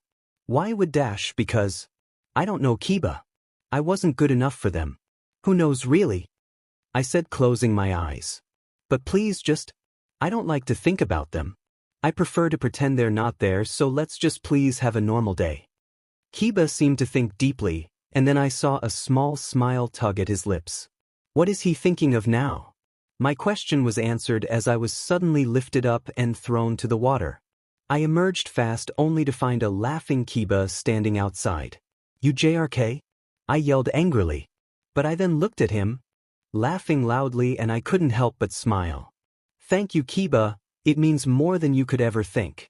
He then jumped into the water and we continued our fun day of races and water fights. Sincerely, I hadn't had this much fun in a long while. I woke up 2 hours later from the time we were supposed to meet Kakashi. I sat up groggily as I rubbed my tired eyes. Yesterday, like almost every night now, I had stayed late at Kiba's. We talked about training and missions and other stuff. Apparently, his mom liked me a lot, such as Hannah. They usually would wait until Kiba went for something, or ask themselves for him to bring something, and start telling me how much I should date Kiba. I laughed at the memories as I got on my shower. Kiba, could you go look for my sweater? Sum asked her son. It's not even cold.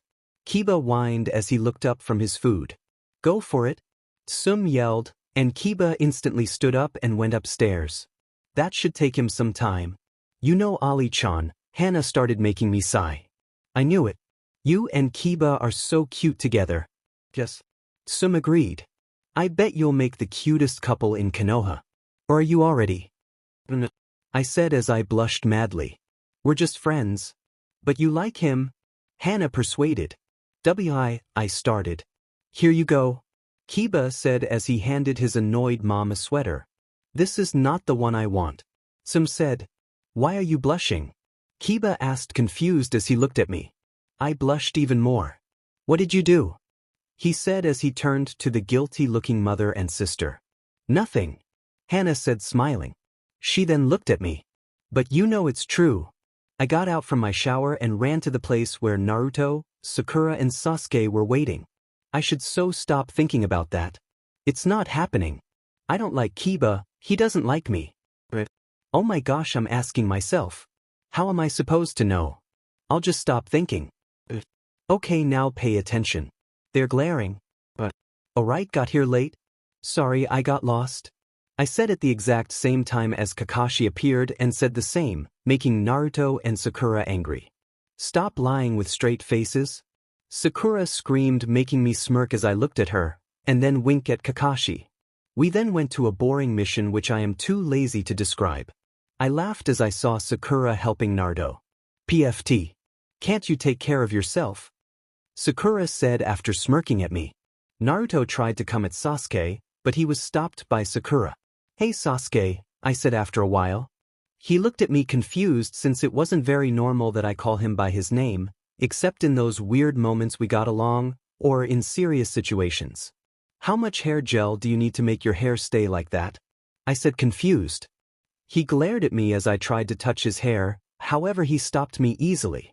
He held my wrist and didn't let go. No fair, I said as I tried to get off his hold. Our teamwork is not working lately, Kakashi muttered. Yes, Sasuke. It's your entire fault for stealing the spotlight. Naruto shouted. That's you, loser. If you want me to stop making you look bad, then become stronger than me. Hey, I said, smiling. There's no need. He is already stronger by much. Really? Naruto asked, smiling at me. Duh. I yelled as I finally got away from Sasuke, thanks to Naruto, who was hugging me and not letting me breathe. See, Sasuke, I'm stronger. And your strength is cool and stuff, but she can't breathe, loser. Sasuke finished for me. They started to go as I thought about what will happen next. Soon, the Chunin exams will come. And I'll meet Gaara. I blushed by just thinking about him. I only noticed that I had been missing when I saw Konoha pointing at me. She is prettier than that girl with the abnormally huge forehead. You should date her, bro, he said. I watched in horror as Sakura ran after Naruto and Konoha, and I decided I would just run for the sake of it. I laughed as I ran with Naruto scared to death, until Konoha finally collided with Kankuro. That hurt, you little piece of shit, Kankuro said, annoyed as he held Konoha by his shoulder. Hey Kankuro, I said, annoyed. You'll get yelled at later. Better put him down, or your little bro might kill you. What did you say? He said while Temari looked at me shocked. I said, you better put him down, I said as I smiled innocently. He dropped Konoha and grabbed me by the shirt as I smirked confidently. Gaara wouldn't be happy if he saw this, now would he? I said. And you'll get hit in the head by a rock. You better not drop me. Just after I said it, Sasuke threw the rock and got him in the head. Kankuro was going to drop me, so I held his arm and stayed securely in the air. What are you BSTers doing in our village? Sasuke asked coolly. Another guy who sees me off, Kankuro muttered. Why didn't you let go? Maybe because it would have hurt? I said as I raised an eyebrow. I bet this'll hurt more, he said as he smirked and threw me. I however used my feline reflexes and did a backflip, falling on the floor on fours, in an impossible position for any human. I hissed cat-like and he stared in shock. Oh, Gaara is here, I said as I stood up. Kankuro, stop it, he said, but I still couldn't see him. You're an embarrassment to our village. Losing control of yourself in a fight. How pathetic. Why do you think we came to the Leaf Village? Listen, Gaara, they started it and… Shut up. I'll kill you. I didn't really hear, but I did blush even more when I finally saw him. I gasped as I went to stand by Naruto. Gaara is so freaking hot. Sakura of course had to be a nerd and dare talk to Gaara, making me angry. Shut up, Pinkette, I said, annoyed, making all heads turn to me. They're here for the Chunin exams, geez. I could feel my now sharp fangs in my mouth. Why am I so angry? What are the Chunin exams? Naruto asked dumbly. No, don't answer him, Temari, he won't really listen, I said as I sighed tiredly. Sasuke got down from his tree. Hey, what's your name? He asked. I smacked his arm. How dare he talk to Gaara that way? He looked at me confused as I looked at Gaara, who was looking at me. I blushed as I noticed it and looked back at Sasuke, who smirked. Then he noticed. Mine? Temari asked hopeful. Oh. You with the gourd, he said. Again I glared at him. He smirked, which annoyed me. Gaara of the desert, Gaara said in a super cute voice. I'm also interested in you. Your name? He asked. I so wanted to squeal. It's Sasuke Uchiha. And you? Gaara asked as he looked at me. Me. I'm Naruto started happy. Not you. Her, Gaara said as he pointed at me. I tried hard not to blush, but I couldn't help it. Alison, I said, smiling at him, and he looked confused. Sasuke smirked again and put his hand on my waist, making me turn to him confused. Watch him, he said, still smirking.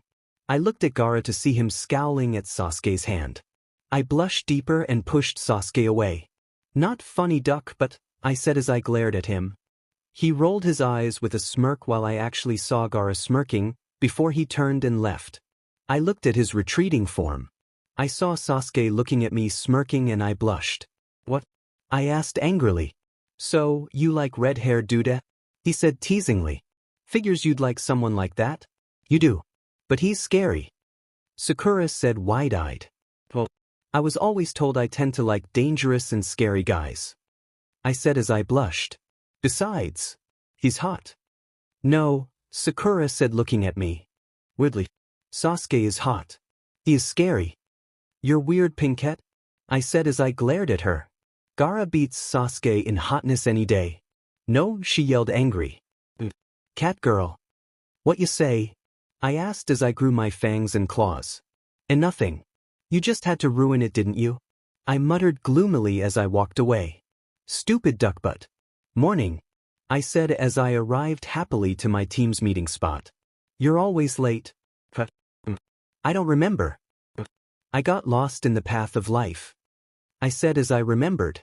Wadash, good morning. Today I got lost in the path of life. Kakashi informed. You freak me out, Sakura muttered as I smirked. Anyway, this is sudden, but I nominated you guys for the Chunin exams, Kakashi informed as I grinned. Yeah. I fist-palmed the air. I'm seeing Gaara again. Everyone looked at me as I covered my mouth and blushed. Oops. Why do you even like him? He looks like he's going to kill you. Sakura shouted. And that's hot. I replied blushing. No, it's not. It's scary. Sasuke's hair is scarier. I yelled outraged. No. Yeah. No. Yeah. No. No. Yeah, wait, no. Ha. Too late, loser. I started laughing as Sasuke rolled his eyes and Naruto seemed confused. How do you like Gaara? He's scary, Naruto said. Everyone's sweat dropped. Man, he is really slow. So, here are your applications, Kakashi said after an awkward silence. Kakashi-sensei, I said looking at my application. I'm not a part of Team 7. Oh, you see, he said as he looked at me apologetically. Teams of 3 or less are allowed. I thought you were the most capable of doing it on your own. You don't have to go if you don't want. Oh, that's fine. I said smiling. Oh shit. I'm going to die. This is just a nomination. Whether to take this exam is up to each of you. Those who wish to take it should sign those papers and turn them in at room 301 by 4 p.m. tomorrow. That's all. And with that, Kakashi disappeared. Are you doing it? I asked the others. Yeah. Believe it. I think you probably guess who this is. He wandered off thinking of being Hokage. Sasuke nodded, while Sakura seemed scared. You're doing it, Alison. Sakura asked wide-eyed. But you'll be on your own. You won't have a team. Aren't you scared? Of course I'm scared, Sakura. But that doesn't mean I won't do it. I am a ninja, and I want to be a Chunin. With that I left her to her own thoughts. This night I didn't go to Kibas. I need to plan something. I'm going to be alone. In the forest of death. I'm screwed. I fell asleep and tried not to think about it too much. I'll go with instinct. I went to the exams a little tiny late. I saw Neji asking Sasuke's name. Neji, I shouted as I hugged him like an idiot. He glared at me and Sasuke seemed surprised. You came, Sasuke stated. Duh. I said rolling my eyes. Alison, please get off me, Neji said annoyed. Alright. He's Sasuke by the way, I said as I smiled at him. Oh, wait a second. Here he comes.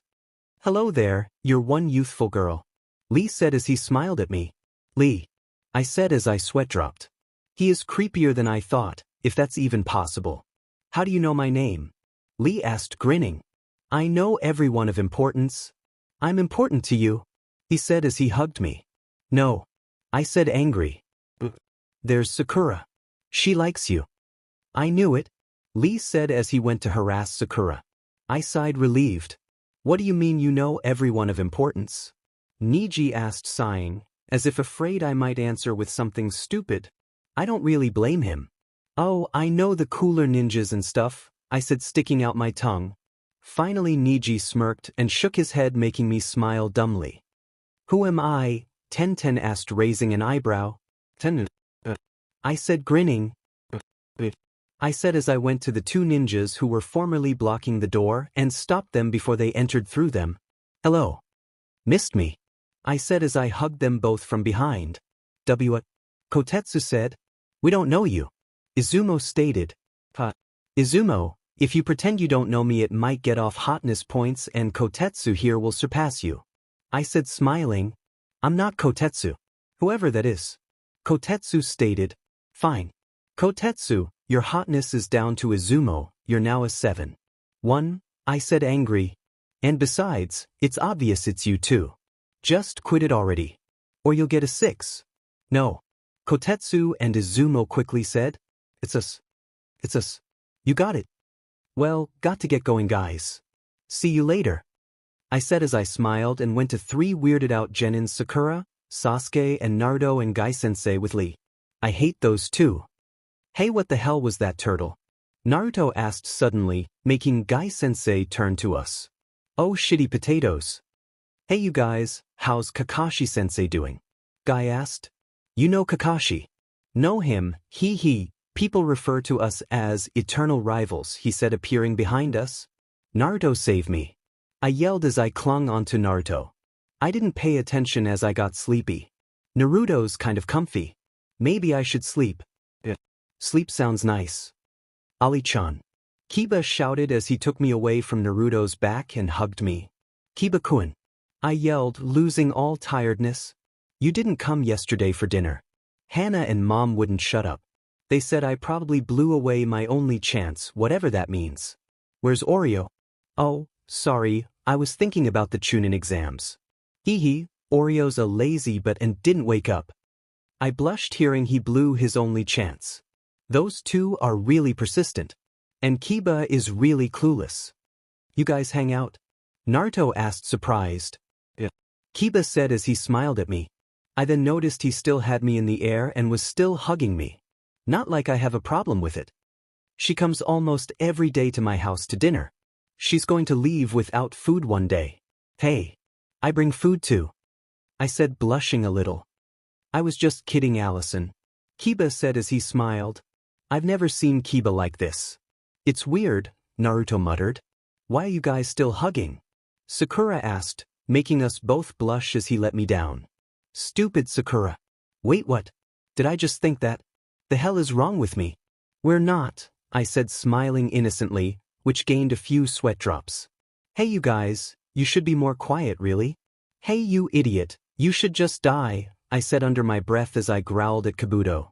I could feel my fangs threatening to come out, but I controlled them. My growls, however, were very animalistic which made Kiba and Akamaru stare at me surprised. You guys are rookies just out of the academy, right? Screaming like schoolgirls. Geez, this isn't a picnic. Who the F dash, Ali-chan? Naruto interrupted. I was really sad right now, so I bit him with my fangs. Not my greatest moment. Oh my god Naruto. I said surprised I let my fangs out. And I couldn't make them go in again. I'm so sorry. Don't you know not to mess with me when I'm sad? Still screaming. I'm Kabuto, but look behind you. Why are you suddenly smiling? Kiba asked warily. You know, you kind of smell like a dog. Geez, thanks. I said sadly. Kiba ruined the mood. Not that way. You smell nice, just like dog. You know like you dash. Just shut up Kiba, I muttered. He obliged and closed his mouth, slightly embarrassed. So is this your second time? Sakura asked. I laughed. Nope, it's his 7th time. Such a loser. I smirked as Kabuto glared at me. Weak loser. I forgot weak. 7th. Impressive. Naruto said. I sweat dropped. So dumb. I'll share some info with you sweet rookies, Kabuto said. With these Nin info cards? Nin info cards? Sakura asked as I sighed in annoyance. They are cards who have info burned into them with chakra. I have 4 years worth of info here, over 200 cards. They look blank, but that's because to open the info in them I need to use my chakra. Oh, number of contestants, how impressive, I muttered sarcastically. Do you have cards and individuals? Sasuke said, interrupting whatever Kabuto was about to tell me. He does. Sasuke wants Rock Lee and Gaara of the desert, I said, interrupting Kabuto's chant. So boring. Oh, you know names, it should be easy then, Kabuto said. Also Alison from Leaf, Sasuke added after looking at me. Why do you want info on a teammate? Kiba asked kind of angry. She's not our teammate in the exams, Sasuke stated. What dash? Who are your teammates then? Kiba asked confused. I'm my teammate. Isn't it the coolest team ever? Go Team Alison. I said smiling. You're alone, Ino said shocked. Yep. And I'll beat you all. I yelled smiling. So, Kabuto said, trying to look like he didn't care. Okay, first is Rock Lee. He's a year older than you guys. Mission history, D rank, 20, C rank, Sensei, Guy. It's his first time, and his teammates are Hyuga Neji and Tenten. Next is Gaara. I smiled at the mention of his name. Mission history, C rank 8, B rank, wow, a B rank as a genin.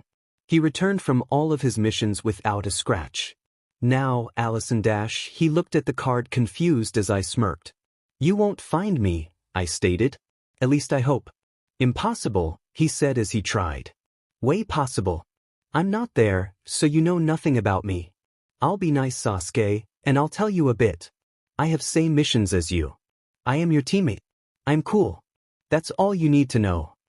How don't I have our card? Kabuto asked angry. I'm cool. He started to talk about random stuff. My name is Uzumaki Naruto. I won't lose to you bastards. You got that? You go Naruto. They won't defeat you. I agreed as I put my hand on his shoulder. Even if I don't have a team, I will certainly win. I saw Gaara and blushed a deep shade of red as I saw him looking at me and Naruto. He seems confused as to why I was blushing, making me blush even more. Why is he so hot? I remembered something, so I said, now, don't move, Kabuto, I wanted to hit you. Oh, and don't dare puke on me, as he looked at me weirdly. Soon enough he was attacked and I started laughing. He looked so stupid, I said as I clutched my stomach and tears left my eyes. Kiba looked at me funny as he shook his head. Quiet down, you worthless bastards. The fun has begun. I am Ibiki Marino, the examiner for the Chunin selection exam's first test. Thanks for waiting.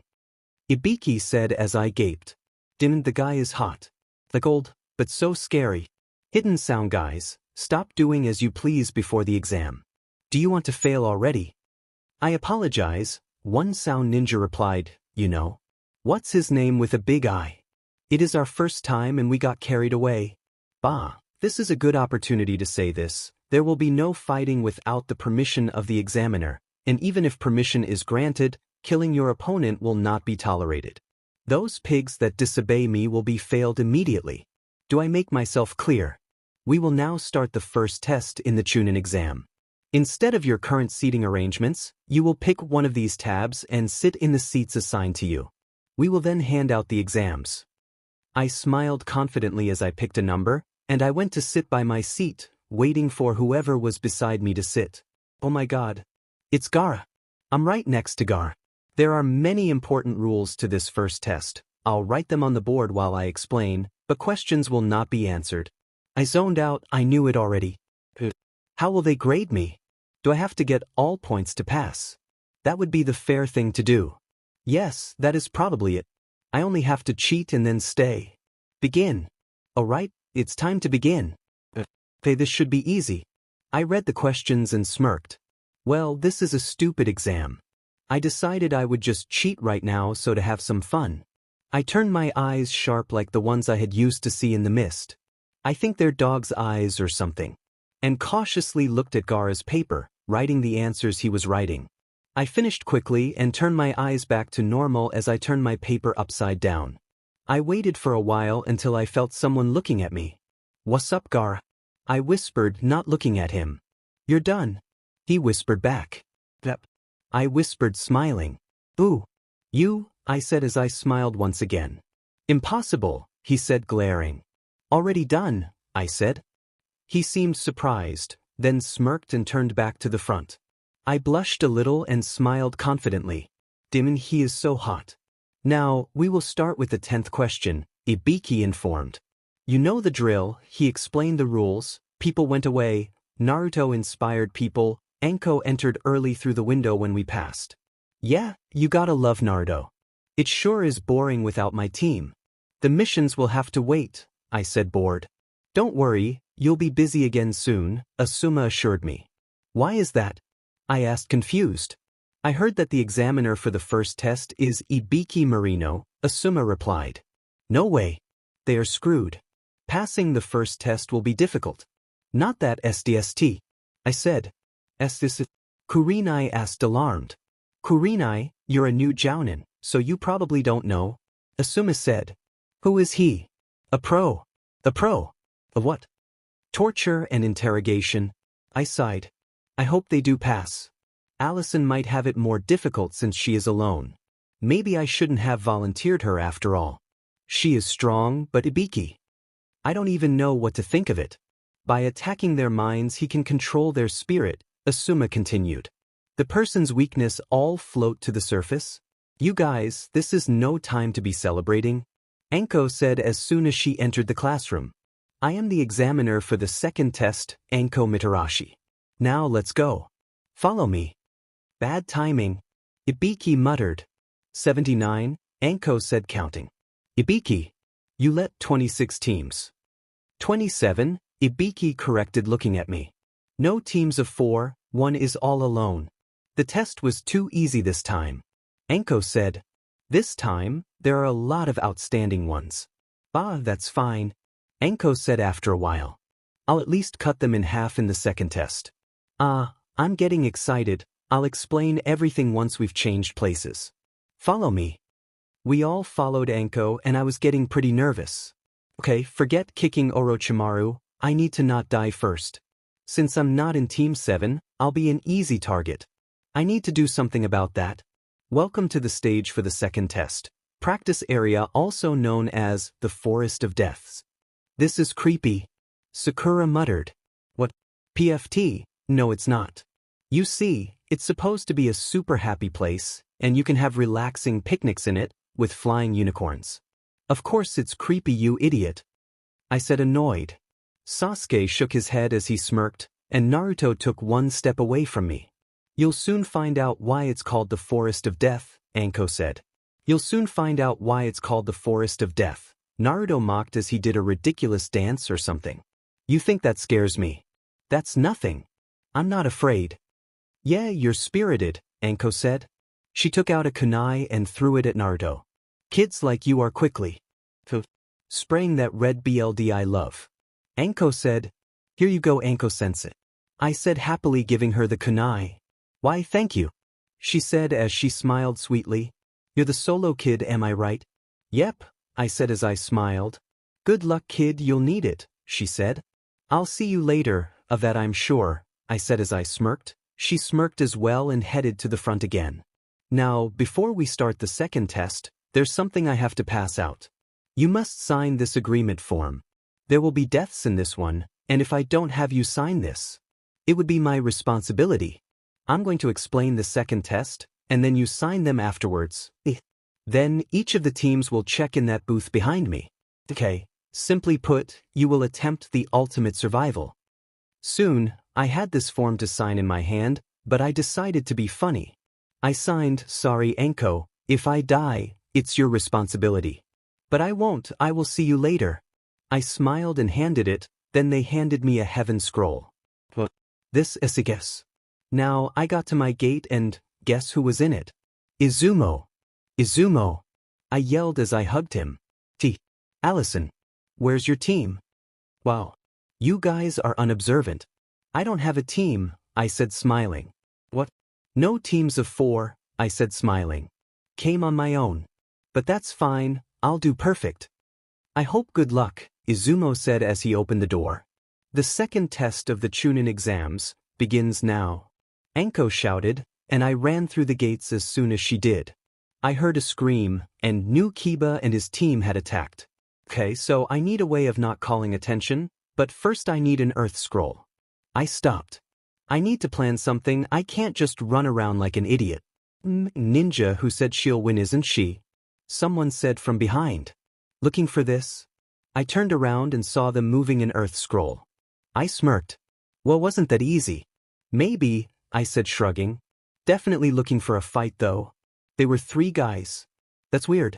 I just noticed Naruto teams are usually 2 guys and 1 girl. Why could that be? I felt someone running towards me, probably taking advantage of my distraction, and I jumped away fast. I smirked. So, I see you're in for a fight too. They were an unimportant team since I didn't know them, meaning it didn't affect if I killed them. Not like I'd kill them. I don't really think I can, and I don't really want to either. I'll just have to maim or seriously injure. They all scowled and ran at me with their katanas. I think it's late to remember I was supposed to buy some twin blades. I jumped just as one of them reached me. I did a flip in the air and stabbed him with my kunai in the back. He grunted and then turned around. I just lost my kunai. He took it out and smirked as he saw my scowling face. I like that kunai, you know, I said as I glared at him. Do you? He said, smirking, and then he threw it far away. You're regretting that, I stated. Really? The other asked, smirking as well. I don't think I will. You have no weapons left. I don't need weapons, I said, smirking. I did have more, but still, I'd look cooler not needing them. I hissed cat-like as I let my claws grow. They stared at me in shock. I made them grow longer than a kunai. This time I attacked first. I kicked two of them in the stomach and fought the one who had the scroll. I started disappearing and appearing and hitting when less expected. This guy didn't have fast reflexes, because after like 3 times he couldn't move at all. The other two recovered themselves and I smirked. Okay, I have the stupid scroll now. You can surrender, and I'll leave you to get the other two, or I can kill you, and you'll be disqualified. And well dead, I said. Like you can kill us? One of them shouted as he came at me. Your choice, I said. I took the katana from his friend and defended. I smirked as he tried to get to me, but he got nowhere. Then I got bored, so I started to attack myself. I stabbed his arm, and then his leg. But his friend suddenly felt like he needed to help, and so he did. I was fighting the two, trying not to kill, but to make them tired. Why don't you just give up? I asked, bored as I swung and managed a big cut in one of their arms. We won't lose to a girl, the first one I had fought said as he got up, took a kunai from his weapons pouch, and stabbed me in the stomach. I coughed BLD and they all smirked. With the surprise I had let the katana fall. One of them swung their sword, but I stopped it. I couldn't take out the kunai, and let me tell you, it felt horrible. I'm sorry, but I guess I do have to kill you, I muttered as I made one of their katanas fly to the air. I made the other two as well, and decided to use my energy to transform. I pulled the kunai out of my stomach and after coughing, I transformed into a lioness. I cried in pain as the gash opened more as my body changed. They all tried to run, but I bit one in the stomach. The other one I clawed his back and he fell to the ground in pain. The last one got to his katana and tried to fight me, but with one swing of my claws, the katana broke in pieces. I clawed his stomach and he too fell to the floor. I turned myself back as I breathed hard. I decided to keep the other two katanas for myself and I had to sleep for a while. Those injuries weren't deadly. I couldn't bring myself to actually kill them. But it would slow them down, and if they didn't bandage them soon they might lose too much BLD. I bandaged my stomach and some minor cuts in the arms and legs. I placed my headband in my arm for now. I checked the scrolls were securely in my weapons pouch and climbed a tree. I will head to the place tomorrow. Then I remembered. Sasuke and Sakura are probably with Orochimaru. I can't let them fight on their own. Yet they don't die. But Sasuke gets the mark. It needs to happen. But I can make it not happen. I need to take care of myself. Yet they are my team. I grunted as I clutched my head in pain. What to do? I need to make a decision. Stupid Sasuke, I whispered. I knew I had to at least try. Now I need to find them. I ran through the forest as fast as I could, turning my dog's smell and following their chakra. I need to find him. It's not too late. It can't be. Gah. I heard Sakura's cry just as I arrived. It was almost nightfall, and she was on the floor, with Sasuke unconscious. I'm late. He has got the mark. I stood there as I felt tears leave my eyes. I didn't get here in time. I could have stopped it. And I didn't. So like the coward I am, I backed away. I can't face Sakura, not knowing that I could have tried something to stop it, but I didn't. I decided I should stay close to Sakura for when the Sound Ninja attack, and then I would leave to finish, once I know everyone is safe. I'm helping them until I know they're safe. I stayed awake all the time, watching Sakura attend Naruto and Sasuke. I couldn't help her. The element of surprise might help her more. I didn't know if I would be too much help now, since I was feeling sore and the gash in my stomach hurt like hell. I had to change the bandages until I didn't have any left, since they quickly got covered in blood. I sighed as I saw the sun. It's time, and I'm weaker than Sakura. What a drag. Hee hee, up all night? I hear them tell Sakura. It's not necessary anymore, wakes Sasuke-kun. We want to fight him. I smirked as I saw Sakura act brave. You go, Sakura. Ask more questions. Then she did this cool trap above the other. Oh god, too bad Sasuke's unconscious. Then the sound ninja ruined it by calling her weakling. She was useful for once. Don't tell her that. Leaf spinning wind. Lee said as he did his heroic entrance. Fire Lion's jutsu. I yelled as I landed in front of Sakura. Soon, 3 fire lions appeared. Each one protects a different person. You protect Sakura. You protect Naruto. And you protect Sasuke. The lions obeyed as they stood in front of the persons I said. Then you, Lee and I said at the same time as we looked at the ninjas. Should also work harder. Who are you, the one with the big eye said? I never learned his name. Appealing green beast of the hidden leaf, Rock Lee. Lee yelled after winking at me and Sakura. I'm Alison. The super CC yet deadly ninja of the hidden leaf. I'm so sticking to that. I said smirking as Sakura sweat dropped. Why are you here? Sakura asked. I will always appear when you're in trouble, Lee said all dramatically. I was bored. I lied as I smiled. Thank you dash, Sakura started, however I didn't hear as I took my katanas and got ready. I hate this emotional Sakura. But, okay Saku, you can have Sasuke, I'll take care of them, one of the Soundnines said. Look Saku, I said smirking. To get to Sasuke you have to fight me. So yeah, you are doomed. Saku smirked. Have you seen yourself? You can barely stand. You're wounded, so it shouldn't be difficult. Fine then, I said as I smirked. Wait, Lee ordered, and weirdly I obeyed. I watched Lee fight with some sort of respect. The kid is strong, I'll give him that. I watched in horror as Lee's eardrum began bleeding. Idiot, I said as I swung one katana that made a huge wound in his back. However, in my distraction, Saku stabbed my back, where there was already a wound. I coughed up blood and turned around. That won't do, I said as I smirked and started swinging my katanas at Saku. He seemed shocked that I could still move, so he forgot about his sound attacks for the moment, as he swung his kunai. Then suddenly I saw Sakura being held by the hair, and I got distracted. Saku grabbed me by the waist and smiled as I once again coughed blood from the pressure in my wound. I saw as Sakura cut her hair and I smiled. You go Sakura. You're now the hot ninja of the leaf too. I shouted, and then however I felt a kunai being held to my neck, and Sakura stared at me in shock. You think this will work?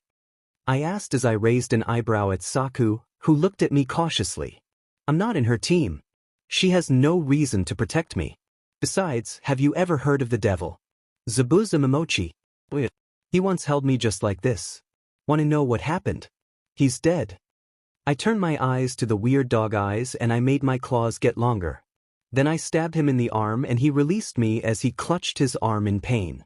I made my teeth grow to fangs and smiled evilly at him.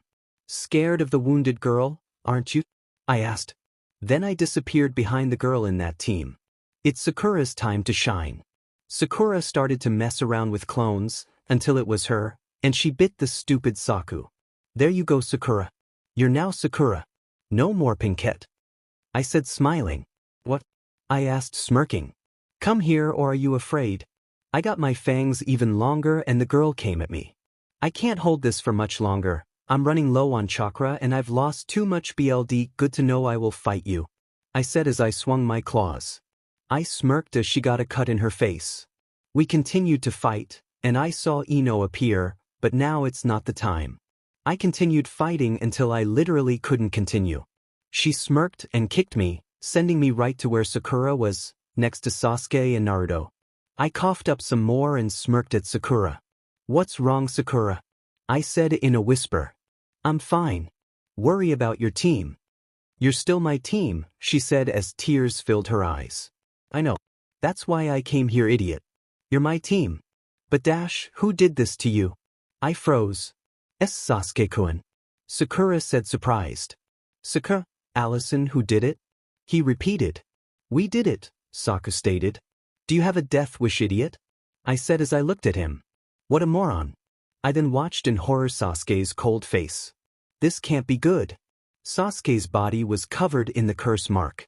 Sasuke-kun, Sakura said wide-eyed. Your body don't worry, Sasuke said. Not only that.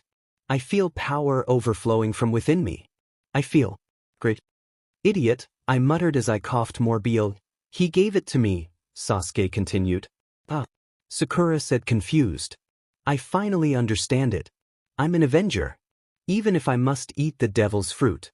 I am on a path where I must gain power, Sasuke said. Was you guys right? He looked toward the 3 sound ninja and they all looked surprised. Ino. This is bad, get back to your body now. Shikamaru said and soon Ino was back. I felt Sasuke's chakra getting bigger and bigger. He is so powerful right now. Dosu. No need to be afraid of this half-dead freak. Sakura yelled. No, Sakura. Don't you realize Dosu yelled something and attacked Sasuke with something. I activated my ears, since my vision was no use right now. Heh, I've blown him away, Sakura said. Blown who away? Sasuke asked. Mythical fire flower. Sasuke yelled. I sighed as the stupid ninja realized there were shurikens inside the flames. Sakura, below you? I wonder what's happening. Not being able to see completely right is bothersome. And my hearing is also coming back to normal from BLD loss. Sakura, I said as I coughed. Alison, she responded. Go. Stop Sasuke before he goes too far. Stop him now. I said as I tried frantically rubbing my eyes, but it was no use. I heard a snap and I flinched. Sakura. He won't hurt you. Go. I yelled annoyed and I heard her get up. She ran and shouted stop. Please stop. You're strong. We can't defeat you at this time, Sasuke-kun. There's a gift to you, please let us leave. This may seem convenient, but there is something we must find out now. But I will promise you this, if there is another situation in which we meet in this exam, we will neither run nor die. What do we do with these two? I heard Shikamaru's voice near me. I'll get going now, I muttered, and don't you dare kick Naruto awake. Alison. Sakura screamed. You're hurt. You can't get a scroll looking like that. They'll kill you. What are you talking about, Sakura? I said as I looked up. I could make Sakura's silhouette from my crappy view. I took out my 2 scrolls and showed them to her. I had the scroll before I even came here. I told you I was bored. Why did you come then? Sakura asked confused. Why didn't you go directly to the tower? We are friends, Sakura. Even if we're not in teams for this exam, I couldn't let those sucky ninjas get away with hurting my friends. I'll see you around. I then jumped as high as I could with my little energy, trying not to show I was really hurt and stayed in the tree for a while. I can't sleep right now. I tried activating my eyes, and soon I had a better view. But nowhere near normal, much less perfect. And I was feeling very weak. I sighed as I started to jump from tree to tree until I got a view of the tower. I am in no real form to fight. So I won't. I smirked weakly as I transformed into a mere kitty. No one will suspect a kitty. I walked tiredly towards the tower and I sighed once I was inside. I transformed back to myself and sat on the floor. I then opened the 2 scrolls and threw them away, and waited for someone to appear. So, you passed? Kakashi said as he appeared. Of course I passed. I said I know the drill, no need to explain anything. However, I sighed as I looked around. I had woken up earlier today, with almost all my wounds healed, but the bigger ones still hurt a bit. I had gone to talk to the Hokage about something important and spent some time just fooling around with Naruto, but we were all lined up now. Everyone was full of bruises and cuts around me. Except for Gaara, of course. Hokage-sama will now explain the 3rd task. Listen carefully. Enko said as I started paying attention. For the coming 3rd test. But before I explain that, there is something I'd like you to know. I sighed. I wish to know who I'll be fighting. I stopped paying attention as he went on with a speech and explaining stuff. Of course, Naruto interrupted a few times. Kiba helped too. Then, Hade arrived and explained the third test's preliminary and asked for anyone who might want to quit. That's where I panicked. Why isn't Kabuto quitting? I can't be the one to fight him. Or maybe I can. But I'm going to quit. Kabuto said. I sighed. Well, now who might I fight? 2 more ninjas said they'll quit, and I noticed they were in very bad shape. Oh no. Those were the ninjas I stole the scroll from. Where the hell did they get 2 other scrolls? I felt someone glaring at me to find the other one, who still hadn't quit. Oh no. He actually looks hot. He has this black hair, and apparently I left him a scar on his face, like through his eye. Like Scar from Lion King. Did I give him that cool scar? Or maybe it wasn't even me. I can see, however, his shredded shirt from where I had scratched him, and you could see a strong back from it. Maybe it was just the way he was looking at me with an angry face, practically wanting to kill me there and then, that I actually blushed and couldn't help but gasp. Oh gosh, he's too hot for his own good. How come I haven't noticed this before? He looked at me weirdly as I blushed deeper. Please, not him. I don't want to fight him. I won't even be able to concentrate if he's looking at me with that "I will kill you" hot look. Okay, since we now have exactly 22 entrants, we will conduct 11 matches and the winners will advance to the third test. There are basically no rules, blah blah. Hurry up already. I really need to know who I will fight. Maybe him being here means I get to fight someone else. Maybe. Sasuke is still fighting the same dude. Geez, I don't want this to be like this. Kabuto, come back. I sat uncomfortably waiting for Sasuke's match to end. I couldn't really pay attention, but could you? I have Gaara near, and it's impossible not to look at him in awe. When he catches my glance, I blush while looking away, only to meet the eyes of Mr. I will kill you, making me blush and turn away again. And so on. Hey, Ali-chan. It's your turn. Naruto said suddenly, making me look away from Gaara and into the board. What? I'm second. No way. Ali-chan. Go on. Naruto said as he pushed me. I sighed and jumped towards the field. Better end this sooner. So Katoha, I said smiling at the hot boy. I read his name on the board. Didn't have enough time to ask that in the forest.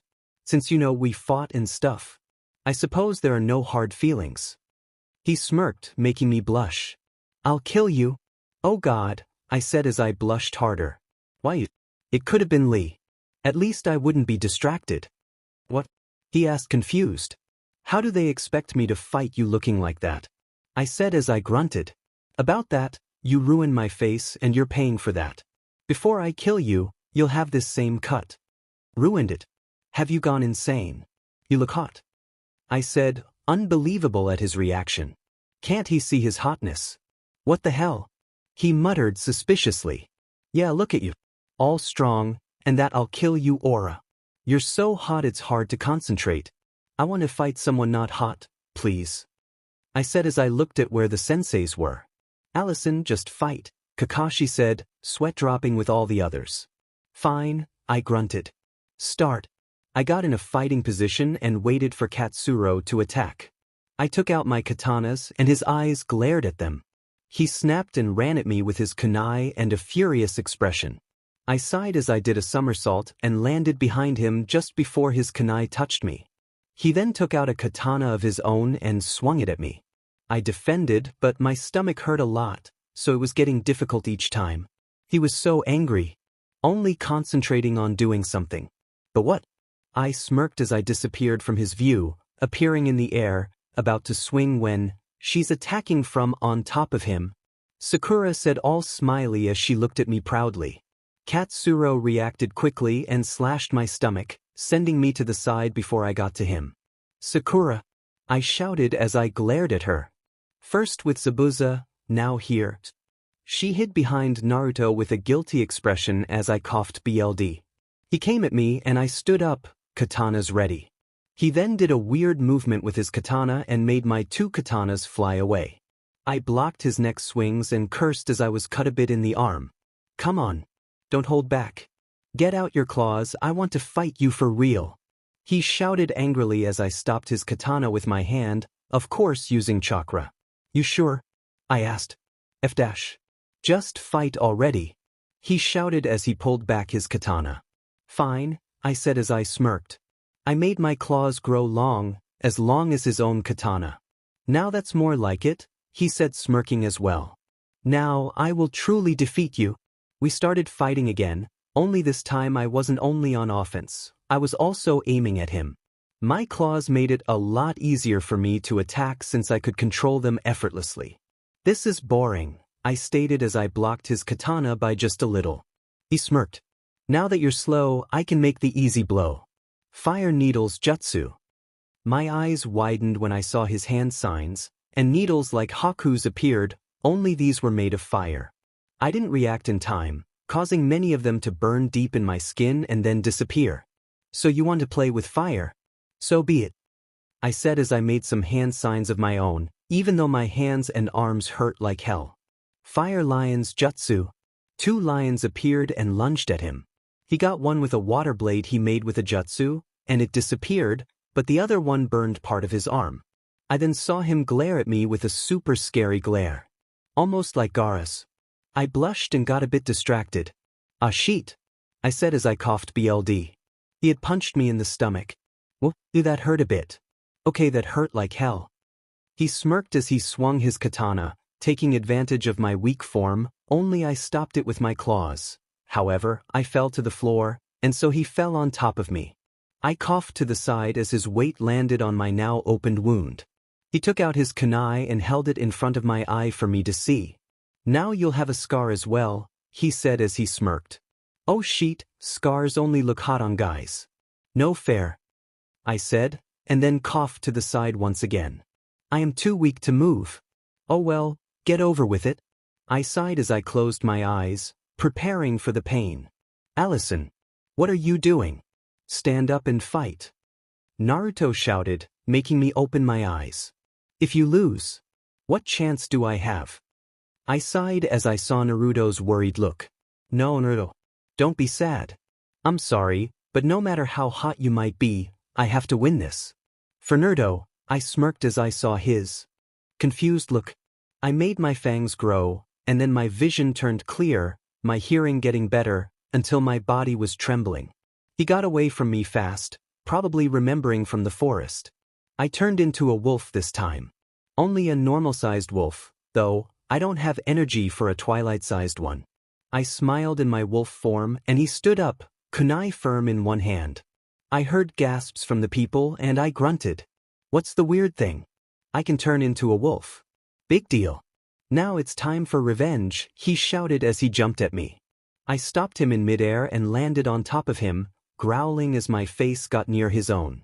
I saw his eyes widen, and then he looked to the side and coughed BLD too. He was trembling, and just now I noticed how much damage I had done. He was full of little and big cuts everywhere, and he no longer had a shirt. It was cut to bits until it couldn't hold on. If I was human, I would be blushing from his strong, uncovered chest. Good thing I'm not. I sighed, making him flinch. I turned myself back but left the fangs and ears in my human form. Okay, you can give up now, or I'll simply have to finish you for real, which I really don't want to, so please, I said as I looked at him pleadingly. He was in a worse state than I, so it would be easy to just knock him out. But I don't really want to do that. He sighed as he looked at me weirdly, searching for something until finally he looked away. I forfeit, he stated as someone came, and I got from on top of him. He stood up and looked at me smirking. What is he thinking about? He got near me, and I blushed as his face was about to touch my own. So it was the truth, he said as his smirk grew. You actually look quite cute when you blush. Maybe I'll see you some other time. He then walked to the mezzanines, and they dragged him away. Once I was out of my daze, I walked towards where the others were. Ali-chan, Naruto said as he hugged me, making me flinch. That was awesome. It looked so cool. How did you do that? Naruto. You're hurting her. Kiba said as he pushed Naruto away and helped me stand. Thanks, Kiba, I said as I smiled weakly. Come on, he said as he sighed. Let's bandage your wounds and stuff. I smiled as he helped me with all my wounds, and then he stopped and looked up at me. Hey Alison. He said unsure, and I tilted my head to the side. What's wrong? You remember? You once said I was cute. I nodded, confused, blushing a little. Is that better than that guy? He was hot. Oh Kiba, I said as I smiled at him. You're hot too. He smiled and continued helping me. What was all that about? I sighed as I boredly watched the fights. Shino won, then Kankuro, then Sakura and Ino went on idiot mode and both lost. Stupid if you ask me. I was sad when I saw Tenten lose to Temari, but what could I do? Shikamaru won in this super cool way, and now I'm stuck watching Naruto fight Kiba. I can't cheer because I'll feel bad. But I'm tired of Kiba yelling at Naruto how weak he is. He seems like such a JRK. Naruto, are you seriously going to let him call you weak? You can defeat him, Naruto. Now get up, and I'll buy you all of the ramen you want. I yelled as I smiled at Naruto's smirk. Sorry Kiba, but all of my teammates are strong. I can't let you think otherwise. They continued fighting, and I smirked as each time Naruto stood up. Then he did his clever trick, making poor Akamaru get punched. Naruto won of course, and I didn't stay for Hinata's match. Kiba, always underestimating Naruto, aren't you? I said as I sat beside him. He said as he looked away. Sorry I cheered for him. But he's on my team, and you were being mean, I said truthfully. I know that, he said as he sighed. I'm not mad. Then why won't you look at me? I said as I got confused. I lost to him. I feel pretty stupid. He muttered. No need to. Naruto was a very strong opponent. I was actually scared I might go against him, I said as I smiled. Not really true since I hadn't even considered it a possibility, but no need for him to know. I want to be alone, Kiba said as he turned away. Okay then, I said a bit hurt as I stood up. I walked to the door. Alison, Kiba said before I got out. Yes. I asked, hoping he would just tell me to stay. Close the door, please, he said as he looked away once again. Sure, I said as I looked at the floor, somewhat disappointed. What is wrong with me? What is this feeling in my throat and stomach? I sighed in annoyance. Since when do I feel bad for something a boy says? I decided since I was here, I might as well visit Katsuro. Hello, I said as I sat there happily. Katsuro opened his eyes and smirked. Couldn't resist going on without seeing me. Huh, I said sarcastically. How are you feeling? Good. I talked to the Hokage, What about? I asked confused. Permission, he said as he smirked. I asked, raising an eyebrow. I now can stay in the village, he said as he smiled. Seriously? I asked, excited. Yeah. I expect to train with you. I will fight you again and again until I win, he said determinedly as I smiled. Good, I said with a mocking smirk. Why is that? He said suspiciously. Because that means we will fight forever. So you'll stay forever, and you get it. Not funny, he said glaring. I blushed and he started laughing. What? I said as I blushed harder. It's just so weird. I saw you looking at that scary guy from the sand before. You weren't looking at him scared, but in awe. It is just funny how you seem to like the guys who want you dead. Well, they just look too hot. It's not my fault. I said as I blushed harder. Sure thing, he said with an amused smirk. Where are you staying? I asked after a moment of silence. I don't know. I have to find my own place. Okay, you'll be staying at my place, I stated as I smiled. What? He said, raising an eyebrow. I don't know. I would be scared of you doing something at Shut It? I said as I blushed. My place is pretty big, I have enough space. Why are you so nice to me? He asked, confused. You seem like a good dude, I said truthfully. And I'm hot, he said, smiling playfully. And you're hot, I agreed, chuckling. So, you better get back, Alison. You wouldn't want to miss all the matches. Bye, Katsuro-kun, I said as I waved and left to come back to my team. Hinata's match had just finished, and after assuring all the worried people that she would be fine, we saw Lee's match against Gaara. Isn't he just hot? I asked dreamily to Sakura. Lee, she said wide-eyed. Gara, you baka. I said as I made a face. What? She said with eyes even wider. Gara, it's just so hot. I said, sighing. Why are they still surprised? I've said this all along. Weird girl, Kankuro said from beside Naruto. Says the guy with paint all over his face and kitty ears. You're one to speak, he said glaring. Those were wolf ears, idiot. Although, I can actually have kitty ears. Real kitty ears. So annoying, he muttered glaring. Your face? I said sticking my tongue out. Lee was losing control until finally, Guy-sensei saved him. I sighed as I saw Lee's hurt body. Poor guy. Naruto, I said as I ran to him. He will never be able to live as a shinobi. That's not true, I said as I glared at the medic Nin. He will continue, you'll see. But Ali-chan, how, Naruto, has something I've said ever turned out to be a lie? I know what's going to happen, so please trust me, I said as I smiled. Naruto cried and hugged me, making me smile sadly as I hugged him too. Chuji then lost, and finally, the preliminaries ended. So, who the hell am I going to fight now? To all of you who won the rights to compete in its third round test in the Chunin exams, he coughed a bit, there's still one missing but. Congratulations to you all. We all stood quietly waiting for him to continue. Now, I'd like to start explaining the main test, the Hokage said, and then went on to explain about the third test. I was bored out of my mind, so I poked Naruto to distract myself. Alison, it's your turn. Naruto informed, stopping my hand before it poked him again. Oh, I said as I walked to Anko and took a paper. For what? No way am I going to fight Gar. I don't want to die. I started freaking out. I'm going to die. Kakashi better train me. Stupid luck of mine. They all started saying their numbers. It's 8. 4, I muttered, annoyed. I've got 1. Kakashi. I whined for the 10th time since training today. We've been training for a while now, but unlike Sasuke who learns to do cool things, I do nothing special. Today is supposed to be the main event, yet here we are. This is so boring. I want to do something cool. I should have gone with Naruto. I mean, he's summoned the frog by now. What are you talking about? Kakashi asked, however I wasn't listening. Summoning?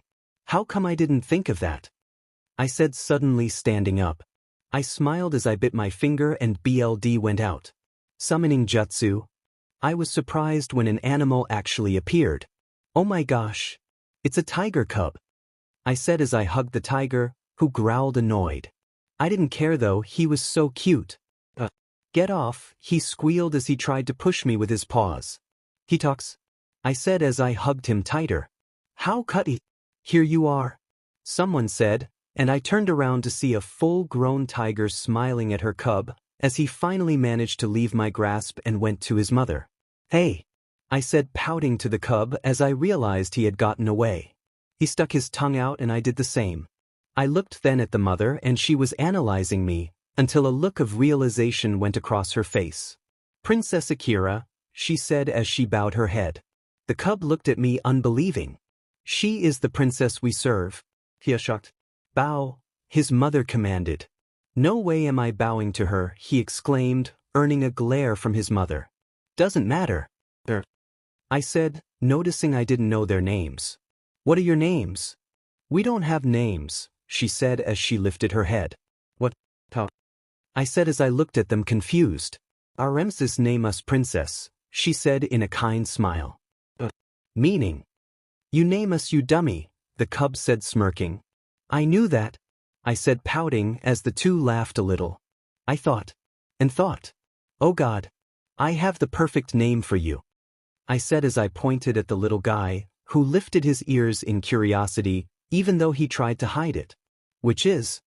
Spot. I said as I smiled ear to ear. What? He said angrily. Your name is Spot. Oh my God, it sounds awesome. Spot the tiger. It's not funny. I won't be called Spot, tigers have no spots. My point exactly, I said as I smiled. You're Nala. Like from Lion King. Very well my princess, she said as she bowed again. Oh, and none of that, I prefer Alison and don't bow. I said a bit ashamed. But Princess Alison, I said as I smiled, and she then smiled as well. Alison-sama, why did you summon me here? She asked as she looked around, and I noticed Sasuke and Kakashi were still here, looking at me weirdly. I think she summoned me, that weakling. Spot chuckled as I glared at him. I actually felt pretty tired from the summon. Whatever, I muttered, sticking my tongue at Spot. I just learned how to summon. So I have tigers for summoning animals. Oh no, Nala said, laughing lightly, you can have me. There is also other felines, a wolf and fox. You only have one summon animal of each species, and there's not many species. I think those who are left are us, a wolf, a lion, a fox, a leopard and maybe a cheetah. I haven't seen her in long. I said as I smiled. So, Alison-sama, have you discovered your clan's abilities? She asked after. Well, apparently I can turn into animals. And have these eyes the Kansen? Spot interrupted. Kansen? I said, raising an eyebrow. Kansen meaning perfect. Its original name is Kansen Ukami no Mi. They are part of the Kekii Genkai of your clan. It allows you perfect vision of your surroundings, and they make the form of a paw in your pupil. They were a rare dojutsu even in the clan. Only members from the royal family, like yourself, possessed such things. They can help you see things clearer. For instance, if there was mist or smoke, they see through it, Nala explained. Tell me more about everything. I pleaded. You belonged in the animal village. Your clan was before from the leaf, but they separated a long time ago since the clan was big. Our village specialized in us, animals, yet not all were like you. Each had their own species, but not like other ninja. Most ninjas have one type of animal, yet, in your village you could summon one of an amount of different species. Each species were assigned to a certain person since born. From the animals you can summon, I am the second easiest to summon. Well, third, counting Spot. The most difficult one is the wolf. All members of your family possessed at least one wolf. That's part of having the Kansen. To summon the wolf, however, you must wait. You need to be stronger, so train. I assume you're now a ninja. Ah yes, there's your headband. Anything in specific you want to know? My family. Who are they? I asked, looking at her. Please know something. Anything. I felt Kakashi and Sasuke's stares on my back as I held a hopeful expression. You had an older sister, Kiyomi. She was 16 when the clan reached its fall. She really adored you, she said, making me gasp. I had a sister. Your clan was attacked, if you were wondering, by powerful men seeking your Kekii Genkai, but they are dead by now. Us animals made sure of that. Well, good, even if they were alive, I am so not making the same mistake as Sasuke and following the path of revenge.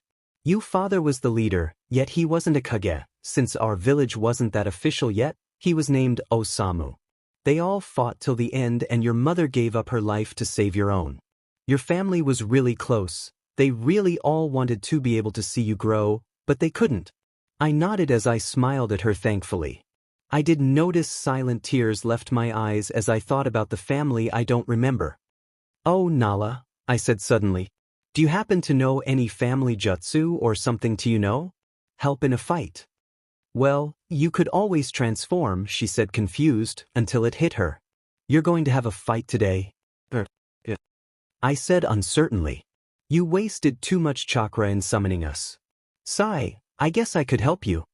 She then trained me to make myself an animal, yet in human form. I got completely covered in fur, and got all animal-like, yet I could walk on too. It was really, especially for Sasuke and Kakashi who observed.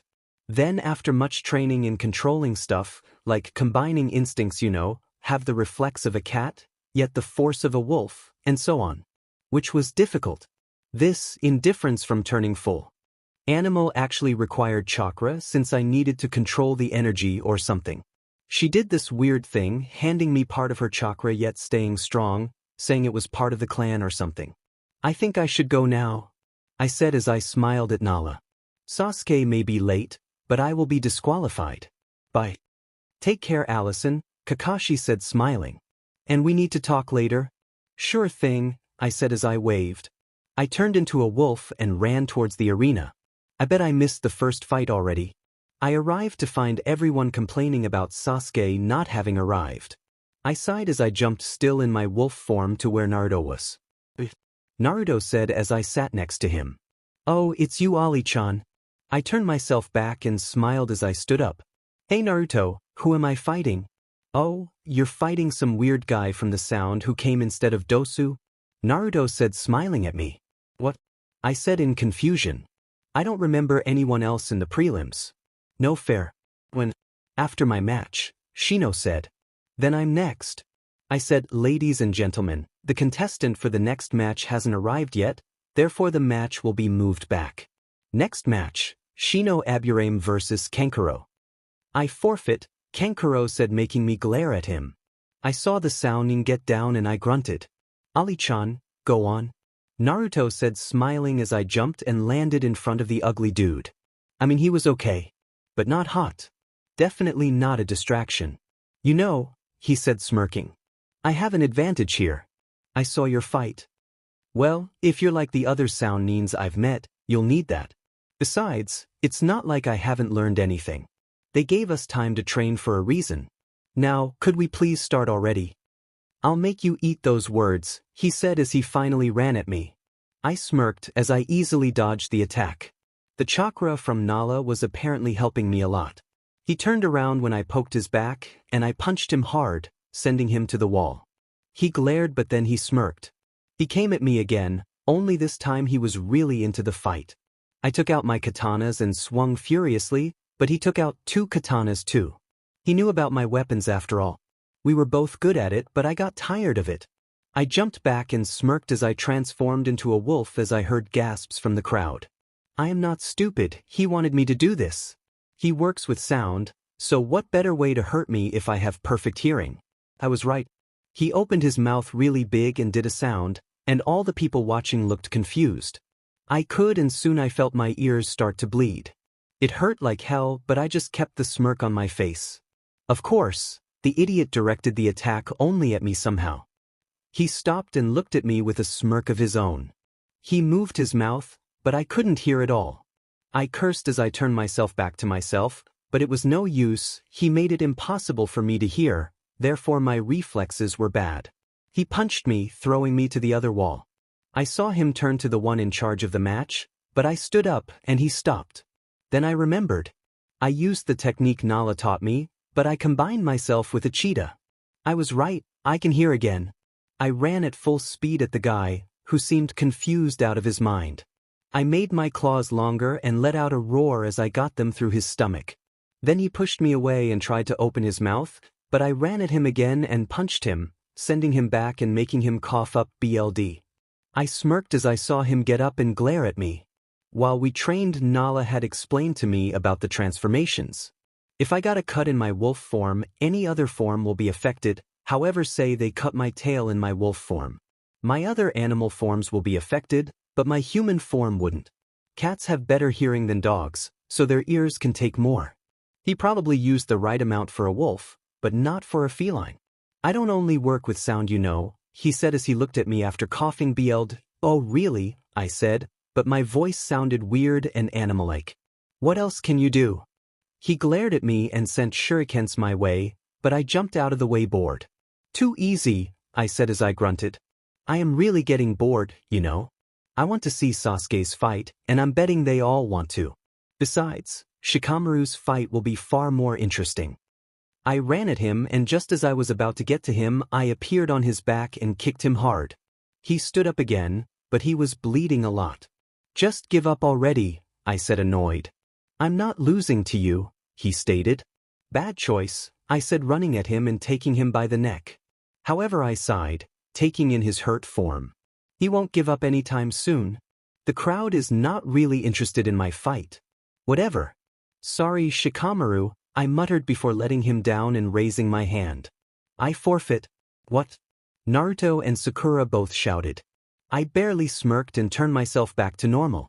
I was about to take a step, but my ears were still hurt, so I almost fell.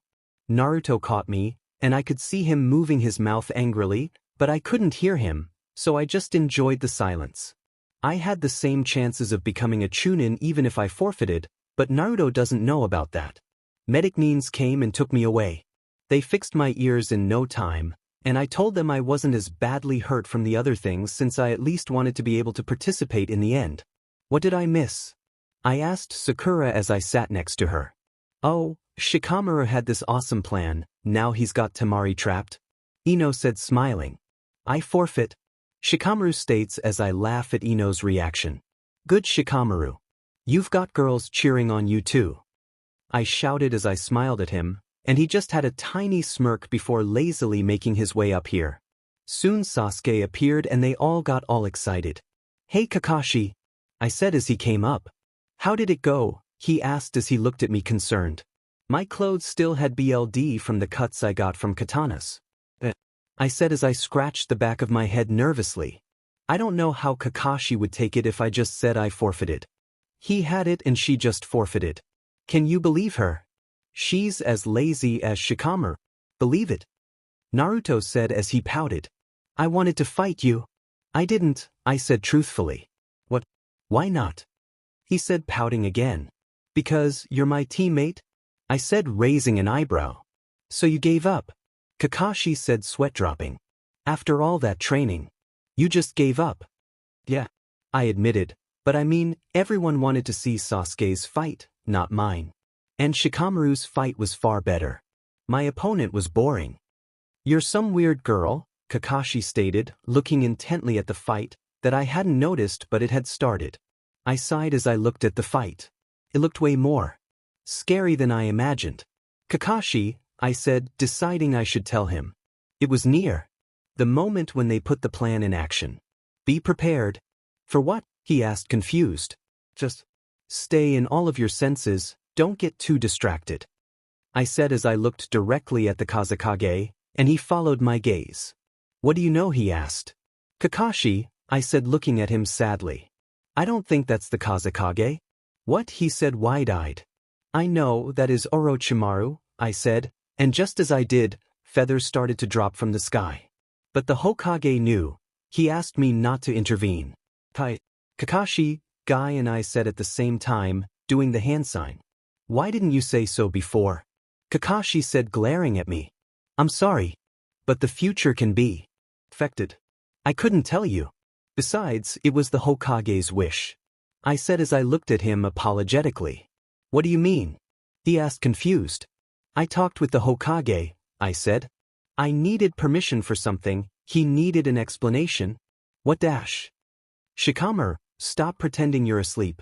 I shouted ignoring Kakashi and turning to Shikamaru. I can't tell you Kakashi, I'm sorry. Sakura, release Naruto from the Genjutsu, and Kakashi, call Pakken. Let's go after Sasuke. I said I heard Shikamaru's grunt as he complained about troublesome women, and Kakashi weirdly did as I said. It's time. So, why am I being assigned out like this? It's a shitten chore. Shikamaru said as we ran through the forest. I've already told you, I answered as I tried to keep up. I am really tired right now to be running around. This way, Pakken said as he suddenly turned right. I sighed as I followed, really wishing I had stayed. I kind of get Shikamaru right now. Hey you guys, pick up the pace. We're fast enough already. I muttered annoyed as I tried to run faster. Yes but dash, I know. We're being followed, I interrupted annoyed. I mean, in the show you never come to think of all the exercise these ninjas do. It's pretty harsh. Yes, no more. 9 dash, I know this already. And yeah Shikamaru, they are beyond Chunin. We can't ambush them Naruto, it'll be plain stupid. Yeah Shikamaru, someone has to stay behind. No you're not staying, I am. You can't, Shikamaru said after getting over the shock. What? Naruto and Sakura said confused. You guys don't get it dash. Look, we'll probably lose if we ambush them, I stated as I tried to continue. Sasuke Yusuke. We don't have advantage at all. Exactly, Shikamaru said sighing. All we have is an idiot, one kunoichi with no special ability, a dog, another kunoichi that can barely keep up with us, and the best guy at running away, me. Hey! I said as I jumped and smacked him in the back of his head. At least I'm good in a fight. I never said you weren't, he stated, smirking as I pouted and was left behind a little again. Anyway, before you continue, what we need is a decoy, I stated as I breathed. Yeah, and the one staying behind will probably die, Shikamaru stated. Look, I'm tired of running, just let me stay. I breathed as I almost tripped. Oh.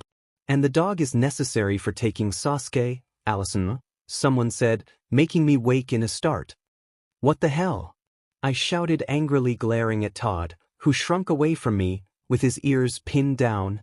I'm sorry. I tried whacking you. He stuttered with wide eyes. I could feel my fangs in my mouth as I let a growl. I stood up from the hospital bed and calmed myself. You should have tried harder, I said, but with a softer tone, and he sighed relieved. You wasted too much chakra, he said as he walked to me. You were unconscious. I tried helping, but I wasn't much help. How long? I asked, worried. It's been many weeks. Weeks? I said, shocked. Yes, he said, sighing. I had to stay to check on you. Where's Kakashi-sensei? I asked, worried. Please let it not have happened. The man with white hair. He came to visit one time, but now he's in the hospital. Without waiting anymore, I asked a random nurse who told me where Kakashi was. I banged into the room without knocking. Kakashi-sensei. Please tell me that Ida I stopped as I looked around. Kakashi was in his bed, and Gai-sensei, Asuma-sensei and Kurinai-sensei were around him. Sasuke was in front of me. I coughed awkwardly. Awkward. What were you about to say? Sasuke said, suspicious. Confidential. I said in more of a question, but he glared at me, making me sigh. Fine. I was about to ask if. He questioned as the others gave me warning looks. I muttered. You have to promise you won't do anything reckless. When he nodded, I sighed again, and I could see the panic in everyone's faces. I was about to ask Kakashi if Ida Voldemorty had attacked.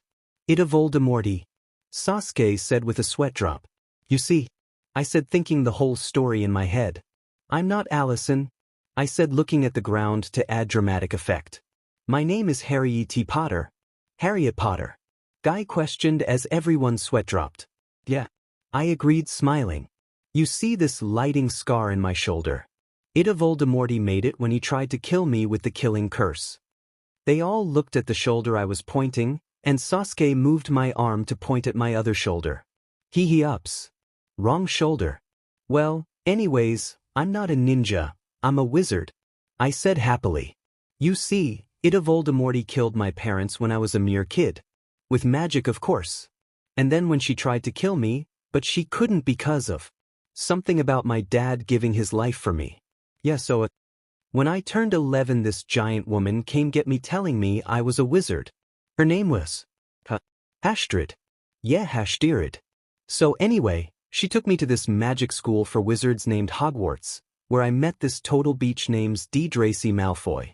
Yeah, so I totally shut her up because I was already friends with Ronnie. Veronica. Yeah, so Ronnie and I were friends in an instant.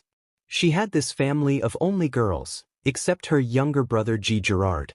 They all had red hair, even the twins Frida and Georgina. Yeah, anyway, Gerard was totally into me. But I had this thing for Conaldorf. Conaldorf was totally cute, but he was in love with Siege Cecilia. Then, when we were 14, Cecilia died and I got my chance with Conandolf, but in the end he was stupid. I ended up falling for my best friend brother. So anyways, I also had this other best friend, his name was Hermes. Yeah, Hermes. He was a total nerd, but he was cute. He fell for Ronnie and they even married. I also had this 2 daughters, of course, when I had like 20-something named after important people in my life. Joni Syria, my mother and godmother, and Ali Sevely, the headmistresses, and a son Lucas Lunestical, my father, and weird guy that became my friend. So yeah, Ida Voldemorty wants to kill me now. Oh wait, no, I killed her before marrying. Oh, Guy said as he cried. How youthful. Everyone's sweat dropped as I smiled nervously at Sasuke. So, Sasuke said, looking at me as if I was dumb. You're not only saying you're a wizard, but that you are now younger than you were. Magic? I said as if he was stupid. He sweat dropped, but as he was about to ask, the stupid ninja came in the ninja. Is the story that Itachi is back true? And that he is chasing Naruto? Her name is Ida Voldemorty and dash, however Sasuke had already ran off. And you're dying? I said as I kicked the stupid dude in. Well, let's just say he was on the floor and he probably won't walk for a while. It took me time to change the names to the opposite gender to act dramatic effects, and you come here and ruin it all. You dash, Alison, the senseis all scolded me for cursing. It's just I'm dash, I stopped because of their glares. Fuming. I was going to say fuming. They all sighed as they looked back to Kakashi. Guy, I said sighing, you should go. I hesitated before looking at him. Please, tell Naruto to take care, and tell Pervisage if he dares let Naruto get hurt, I'm making his life a living hell. He nodded as he ran away. So yeah, you know what happens, Sasuke was in the hospital because of Itachi, and then he got in a fight with Naruto and all that. He must be leaving. So, of course I hadn't been there by any of these events. Since the day Itachi appeared, I've been training since morning through all day, then going to sleep late at night and on. I need to train hard. I couldn't even make myself go to the Hokage's funeral. But why did you have to ask me for such a thing? I could have tried to save you. But you didn't even let me. I sighed as I entered my house, to be welcomed by the sight of Katsuro in the living room. He had been waiting for me all these weeks. Every time I arrived for training he'd be there asleep, and in the morning he'd wake up before me and make me breakfast. He said it didn't really bother him, but I could see how much it took him, and I was grateful. I got to my room without making any noise and took my bag. I have to leave now, I think I've trained enough. I took the scroll the Hokage had written during the Chunin exams and then added some clothes in my bag. I changed to my other outfit and finally grabbed my katanas.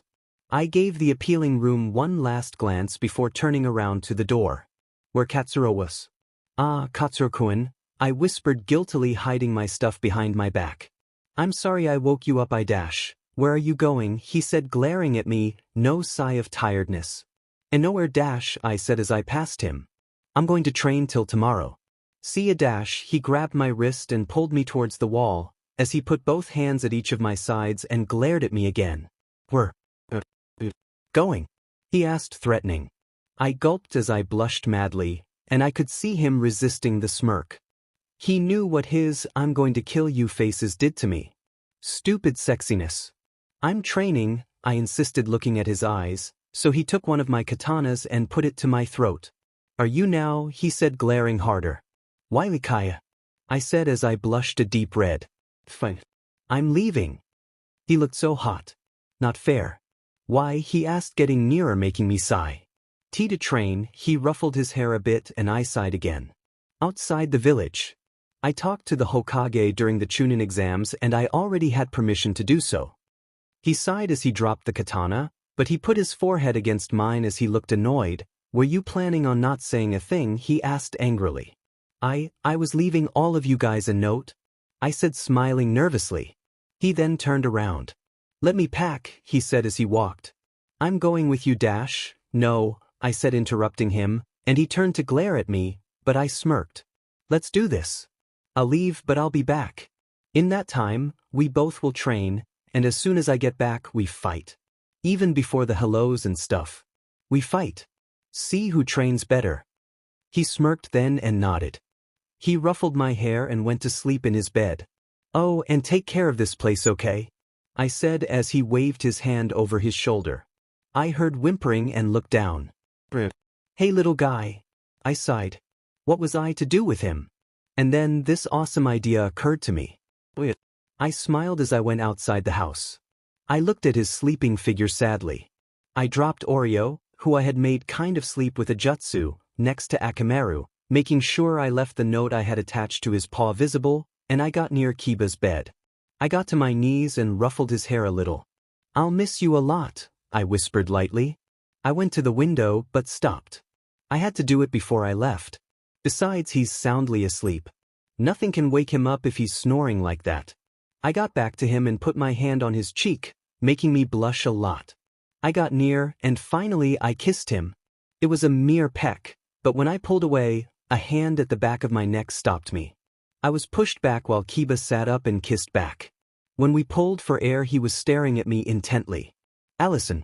Not that I don't like the way you woke me up, he said, looking confused. But what are you doing here in the middle of the night? I was so shocked I couldn't speak. And I was also blushing madly. I am sorry, I said after a while as I stood up. I'm leaving now.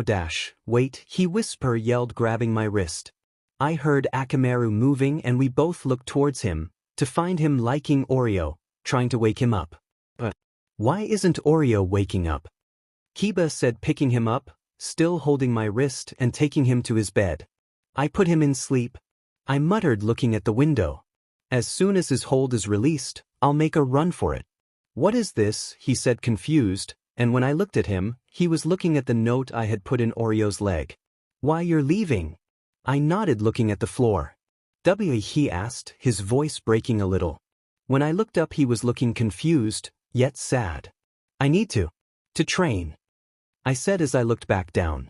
Don't go, he said as he made me look up, and I stared at him wide-eyed. Please, stay here with me. Kiba, I said, interrupting as I gently stroked his cheek. With my other hand I did a hand sign while I muttered, sleep, and his body fell limp in my arms. This jutsu doesn't put him to a complete sleep. It just makes his body feel a lot heavier and difficult to use.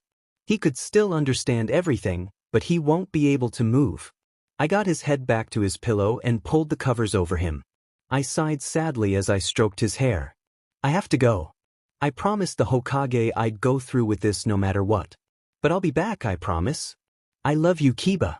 Just remember that. I muttered as Kiba frowned, probably trying to move.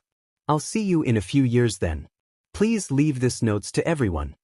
With that, I stood up and left through the window. Well, this was unexpected. In front of me were Sakura and Sasuke, just as Sasuke lets her unconscious. I tried to back away, but he was suddenly behind me, holding a kunai at my throat. Geez, Sasuke, I muttered. Attacking your friend. He let me go as he glared at me. I'm not staying if that's why you came. Are you blind? I said as I pointed at my bag. I'm leaving too. Difference, I have permission. No, Sasuke, I'm not stopping you. It wouldn't help either way. Why are you leaving? He asked, confused. Training, I replied, smiling.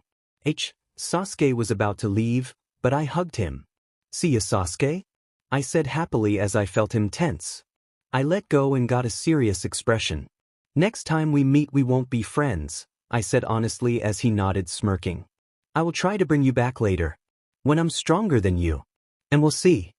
So, Sasuke said, still smirking. Next time we see each other we'll be enemies. We are, from now on, rivals, I stated as I smirked. He nodded at me and I turned around and ran as fast as I could. Now, I muttered once I was far away from Konoha. Where might the Akatsuki hide? Akatsuki. Akatsuki. Akatsuki. Akatsuki.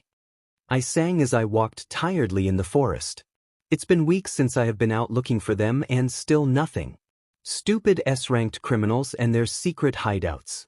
I'm bored out of my mind. The weird part is I had found them not long ago. I had been following clues, people who said had seen the black capes with red clouds. I had spotted them, and I had been tailing them. But I had lost track a while back, and I have been in this Dmed forest, not having any contact with a village. Which is really annoying me. Akatsuki, you bloody bastards, come for me. I'm a Jinchuriki dash. As soon as that word left my mouth I felt someone coming from behind me, so I did a flip and turned to look at. Oh my goodness. Toby and Deidara. I did my best Sasuke face, like, glaring, and smirked humorlessly. At last, I said, trying not to show my fangirliness. I mean, it is Toby and Deidara. I love them. Akatsuki. From the village hidden in the rocks, and you. Toby stopped moving as he turned to me, and I smirked a little. Dara was analyzing me.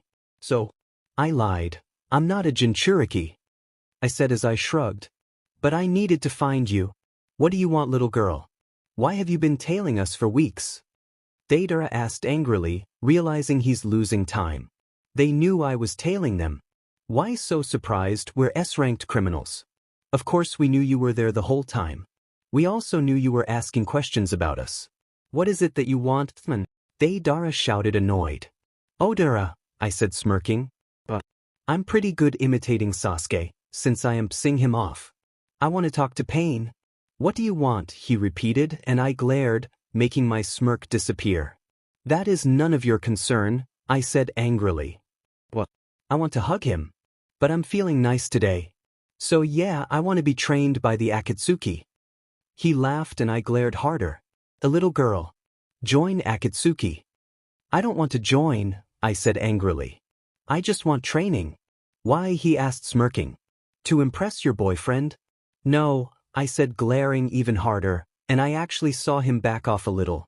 To kill Sasuke Uchiha? That's a lie, I just want to fight him. But he doesn't need to know that. I saw some interest in his eyes as he looked at me, and then analyzed me. He was looking at me as he did a circle around me, analyzing me from all angles. You don't seem like much, he said as he finally stopped in front of me. What business do you have with the Uchiha? He was in my team, and he left, I stated as I shrugged. Was he close to you? He asked, and I thought about that. We were. Friends, I guess. Fine, he finally said smirking. I'll take you to Leader-sama, but if he decides you are to be killed then dash, as long as Hayden doesn't get to kill me as an offering I'm fine. I muttered as I tried not to show how scared I was. Toby, you're a good boy so please, if Hayden tried to kill me yourself? Toby is a good boy, he agreed as he hugged me, and I didn't hug back to keep my cool act. So, I'll take you to Leader, Deidara said as he knocked me out. A little girl. Pain was shouting as I woke up groggily. You are awake. Toby worried. He said as he hugged me again. Toby stop. Dara said as he entered the room, followed by Pain. I stood up and bowed at Pain. Pain-sama, I said respectfully. I would like for the Akatsuki to train me. Why so respectful now? Deidara asked as I glared at him. I'm sorry, Dede.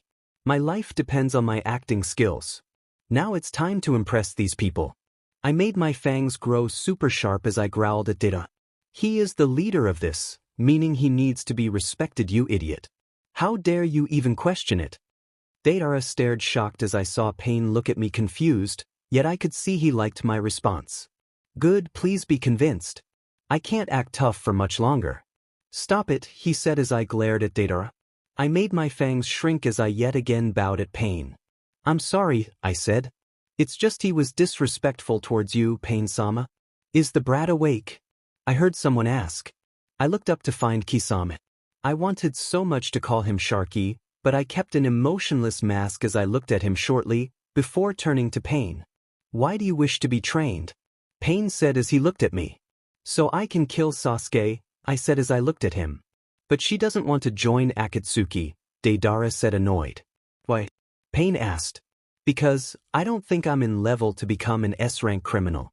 Akatsuki are much stronger, they don't need a little girl. I know I'm not even strong enough to defeat Toby. Make them feel better, that's a great approach. I saw Pain smirk a little. It worked. Let's take a look at your skills. If you're worth something, I'll consider the training, and maybe you might be actually strong enough one day to become an Akatsuki. However, if you're not, I'll kill you. I nodded as I bowed. Hi, Pain-sama. I followed outside as I saw all the Akatsuki members there. I was freaking out, but I didn't show it. What are your skills? Pain asked as we were all outside. I noticed the Akatsuki weren't really interested, and Hayden was happy to have an offering. Idiot. Although it was hard, I have many hot guys here. I love them. I believe a ninja shall never reveal her true strength, I said shrugging. Then we'll have to find out, he stated kind of pleased. Kisame, I inwardly cried as Sharky smirked and took a stance in front of me. I took out my katanas and took a fighting stance. Without any kind of warning, Kisame was attacking me, getting my arm as I sliced my katanas against his sword, blocking his blow to my head. I leaped back and he came at me again, but my chakra was already leaving me. I hate your stupid sword, I muttered as I made my claws longer. Why is it so cool? I tried to get him, but he quickly recovered his shock from my claws and attacked again. I ducked and got his leg. You shouldn't have chakra, he said annoyed. I don't need chakra to transform, I said smirking. We fought for a while until Pain declared we had to stop. "You're good, but not good enough," Kisame said as he smirked at me. I had only got him one time, and he had got me all bloodied over. I looked to the other Akatsuki to find some of them shocked. "Itachi," I said as I found him in there, with his emotionless face. "You're just like Sasuke. All emo." He seemed a bit taken aback, but he simply got back to his emotionless mask. "You're good with the katanas. But the design of yours don't quite help," Pain said looking thoughtful. "They are far too heavy and they slow you down. And the claws are better, yet you still need training to keep them even as you lose BLD. I thought I would have to make you fight someone else, but this fight helped." I nodded as I waited for him to decide.